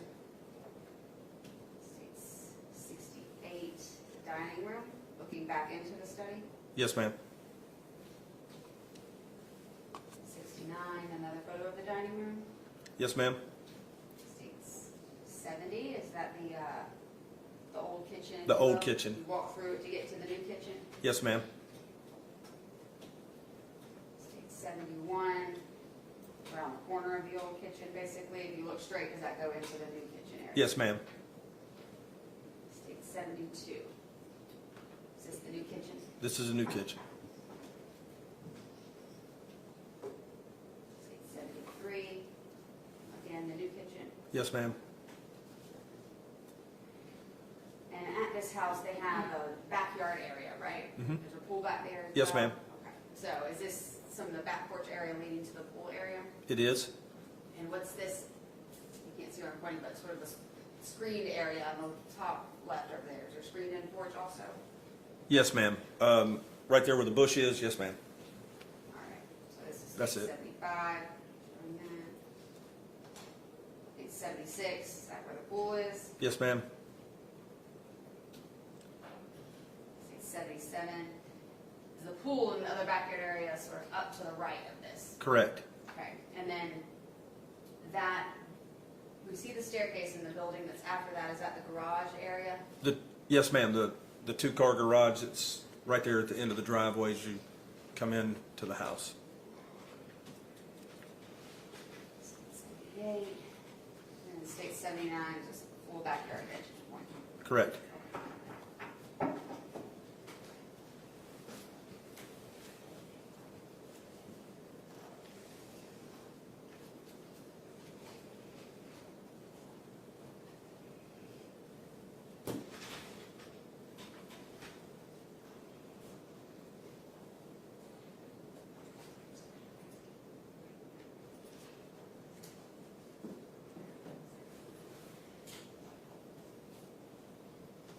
And Lieutenant Downs, it was your idea that maybe a second search needed to be conducted, right? To go and see if there were more bones or maybe if there were more items of interest in the room itself. Is that right? That was based off another interview. Or second interviews? Okay. Correct. Or other interviews, I should say. Yes. All right. So, in referencing those, once you guys do this search and find the bones there at the house, what do you go and do? After the bones were found and we wrapped up for that day, I went back to the police department. I got back in touch with the district attorney. I explained to him what I had. From there, I took arrest warrants for Katelyn Goble and Jonathan Alexander Warren. After the warrants were issued, I began to learn more about this incident and who was involved as far as a private investigator and things of that nature. Okay. Well, let's break it down. So Okay. you basically, once you do the search, you fly out to Peoria, Illinois, Yes. and conduct more interviews with Katelyn Goble, right? That is correct. Okay. So, and you've reviewed the one from July 11th. So let's break that down. And eventually, when the investigator from Peoria gets here, we'll play the interviews. But just to get a general idea, her interview on July 11th of 2023, so before the search is done, what is she generally saying there? What's the story? Give me just a second. Give me a minute.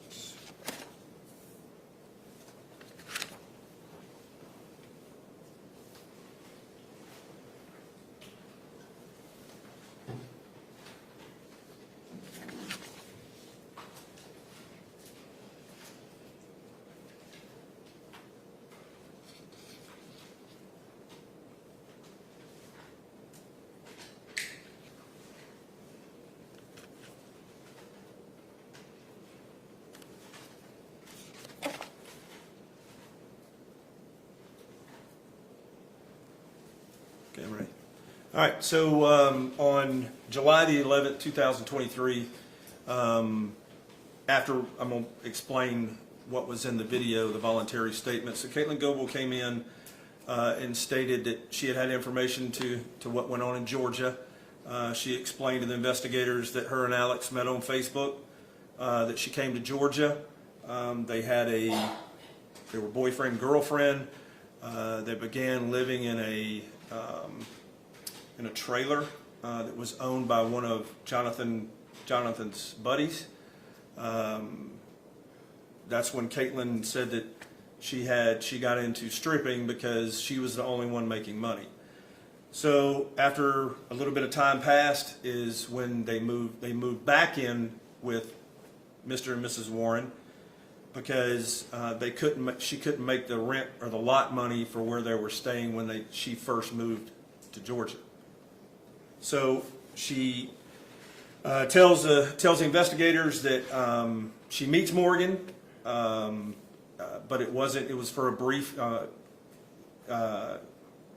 They met and just communicated by phone. Excuse me.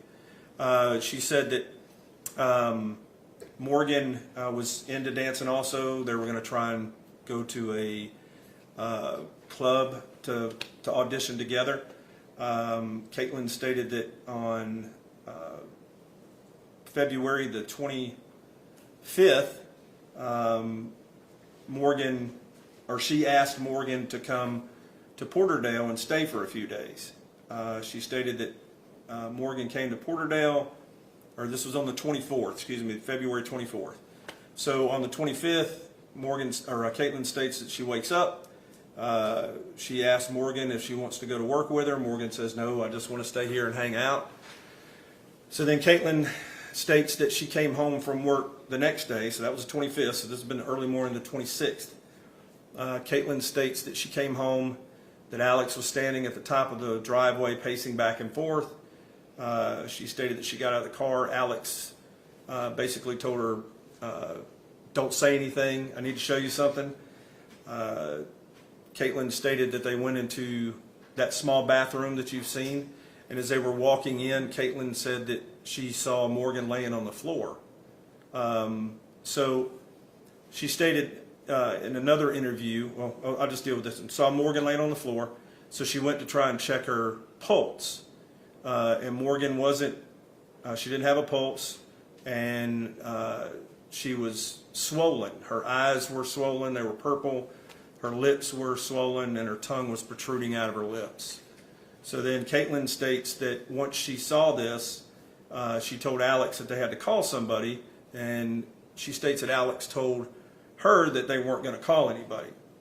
So Katelyn states that right after seeing this, she runs into the kitchen, that Miss Warren was up drinking coffee, and that she had a cup of coffee with Miss Warren. Then she states that a little while later, she leaves the kitchen, goes back into the bedroom, and Morgan is laying there, still laying on the floor. She says that Alex took Morgan and put her in the bathtub, in like a kneeling position in the bathtub. And then Katelyn states that she pretty much tried to stay away from Alex as much as she could for the next couple of days until she was approached by Alex, and he said that there were some books and clothes in a suitcase that needed to be taken down to the burn pit. You'll see in the voluntary statement she leans forward and she says, I know it was not clothes and books. So they took the suitcase down to the fire pit, they both put branches on it, and they set the suitcase on fire. Katelyn states or said that there were multiple times that they went down to the fire pit and burned what was down there. And we'll stop there. This interview she gives on July 11th and then on 8/2, is that when you go at Peoria, and that's the first interview she has with you on August 2nd? That is correct. Okay. And so in both those interviews, be careful or intentional to say that she is avoiding Jonathan Alexander Warren. She's not happy with him. She's staying away. Things like that. That is correct. Okay. So she's acting like she's sort of doesn't want to be in a relationship with him, doesn't want to be involved in anything that's happening, is what her story is to you guys in these interviews. Yes, ma'am. And then her story and these interviews on July 11th and August 2nd is that she wasn't even at the house at all when Morgan was killed. She had left and gone to work already, correct? Correct. The voluntary statement, the first statement, that's what happened. And then you're familiar with Detective Holst in Peoria, Illinois? Yes, ma'am. And he was the one who kind of really dug in on the phone records and stuff here, because we had Morgan Bauer's phone records from 2016, right? Yes, ma'am. And so, was he able to determine that Morgan's last time she's interacting with her cell phone is essentially 3:22 a.m. on February 26th? After that, doesn't use her cell phone anymore. That's correct. And did you guys confront Katelyn with that information, simply? You didn't, leave and go to work, that Morgan's not interacting with her phone at 3:22 a.m. right after you get back to Porterdale? That is correct. Okay. And what, at that point in time, when confronted with the information that y'all know she didn't go to work, that she would have been there at the time that this happened, what does she then change her story to be? She then changes the story to that she acknowledged that her and Alex went to Gainesville, picked up Morgan at a hotel that she was staying at, called the Georgiano, brought Morgan back to Porterdale, stopped at a convenience store to get some, I think they were called Locos or whatever. They get back to Porterdale. Morgan and Katelyn go into the bedroom with Alex, and they wanted to take she said they wanted to take a shower. They took a shower because they had actually worked, and then they picked up Morgan, or took Morgan to the hotel to get clothes and then come to Porterdale. Sorry about that. Then when they got to the house, Katelyn stated that they took showers and just wanted to get some sleep. Well, Alex was trying to get them to drink. Katelyn stated that Alex also suggested a threesome, and she told Alex that no, they didn't want a threesome. Katelyn did state that she was attracted to women, but she was not attracted to Morgan. She was not her type. So Katelyn states that she went out of the room, went into the kitchen to make some food. When she returned, she saw Alex on the other side of the bed where the door entrance is from the main door that you saw in the video. Alex was on that side. Morgan was laying on the floor, and she heard Morgan gurgling and making noises, and she wasn't sure if Alex had seen her, but she was sure that Morgan had seen her. There's also one point in the interview you'll hear where Katelyn states that she moved around to the front of the bed, so Morgan's head would have been facing the bathroom and her feet would have been facing the wall when this happened. And obviously it was a very small bathroom. Katelyn states after she saw that, she freaked back out again, ran back out into the main house, slept on the couch in the parlor, stayed away from him, and then ultimately they left. A couple of months later, they left. So essentially now, confronted with that information, she says, well, I was there and I saw this happen, correct? Correct. Okay. She's still maintaining that she's not hanging around Alexander Warren, doesn't want anything to do with him in the days following this murder, right? Correct. And in this interview, that's when she also says that she helps hold the body parts while he cuts. Correct. She stated that Alex told her to go to the kitchen and get some knives.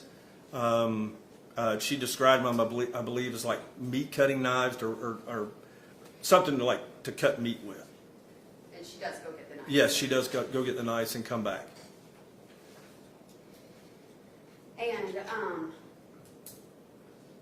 you did another interview with her in August 16th here when she was in Newton County, correct? Katelyn Goble. Correct. Okay. And she's again maintaining she didn't want to be around Jonathan Warren or anything like that. And this time she's indicating in that interview interview on the 16th, she asked that Jonathan Warren was having sex with Morgan's torso, and they would have sex with her while Morgan's head sitting in the bathtub sink. Is that right? That's correct. Okay. She's still maintaining that she didn't want to have anything to do with him. She didn't want to be around this or anything like that, right? That's correct. Okay, so in the course of this investigation, you also got Katelyn Goble's Facebook records and TikTok records. That is correct.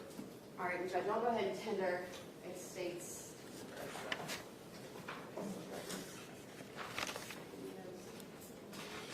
I'll tender State's Exhibit 4, which is the full Facebook records of Katelyn Goble. They're self-authenticating. There's a business record certification.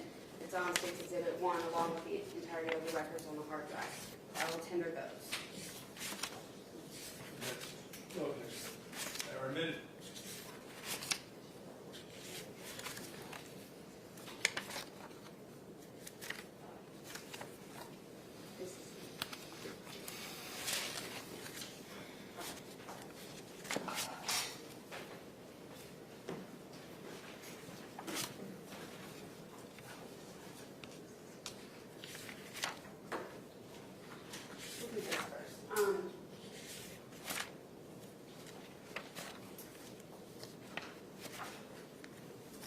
I'm going to show you State's Exhibit 6. We'll go ahead and publish it. That's already been admitted into evidence. Real quick. You aren't necessarily like a social media guru or anything like that, right? No. Okay, but you know how Facebook works, at least what a Facebook timeline looks like, right? When you're just scrolling on it on a phone or on the internet. Mm-hmm. Okay. Is there a difference in what you receive or what you observe if you look at someone's Facebook timeline and how that works, and then what you get when you send a search warrant to Facebook and get someone's entire records or history? You mean the process that I have to? No, I mean what they look like. Oh, yes, I do. Okay. So the records, when you get them, don't read like you scroll on someone's timeline. It's kind of different format, correct? Right, because it has to do with the hours. Like I said, I'm going to show you some stuff from State's Exhibit 6 here.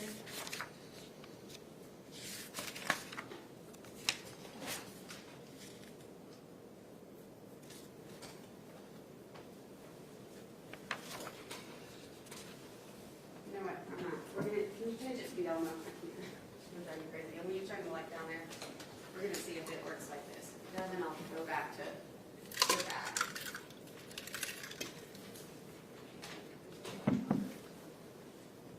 What?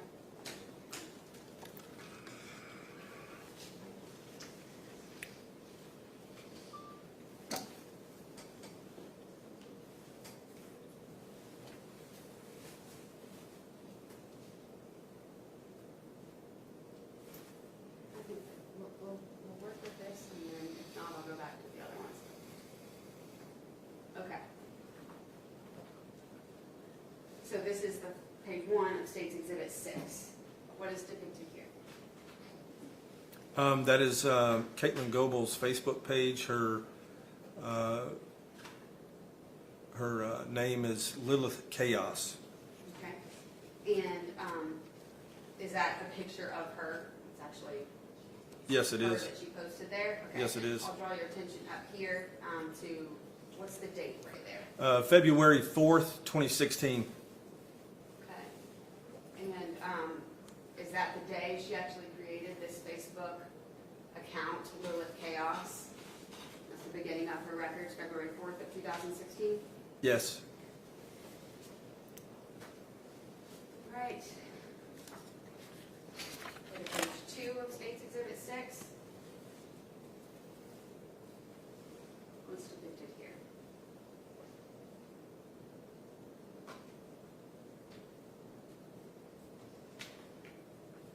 What's depicted here? Oh, I'm sorry, I didn't hear you. These are 3 females that have been, looks to be cut open, and it looks like wire or string is holding their skin to the ropes that are on these swings, and that there's large puncture marks in their legs. what is said down here? Okay, so denial toll is Jonathan Alexander Warren's Facebook account. Also, that's his Facebook account. And he replies back, "Oh, our harem." And this was let's see, what is that? 26. So that's 21 days before Morgan Bauer was murdered. Show you page 3 of State's Exhibit 6. Okay, this is Bob. Before we get to Bob, Yep. I'm sorry. you're okay? I'm going to draw your attention right here. What is this post? Okay, February 25th, which this is the day before the murder. Lilith Chaos, who is Katelyn Goble, posted, "I'm the last person you'll ever want to lock horns with. Come on and try me, bitches." Page 4 of State's Exhibit 6. Okay, like I stated earlier, this is another picture of Bob, Lilith Chaos, Katelyn Goble, on her Facebook account, and was tagged by Alexander Warren. Also denial toll.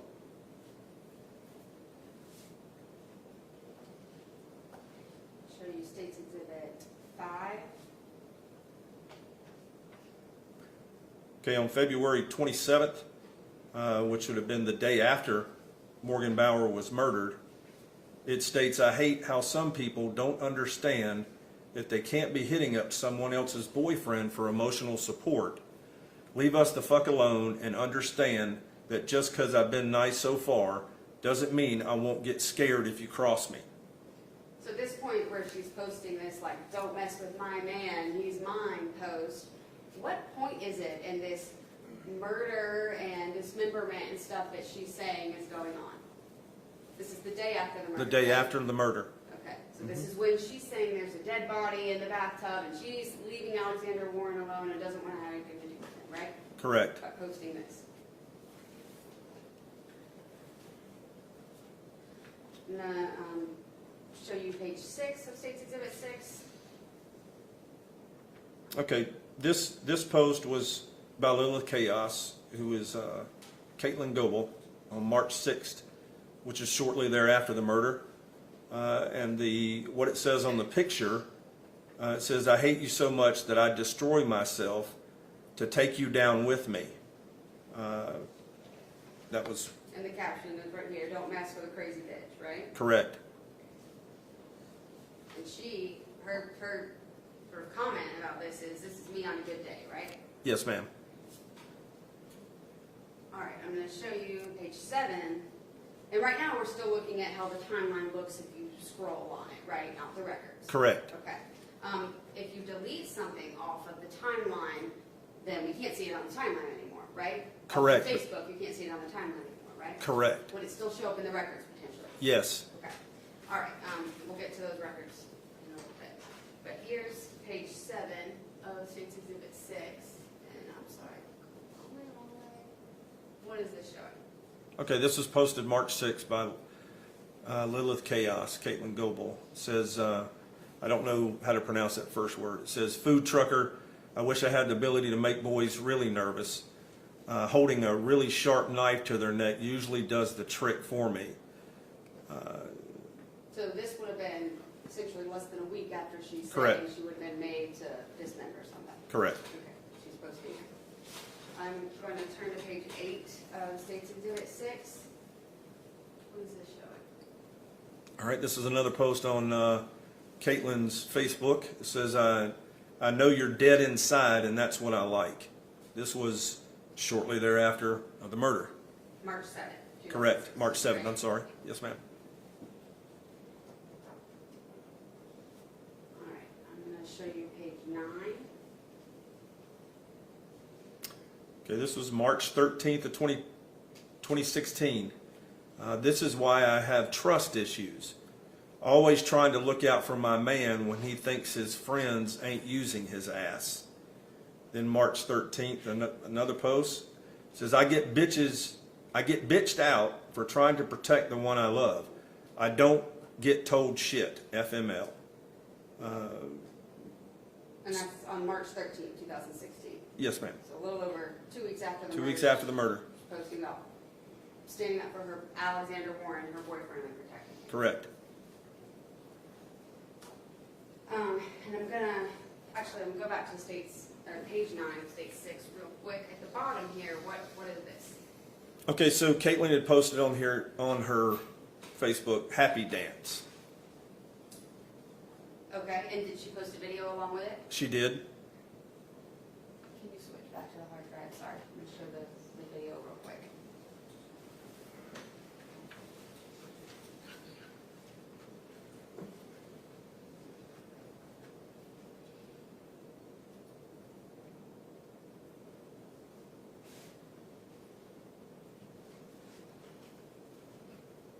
All right, I'm gonna publish case exhibit 7.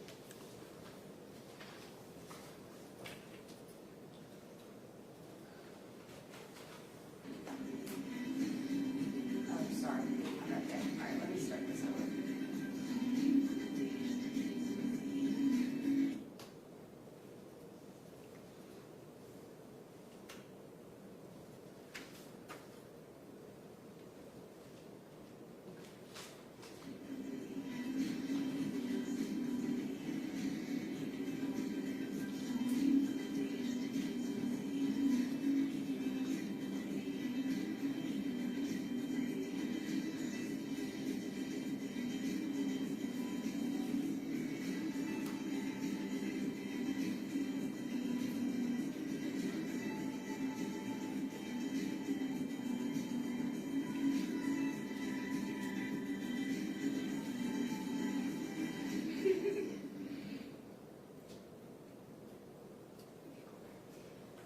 March 10th, 2016, so 2 weeks after the murder. Happy Correct. Dance, that's Alexander Warren in the video, right? Yes, That's what ma'am. she's posting. While she's telling you that she's avoiding him, doesn't want anything to do with him, terrified of him. Yes, ma'am. I'm going to show you page 10 of State's Exhibit 6. You can go back to the Alamo, thank you.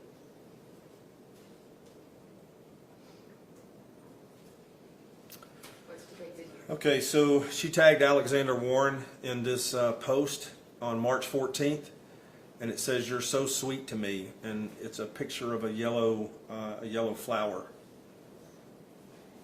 I'm going to go back to March 10th because I forgot to ask you real quick. Before this one, the same day as the Happy Dance video, was there also a post that would have been deleted but is in the records where Katelyn Goble says that death is really when the party started and tags Alexander Warren? Correct.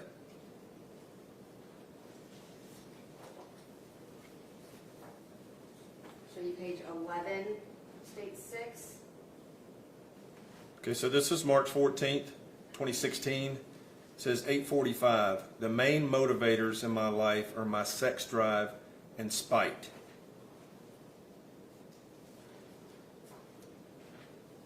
I'll show you page 12, state 6. Okay, so this is a picture of Alex and Katelyn that was posted on March the 17th, 2016, and it says, "Me and my weirdo." With a heart. With a heart. So we're looking at 2.5 to 3 weeks after the murder, correct? Correct. All right, page 13 of state 6.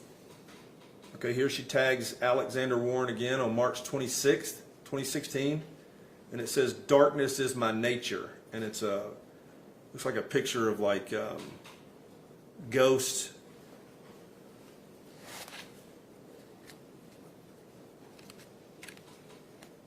Page 14 of state 6.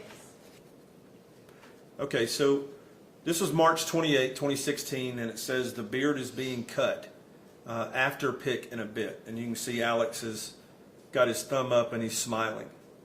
And this is what date? March 28th, excuse me. So about a month, a little over a month after the murder. Correct. Still. All right, page 15. Okay, so this is also on March 28th. has a picture of all done with an exclamation point with Alexander or Jonathan Alexander Warren. Just looks like he has a goatee. Okay, so essentially, a month later, she's given him a haircut, posted it on Facebook. Right. All right, page 16 of States 6. Okay, so this is another Facebook that was tagged Jonathan Alexander Warren. It says, "Isn't it so?" And then Alexander, it says, "He's empty without her, and she's heartless without him." And the picture shows two figures, and it looks like a woman has walked through a man, and that she has a cutout of a heart through her. Page 18 of State 6. Let me ask some clarification. When is it that Katelyn and Alex end up leaving Porterdale and sort of starting there? Is it in Arkansas? And That was in May. in May. In May. 2016. Right. Okay, so to your knowledge, they're still there living together from February to March, April, into the middle of May of 2016. That correct, and that was posted also on her Facebook account. On her Facebook. Okay, Right. so now going to page 18 of States Exhibit 6. What does this say? This is May 4th, starting a FB, which that's Facebook page, to keep up with the adventures. I will be starting in a little over a month, running on word of mouth, so check out graffiti and hitchhiking. And you said that was May 4th, 2016? Yes, ma'am. You go down a little farther, right here. So May 4th, she also posts 40 more days in Atlanta, then freedom. And then Jonathan Alexander Warren replies, "Let's do it." They actually don't end up staying 40 more days, though. They end up leaving right around May 15th, correct? Correct. And in the meantime, leading up to May 15th, I'll show you page 19 of State 6. What is this showing? This is a picture of what's called tagging, like when you paint stuff with paint cans. And this was posted on her Facebook. And what day is that? May 6th, 2016. And was graffiti and things like that, was that an interest of Alexander Warren's? Yes, ma'am. I'll go to page 20 of State 6.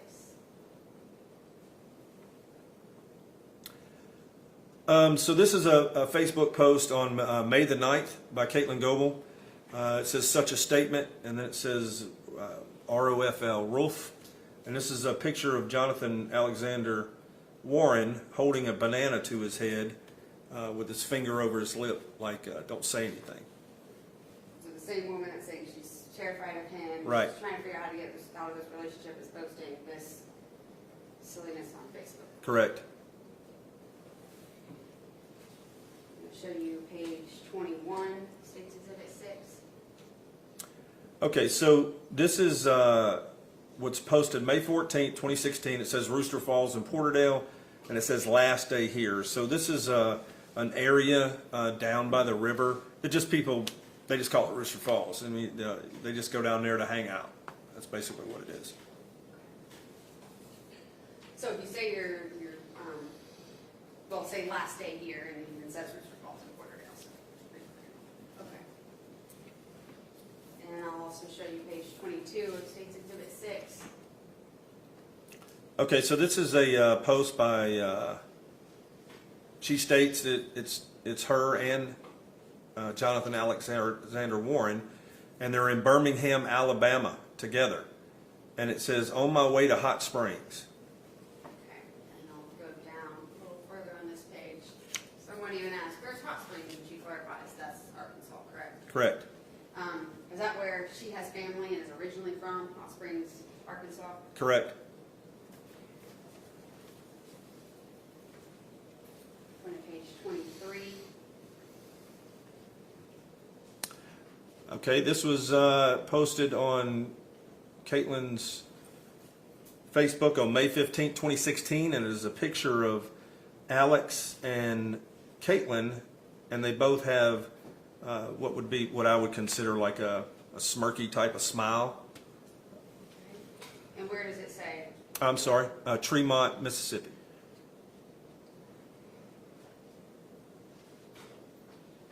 And I'm going to show you page 24.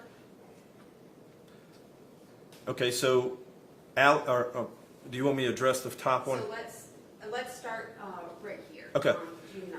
What is she? Okay, June 9th, she posts, "I'm hoping everything is going to be okay for D now.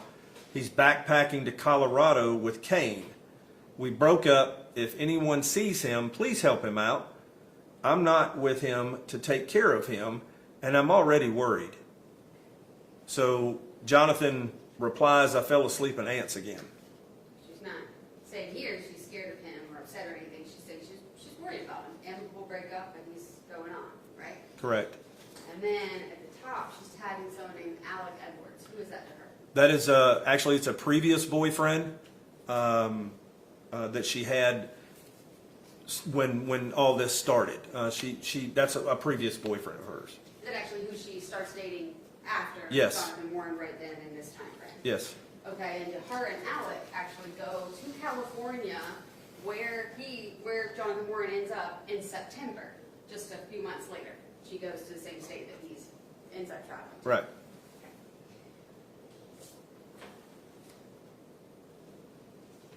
And then this is just to establish that timeline, page 25 of them. June 11, horror movies and snuggles. Is that Alec? Yes, that's Alec. She's still talking to Warren a little bit on Facebook, right? Correct. All right, so I'll show you page 26. Funny Alec, but then she's tagging or typing denial Alexander Warren still on Correct. the June 11th. Correct. And then even again, this is page 27. On June 15th, still talking to her. Correct. And then I'll show you the last page of State's Exhibit 6, page 28. Is this just the, I'm going to have to zoom out, give me 1 second.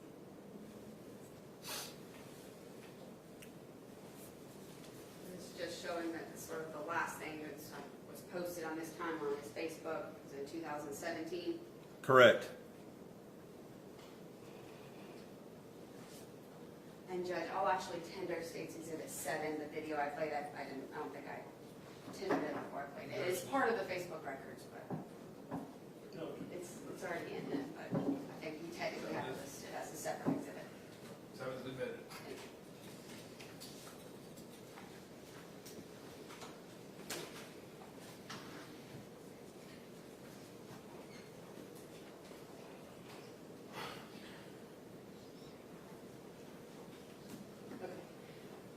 Judge, I think we need another comfort break. I think a comfort break would be good for everybody to have. Sorry.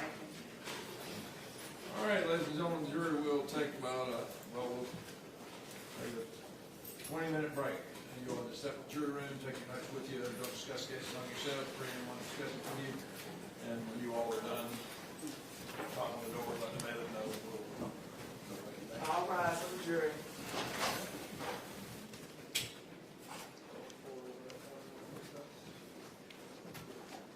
Judge, can I leave this here?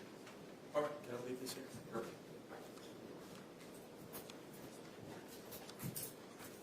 I mean, it's like coated sugar or edible with black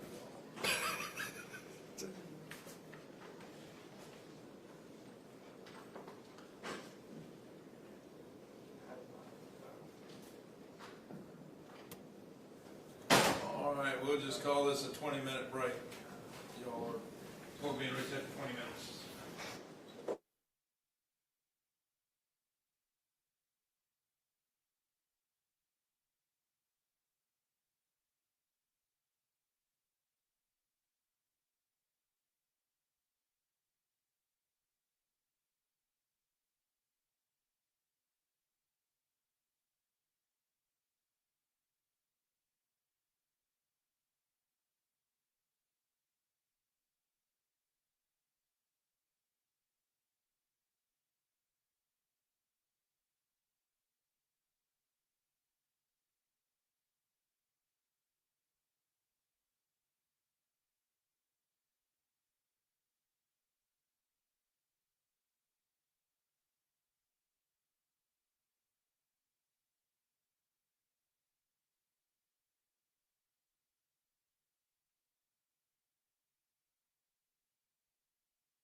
good. We'll resume the direct examination of this witness.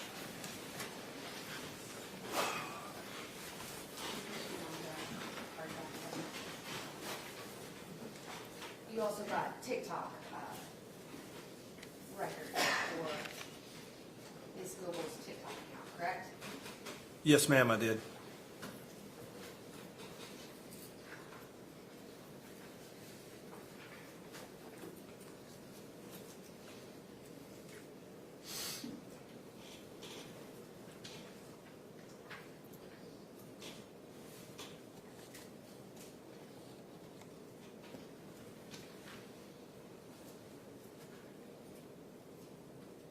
Published dates 80 through 93. And I'll also note in this folder on the hard drive, which is Exhibit 1, that all of the videos are on a state certificate of authenticity.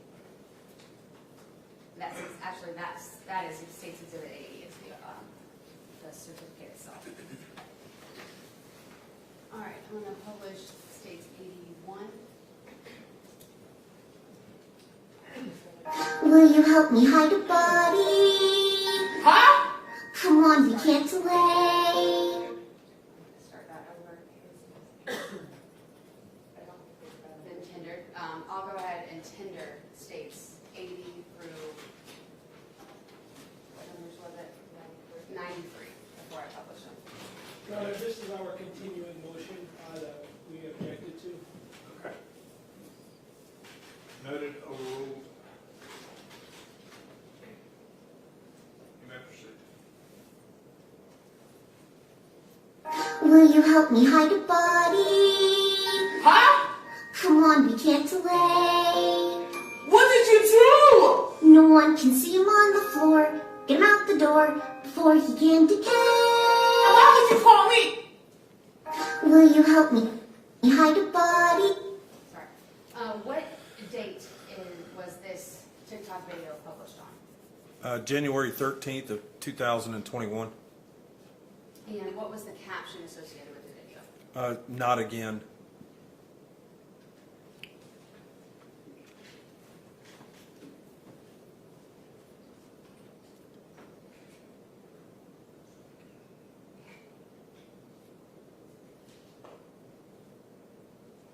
Published dates 82.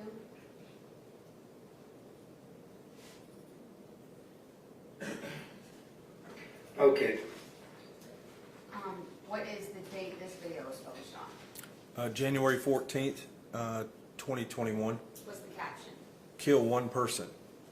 And when I say the date and the caption, is that from the TikTok records itself? When she posts the video, she makes the caption, kill one person? Correct. Okay, and it's the date she published it on. Correct.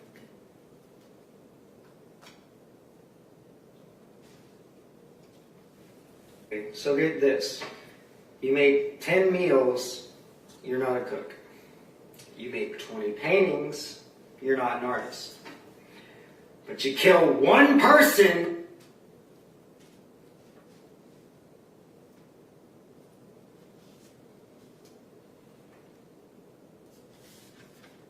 Published dates 83. What is the date this was published? January 17th, 2021. And it says Escola is on the hunt. Esola. Published dates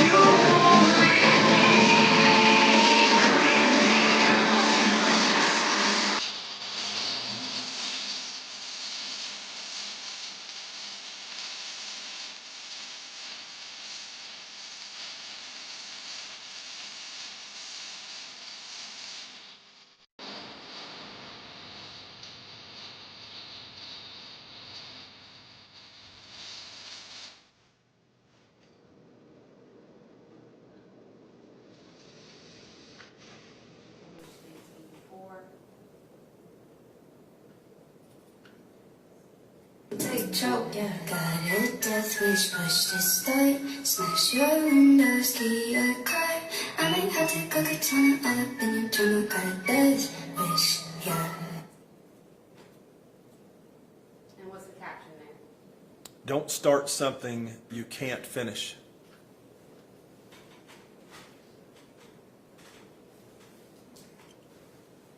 Published dates 85.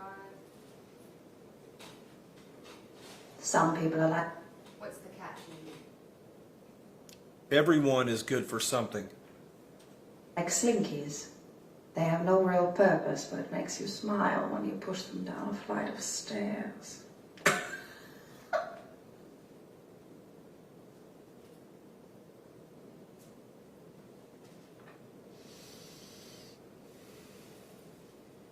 Someone recently asked me what I identify as. I sat there and I thought about it, and I came to the conclusion that I identify as a threat. Map states 86. What's the caption? More like a promise.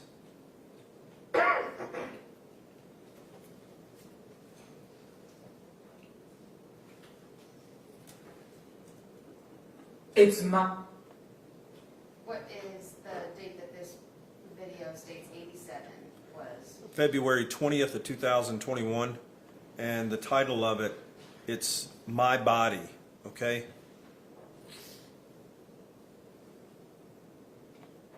And this in the video is Katelyn Goble, correct? Correct. Same person that says she was forced to cut up a body and things like that. Correct. It's my body. I'm gonna do what I want with it. Okay, fair enough. But it's been rotting in the corner all day and it smells terrible. Can you move it outside? Can I move it outside? No! It's my body. I'm gonna do what I want with it.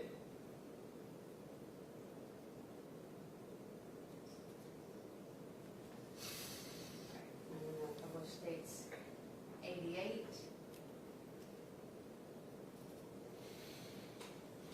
Got a secret, can you keep it? Swear this one you save. Better lock it in your pocket, taking this one to the grave.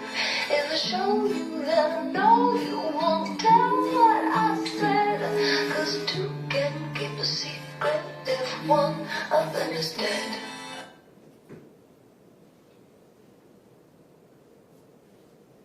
Published dates 89.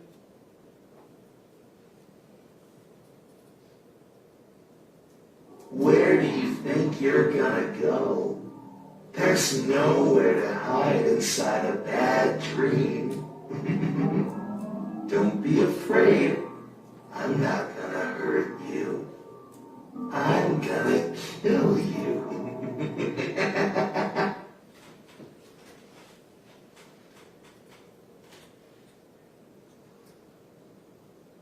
Published dates exhibit 90. You've been sleeping for quite a while. I think they noticed that you never left the building last night. The cameras were searching for you, but they couldn't find you. I have you hidden too well. I kidnapped you.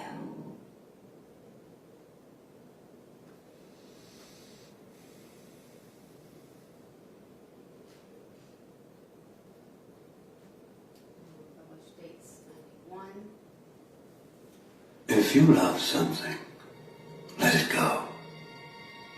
If it doesn't return, hunt it down and kill it. What's the caption on that? It's not a threat. I promise. What date was it published? March 6, 2021.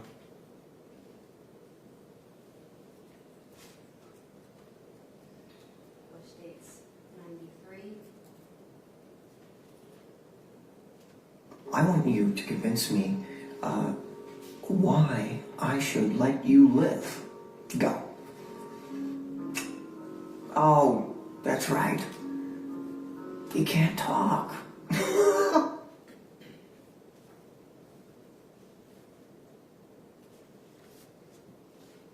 Published dates 92.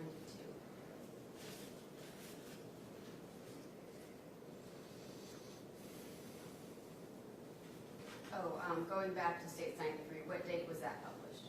That'd have been December the 6th, 2021, excuse me. This is states 92. just let the boy demonstrate. I am the one who gon' piss in your lemonade. Yard full of dead bodies. This my job, this my passion, this my hobby. Yeah, my backyard full of dead bodies. Call me up, 1-800 bodies. I'll be here to get rid of your bodies. Pilot dead bodies, I got the pilot dead bodies. I'm dropping bodies on bodies. I got the pilot dead bodies. I'm in the hallway and lobby, fill up the closet with bodies. I'm dropping bodies on bodies. I got the pilot dead bodies. Hold on. And that's Katelyn Goble in all of these videos we played, correct? That's correct. The same Katelyn Goble who says that Mr. Warren's having sex with her and then Morgan's dead body and forcing her to help decapitate her. So that's the same person holding the head. That's correct. Okay. And what date was that one? That was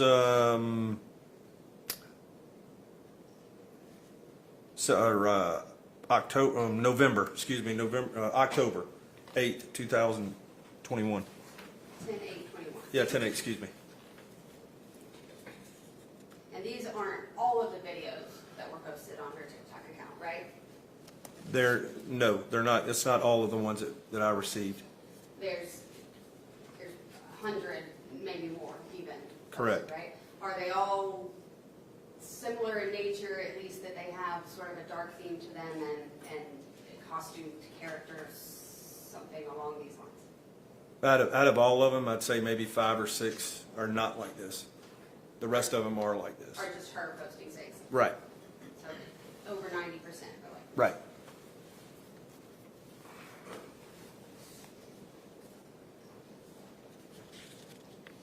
All right, and then you got her, the Facebook records themselves and what, how they're sent to you is different than we talked about in the timeline. Correct. That we went through. Right. Go back to the hard drive. Sorry. We try to go through these on the computer because I think it's more clear, but we'll.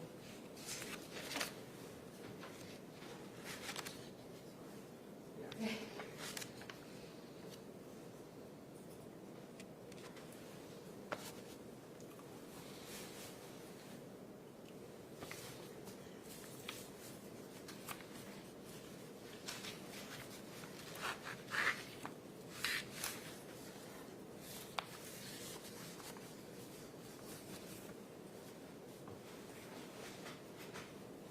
So this is going to be State's Exhibit 4 I'm referencing now, and there are, oh, hold on, actually, we've done this a different way. Let me be clear here before I do this.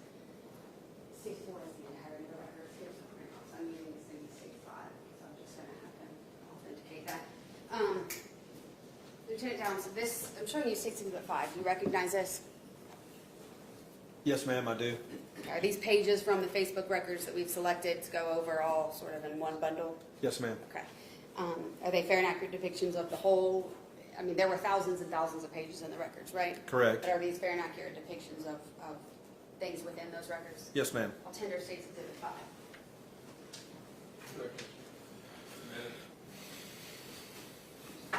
So then it's State's Exhibit 5. It's one exhibit, but every page has its own page number.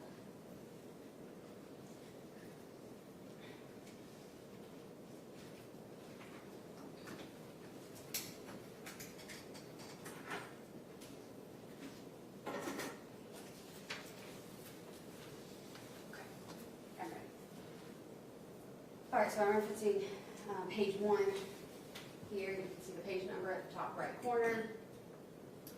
And I'll draw your attention to the middle of the page, right there where it says,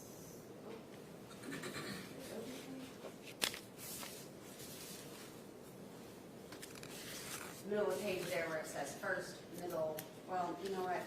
This is not, it's not going to work this way. We're going to use the Elmo because I can't zoom in enough for people to be able to see it. All right, go to the Elmo for me. Thank you, Michaela. All right. Let's move in first here. On page 1. What is this telling us on page 1 of these records? This is stating that these Facebook information is from an account of Lilith Chaos, So the person who created the account said their name is Lilith Chaos, correct? and then I'm gonna go a little bit farther down, this is where it says right here, vanity name, Lilith Chaos. Lilith Chaos. Okay, that's what someone decides the name on their profile picture is gonna be, their vanity name. Correct. And right here at the bottom of the page, what is this showing us, registration date? That's when the account was created. So Lilith Chaos was created February 4th, 2016. Correct. I'm going to go back up to the top of this page to right here. These numbers, what is that showing us? That's the account number and the target number for this account, which are identical. Okay, so in addition to having a vanity name, Facebook assigns every account like a long number that names it, basically. Correct. If someone deletes their Facebook account and you can't necessarily see that in records, is that long number also still going to show up? Correct.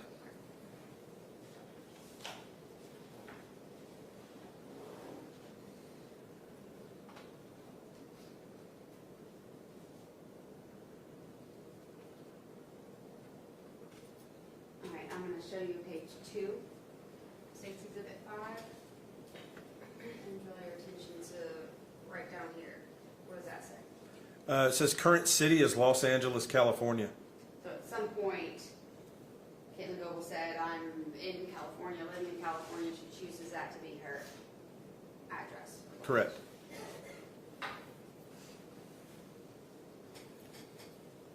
I'm going to show you page 3, very top of page 3 here. The number that was given associated with this account on February 4th, whose cell phone is that? Katelyn Goble's.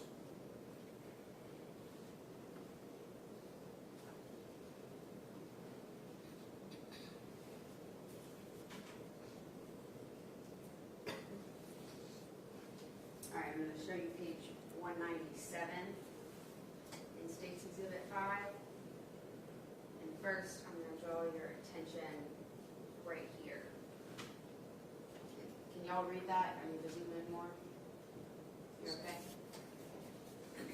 All right, what does this say right here?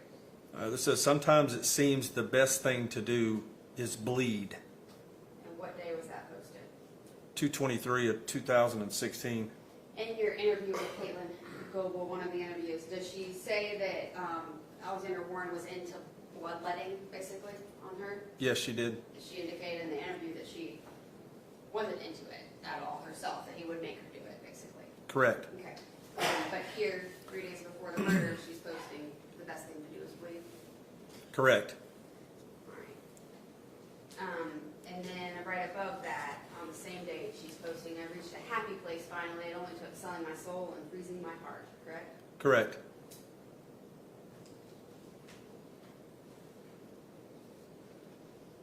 Show you page 195, State's Exhibit 5. We'll start up here. What is this? So it says, I am the last person you will ever want to lock horns with. Come on and try me, bitches. That's one of the posts you can, I think, still see on the timeline, correct? Correct. When was that posted? The day before the murder, 2/25, 2016.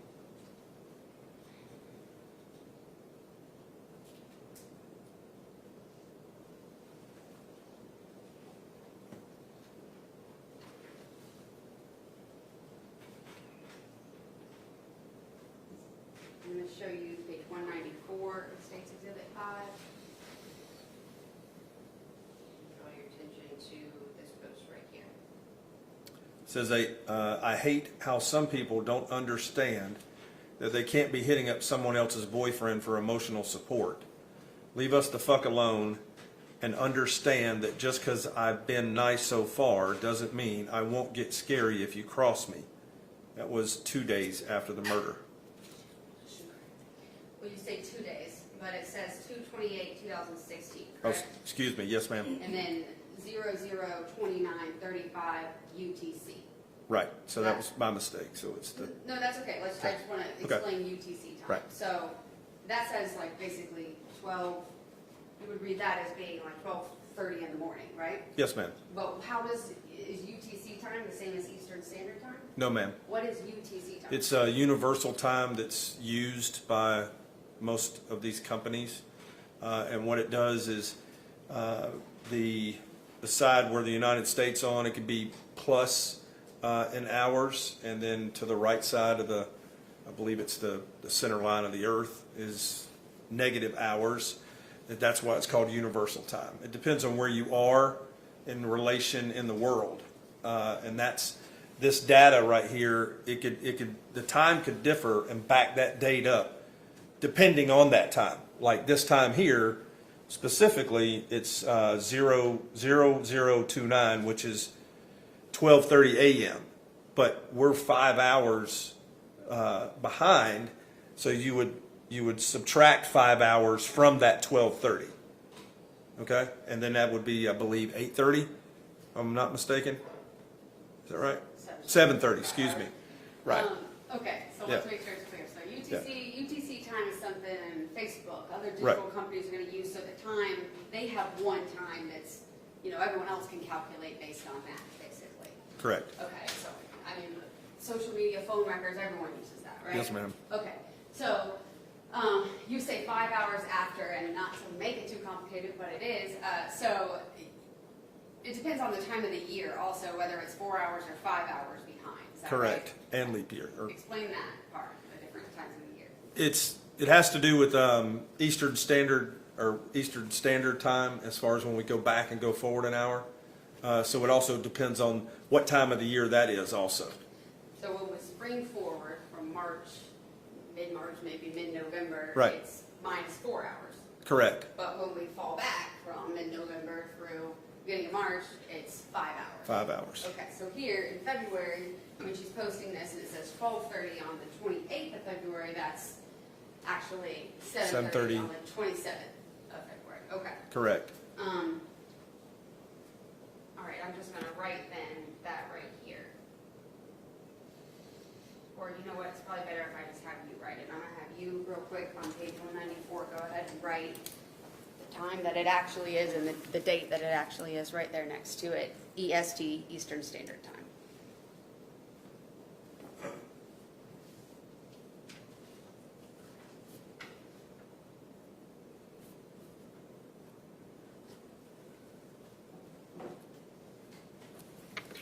Okay. Do I need to initial it? That's fine, we do it there. And you wrote 1929, so military time for 729. Yes, I'm sorry. Yeah. No, you're okay. I Yeah. just wanna make sure that's okay.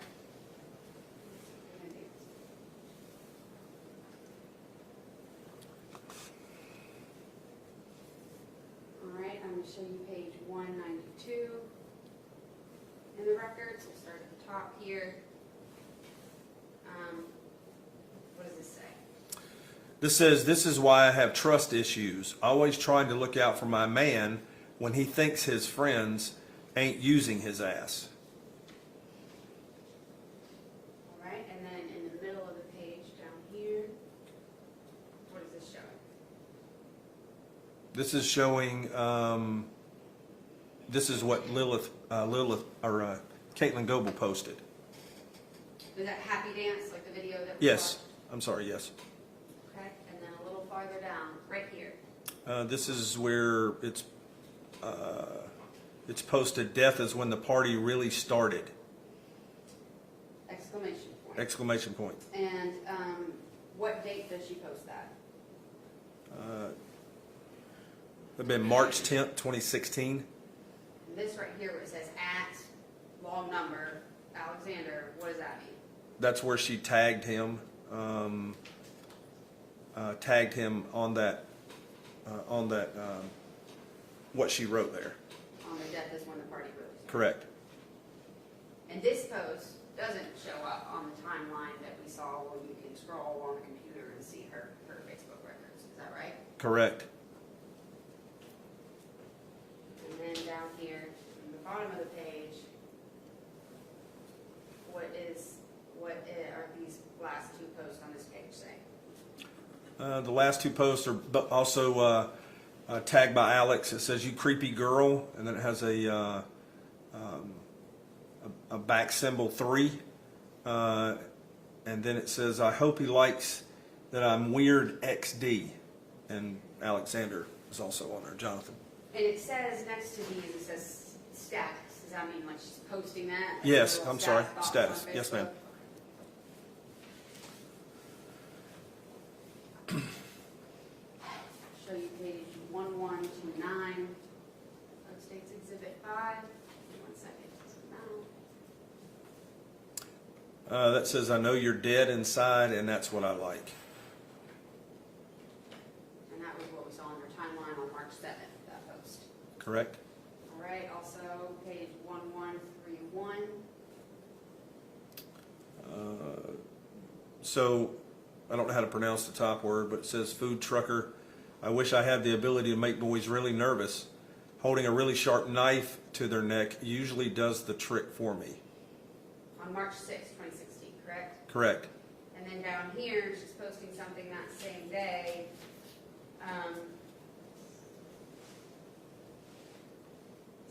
That is titled "The 14 Freakiest Sex Advices That Are Creepy as Hell," right? Correct. So she's posting something about creepy sex advice, essentially 7 days after she's saying that Alexander Warren would have been unwillingly having sex with her and the corpse. And Correct. she's not into it, though. Right. I'm going to show you page 1134 of State's Exhibit 5. I'll start down here with the actual.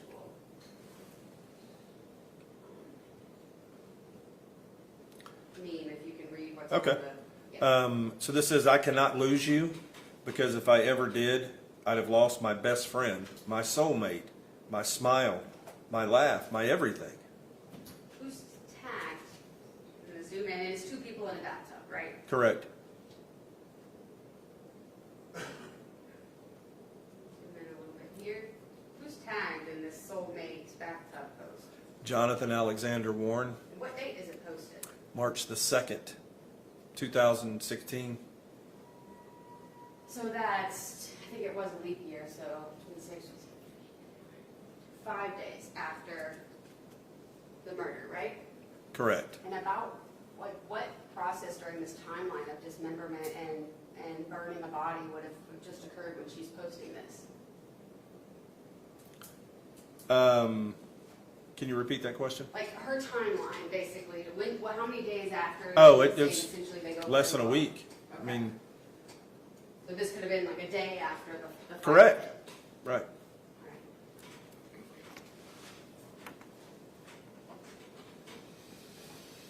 I'm going to show you page 1135. And that one that we just talked about, that's a picture. It doesn't show up on the timeline anymore, right? No, it doesn't. You're correct. I'm going to zoom out again. What's depicted here? It's a circle with a skull, and then the word necrot over the top, which is a band, like a very best way I could describe it is probably it's very, very, very hard metal. So necrot, the name of the band, and necrot is also similar to like necrosis, death, tissue. Correct. When specifically was that posted? And I'm going to zoom in. Hold on. Okay, so the UTC time would have been 3:16 in the morning on the day of the murder. And when was it approximately that Morgan's last interaction with her cell phone? Presumably. It was around that time. It was, Just 3:22 a.m. yes, ma'am. Sound correct? Yes, ma'am. All right, I'm going to bring you page 1135 of State's Exhibit 5 and have you write the Eastern Standard Time on there as well.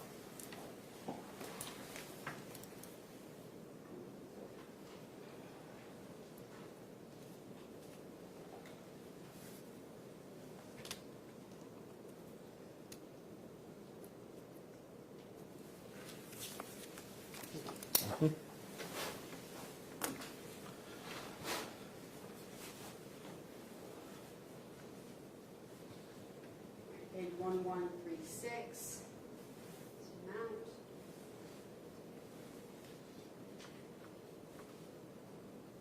So again, what is this one? This is a picture of a little ghost. It says, "This is Bob. Bob likes to kill people for fun." And it says Bob is one creepy mother trucker at the bottom, correct? Correct. Zoom in on the top part here for timeline. Oh, and actually, I Yeah, have that's to go page back. 4. Yeah, give me 1 second. I have to go back to the previous page, page 1135, and I'm gonna go to the bottom there. Here we go.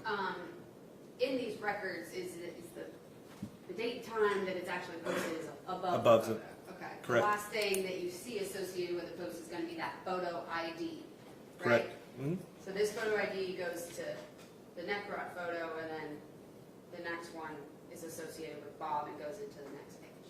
Correct. Okay. So what is the time stamp that this Bob kills people for fun is posted? So that would be February the 25th at 22:03, which is 10:03 p.m. And I'm actually, just to be safe, I'm going to have you write that 10:03 p.m. just on both of these next Okay. to it, so that we're clear of the time.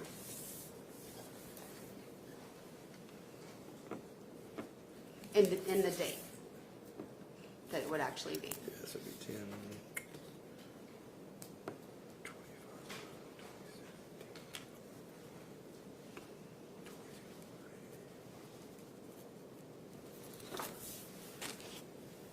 Keep that one the same way, right? Yeah, just on the bottom On there. the bottom, just got so it. that Yep. Since they're split on pages, it doesn't get confusing.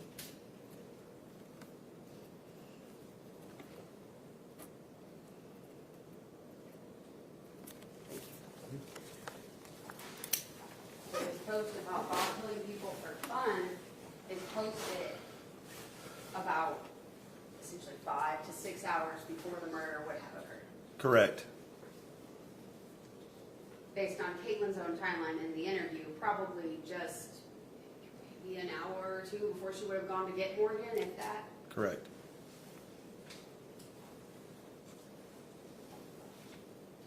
And who does she tag in that post? Jonathan Alexander Warren.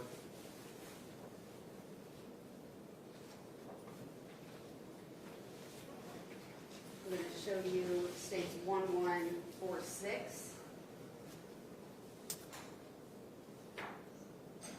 And actually, before I do that real quick, just to keep it, well, no, I'll go ahead and show you this. 1146, what is this depicting? This is a picture of a lady, female that's pretty much submerged in water, and I guess it's the shade of the way the light is on the picture, but just like dark water, and then you have, she's holding like her prince's hand. Okay, I'm gonna, just because the glare does make this one really hard to see with the light also, just describe what's depicted in the, sort of underneath the water part of that, and then I'm gonna publish it closely. to the Okay, hearing. this, so in the darker part of where her body is submerged are skeletons. There's skulls and body parts that are in the darker part of this water.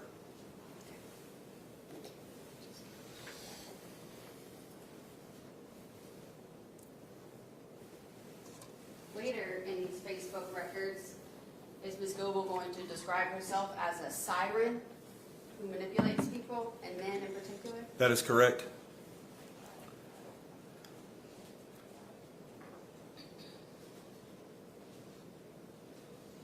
Show you page 1083. What is this depicting? This is depicting male and appears to be a man and a woman, and the woman has walked through the man, and you can see the heart of the man has passed through the woman that has passed through him. He's empty without her, she's heartless without him. Correct. Okay, same one we saw in the timeline. I'm going to show you page 1076.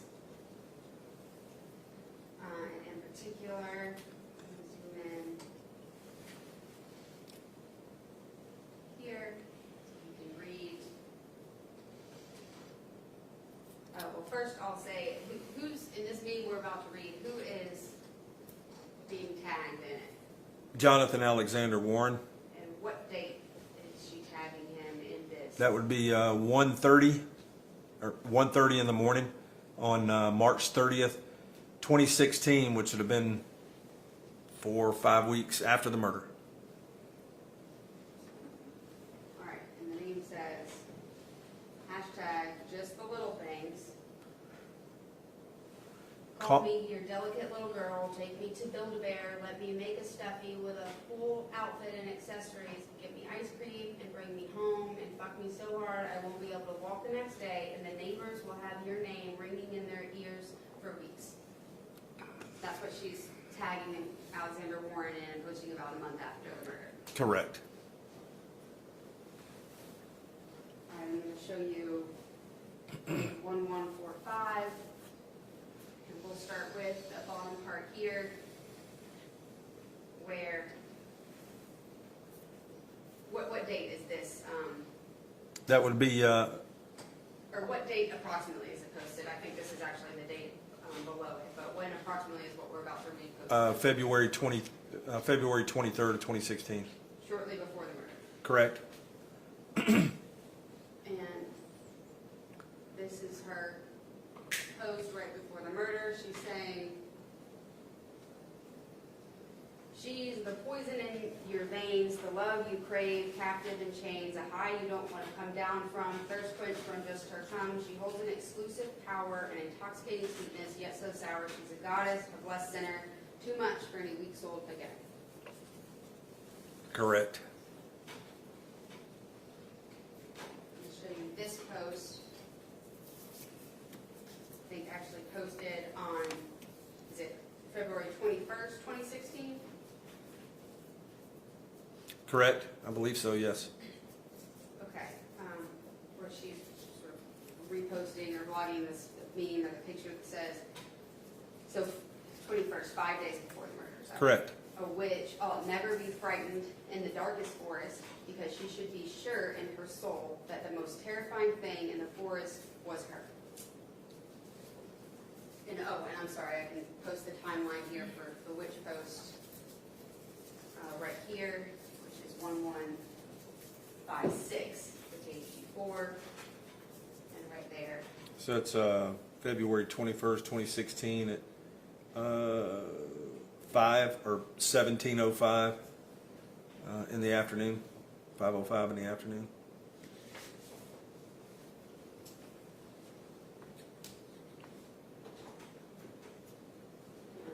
First, I'm going to show you page 1167, State's Exhibit 5.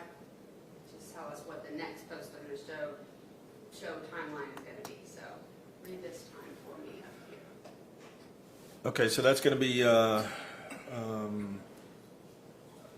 what's that, 19, that'd be 1400? I think the date is... Oh, excuse me, February 12th, 2016. Okay, so a couple weeks before the murder. Correct. Here's the photo on the next page, 1168, associated with it. This is another one of those siren photos. It is.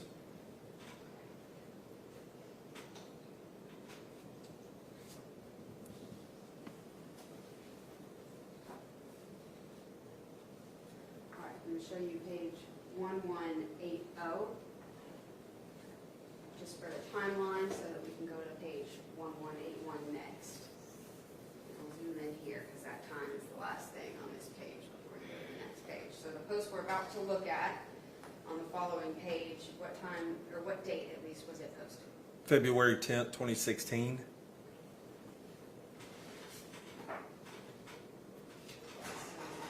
Following page, it's kind of, is it kind of like a slew of memes, essentially, about serial killers? Yes. Okay, so what's the first one?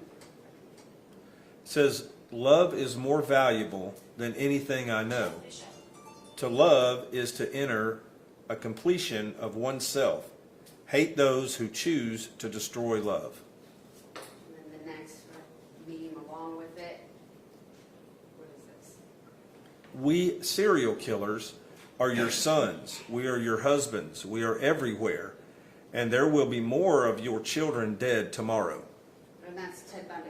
background, correct? Correct. And then page 1184. Total paranoia is just total awareness. Page 1185. Serial killers do on a small scale what governments do on a large one. Is that Richard Ramirez in the background? Yes, it is. And page 1186. It's hard for me to believe that a human being could have done what I've done, but I know that I did it. Is that Jeffrey Dahmer in the background? Correct? Show me page 1404.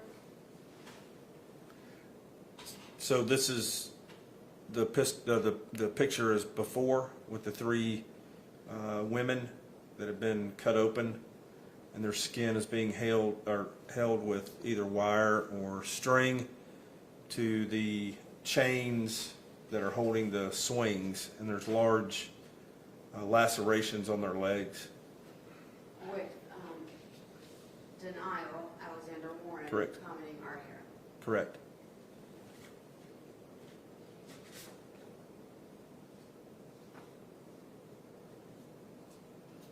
I'm going to show you page 190. And draw your attention as I zoom in here. In the middle of the page. What does this say? This says, ouch, guess I struck a chord. Bitch, you were begging for my man back so he could support your nasty ass like he used to before I came along and taught him how that a real woman can support herself. Your life sucks, LOL. What date is that posted? That was March 26, 2016, which has been a month after the murder.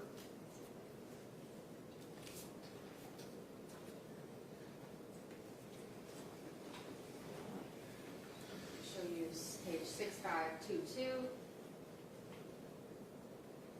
What does this depict? This is it looks like a wedding cake that says "Till death do us part." And then just for timeline, I think the date on the bottom of this page is actually associated with the next post, but was she posting, frequently at the time? Correct, she was. So what is the timeline associated with that date? That'd be March 30th of 2016.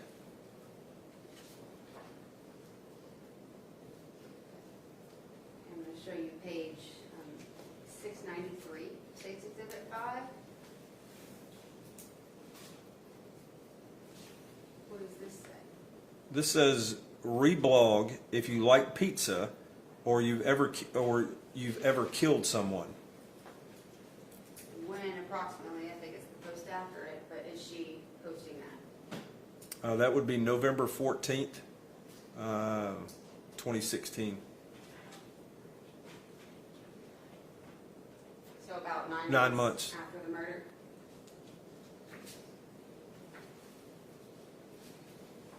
Page 823. Just go ahead and It says, don't mistake my kindness for weakness. I'll choke you with the same hand I fed you with. Excuse me. all right, and then just going, it has some like astrology signs down there, right? Mm-hmm. And then what is the date that that's being posted? Or close in time date, it might be below it, but what's September 1st of 2016.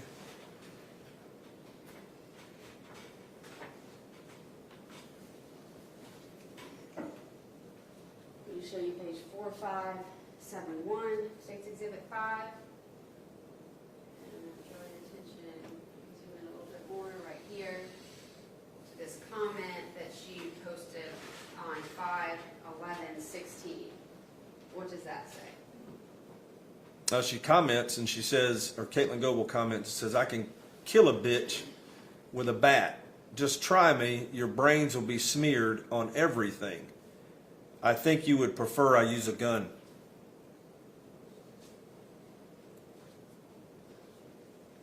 Page 654, State's Exhibit 5.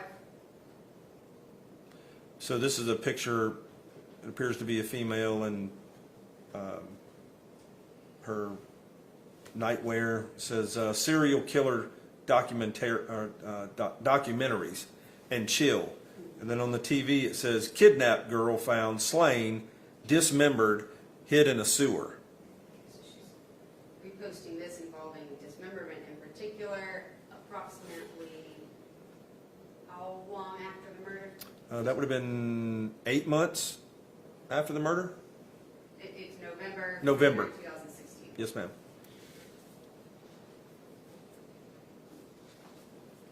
After she's saying she would have been forced to dismember someone. She's reposting that. Correct. All right, page 478 of State's Exhibit 5. So this is a picture of decomposition in the 5 phases of in the 5 stages when a body breaks down. So you have the fresh at the top, bloated in the middle, active decay, advanced decay, and dry remains. She posts that. That was posted January 20th, around about January. That time. Right. The next post she made was January 20th after that one. Right. In her interview, in particular, she talks about Morgan green, bloating, things like that, correct? She does. She makes the statement that after 3 days, she went back in the bedroom and Morgan's stomach was bloated and green. So yes, she did make that So statement. less than a year later, she's reposting things about levels of decay. Correct. I'm going to show you page 689 of States 5. Zoom out a little bit so we can read the whole thing.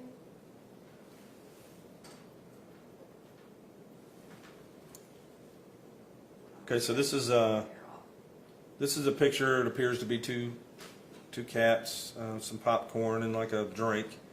And at the top it says, "Let's snuggle up and watch movies together." And then at the bottom it says, "Some nasty shit with decapitated bastards everywhere." All right, and that's on November 15th, 2016. 9 months after she's saying she would have been there with Morgan's decapitated head next to her. Correct. All right, page 4521. Zoom in here. Okay, before we get to this one, let me ask a couple questions. So, in her interview, Katelyn talks about running into Alexander Warren in California again when she goes back out there with her now ex-husband, who was then boyfriend David Settles, correct? Correct. How does she characterize their meetup then when she sees him in Venice Beach in the interviews? So Katelyn stated that her and David went to California and just basically randomly ran into Jonathan Alexander Warren. I believe it was Venice Beach is where she said. And Jonathan had a girlfriend at the time. And Katelyn stated that they both had lice. So she went and got treatment for Alex's and his new girlfriend's lice, and then went back and treated them and stayed with them for 3 days with Alex and his new girlfriend. And she says that this meeting was just happenstance. He just bumped into her there and that she was scared, right? Correct. Okay. So going back to page 4521 of these Facebook records, I'm going to draw your attention down here. And maybe we'll just, because it goes on for the next page or two, and I'll read the Lilith Chaos part, and you read the responses from there's the Facebook account number. Got it. That we see. Okay, so Katelyn Goble, Lilith Chaos, says, "Hey man, do you know where I can find Alex?" Garza? Garza. Is Garza a name just interrupting Garza is a nickname, or is also, he goes by Garza too. Once he got to California, he had people start calling him Garza. Right. So, this individual is Garza, and I said, go ahead. I haven't seen him since I've been in Santa, I believe that's Santa, Maybe they mean Santa Monica. Santa Monica, right. All right, going to the next page, 4522. Starting at the top, Katelyn Goble says, think he is still out there? Is he introducing himself as Garza now? That's how I know him. Katelyn says, I'm out in Venice for a few weeks and trying to find his crazy ass. I'm not sure everyone started with the meth, so I left. Katelyn says, I hope he didn't get into that shit. I can't read it. You have to push it up. Oh, sorry. Okay, and then what? Says, I don't know, he was with some chick, then he dipped on her. If you find, I'm pleased, let me know. I am maybe forgot the Right. age. If you find him, please let me know. Yes. Okay. And then Katelyn Goble says, yeah, I heard about that. He could be unpredictable. And the response is, He's cool though. and then Katelyn Goble says, if you are down by Santa Monica or Venice, and you see two clowns, that's me and my guy. Or I'm by Portland. Katelyn says, cool. All right, and so this conversation, before we move on to the next part that we just talked about, Katelyn's having with this person looking for Alex on what date? April 5th, 2017. A little over a year after the murder. Correct. And on April 19, 2017, she says, found him. And then this individual asks, He okay? Katelyn Goble's response is, yep, still has his girl with him and doing pretty well. For the record, as we went through those pages, the conversation starts on 4521 and goes through 4523 in State's Exhibit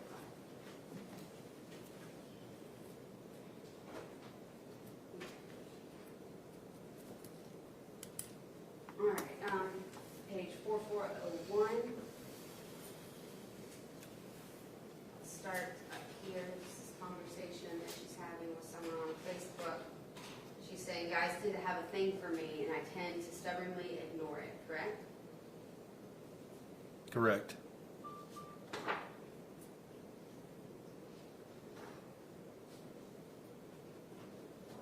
Okay, and then she sends a photo on page 4403. What date is it that she's sending the photo I'm about to display on page 4404? That would have been June 26, 2017. And what does she say in relation to this photo, to this individual? That's more like the real me.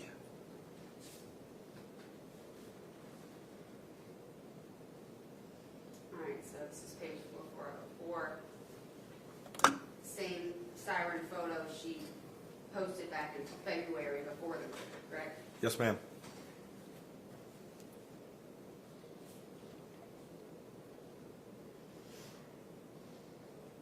And then during this conversation with this individual and sending those photos, I'm going to go to page 4407 now.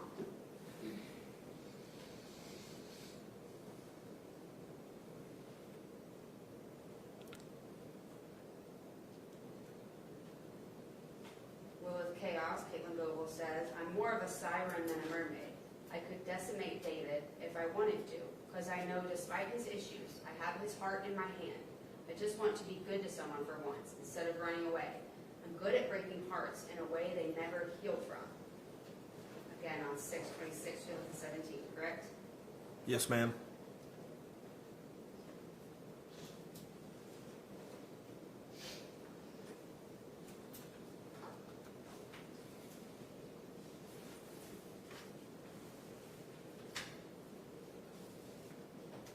All right, and then on page 4408,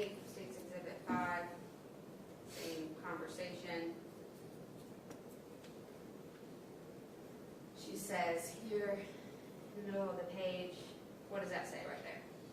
It says, it sounds vain, but I know guys tend to covet me. I'm wanted whether it's healthy or not. And then what did she say in that same conversation a little bit farther down, right here? Oh, the less I know, the better. I'm a siren at heart and good at using that to my advantage. All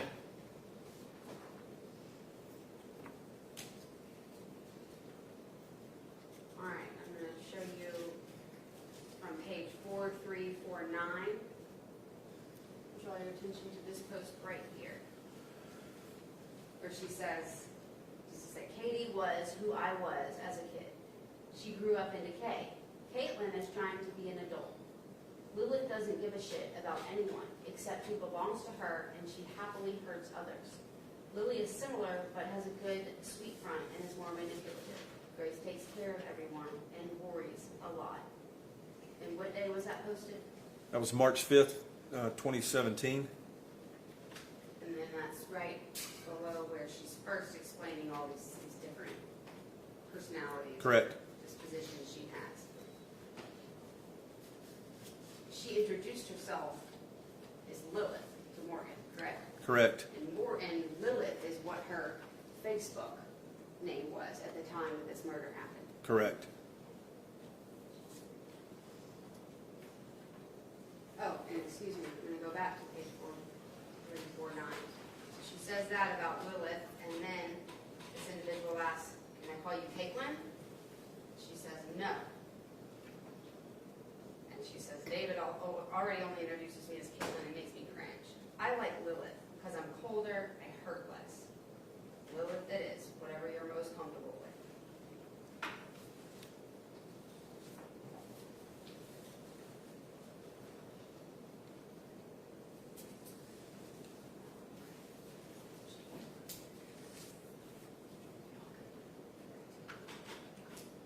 Can we approach about scheduling yet? Can we approach? Can we approach about scheduling? Yeah, I was. Okay.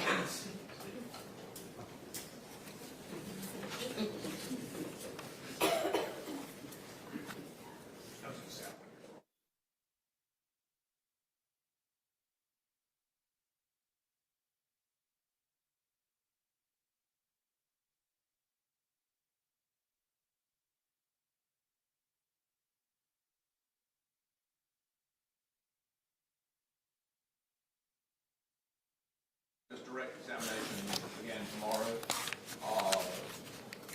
Don't discuss the case among yourselves.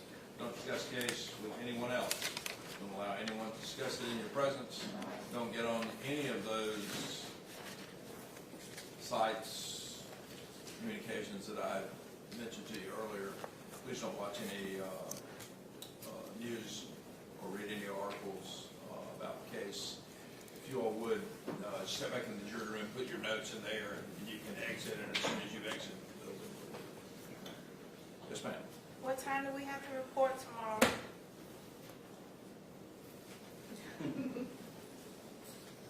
Same time as this morning. Yes, ma'am. Will it be around this time for the next iteration of the trial that we'll be leaving? We will probably not stop before 5 on any of the days, unless there may be some hitches with witnesses' availability due to proximity to here, and I mean, we just don't know where we'll be. But generally, I mean, if we were at a point where we were only going to be another 30 minutes, then I'd just say let's stay and finish the 30 minutes. But we're going to be here longer than that with this direct and cross-examination. So 5 o'clock will be the latest. 5 o'clock will be the earliest we'll leave on any day, more than likely, unless there's a witness problem. With that being said, put your notes in the jury room and you are excused.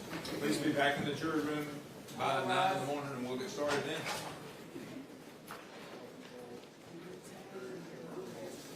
Again, if you're in the courtroom, just after the jury has exited the courthouse, we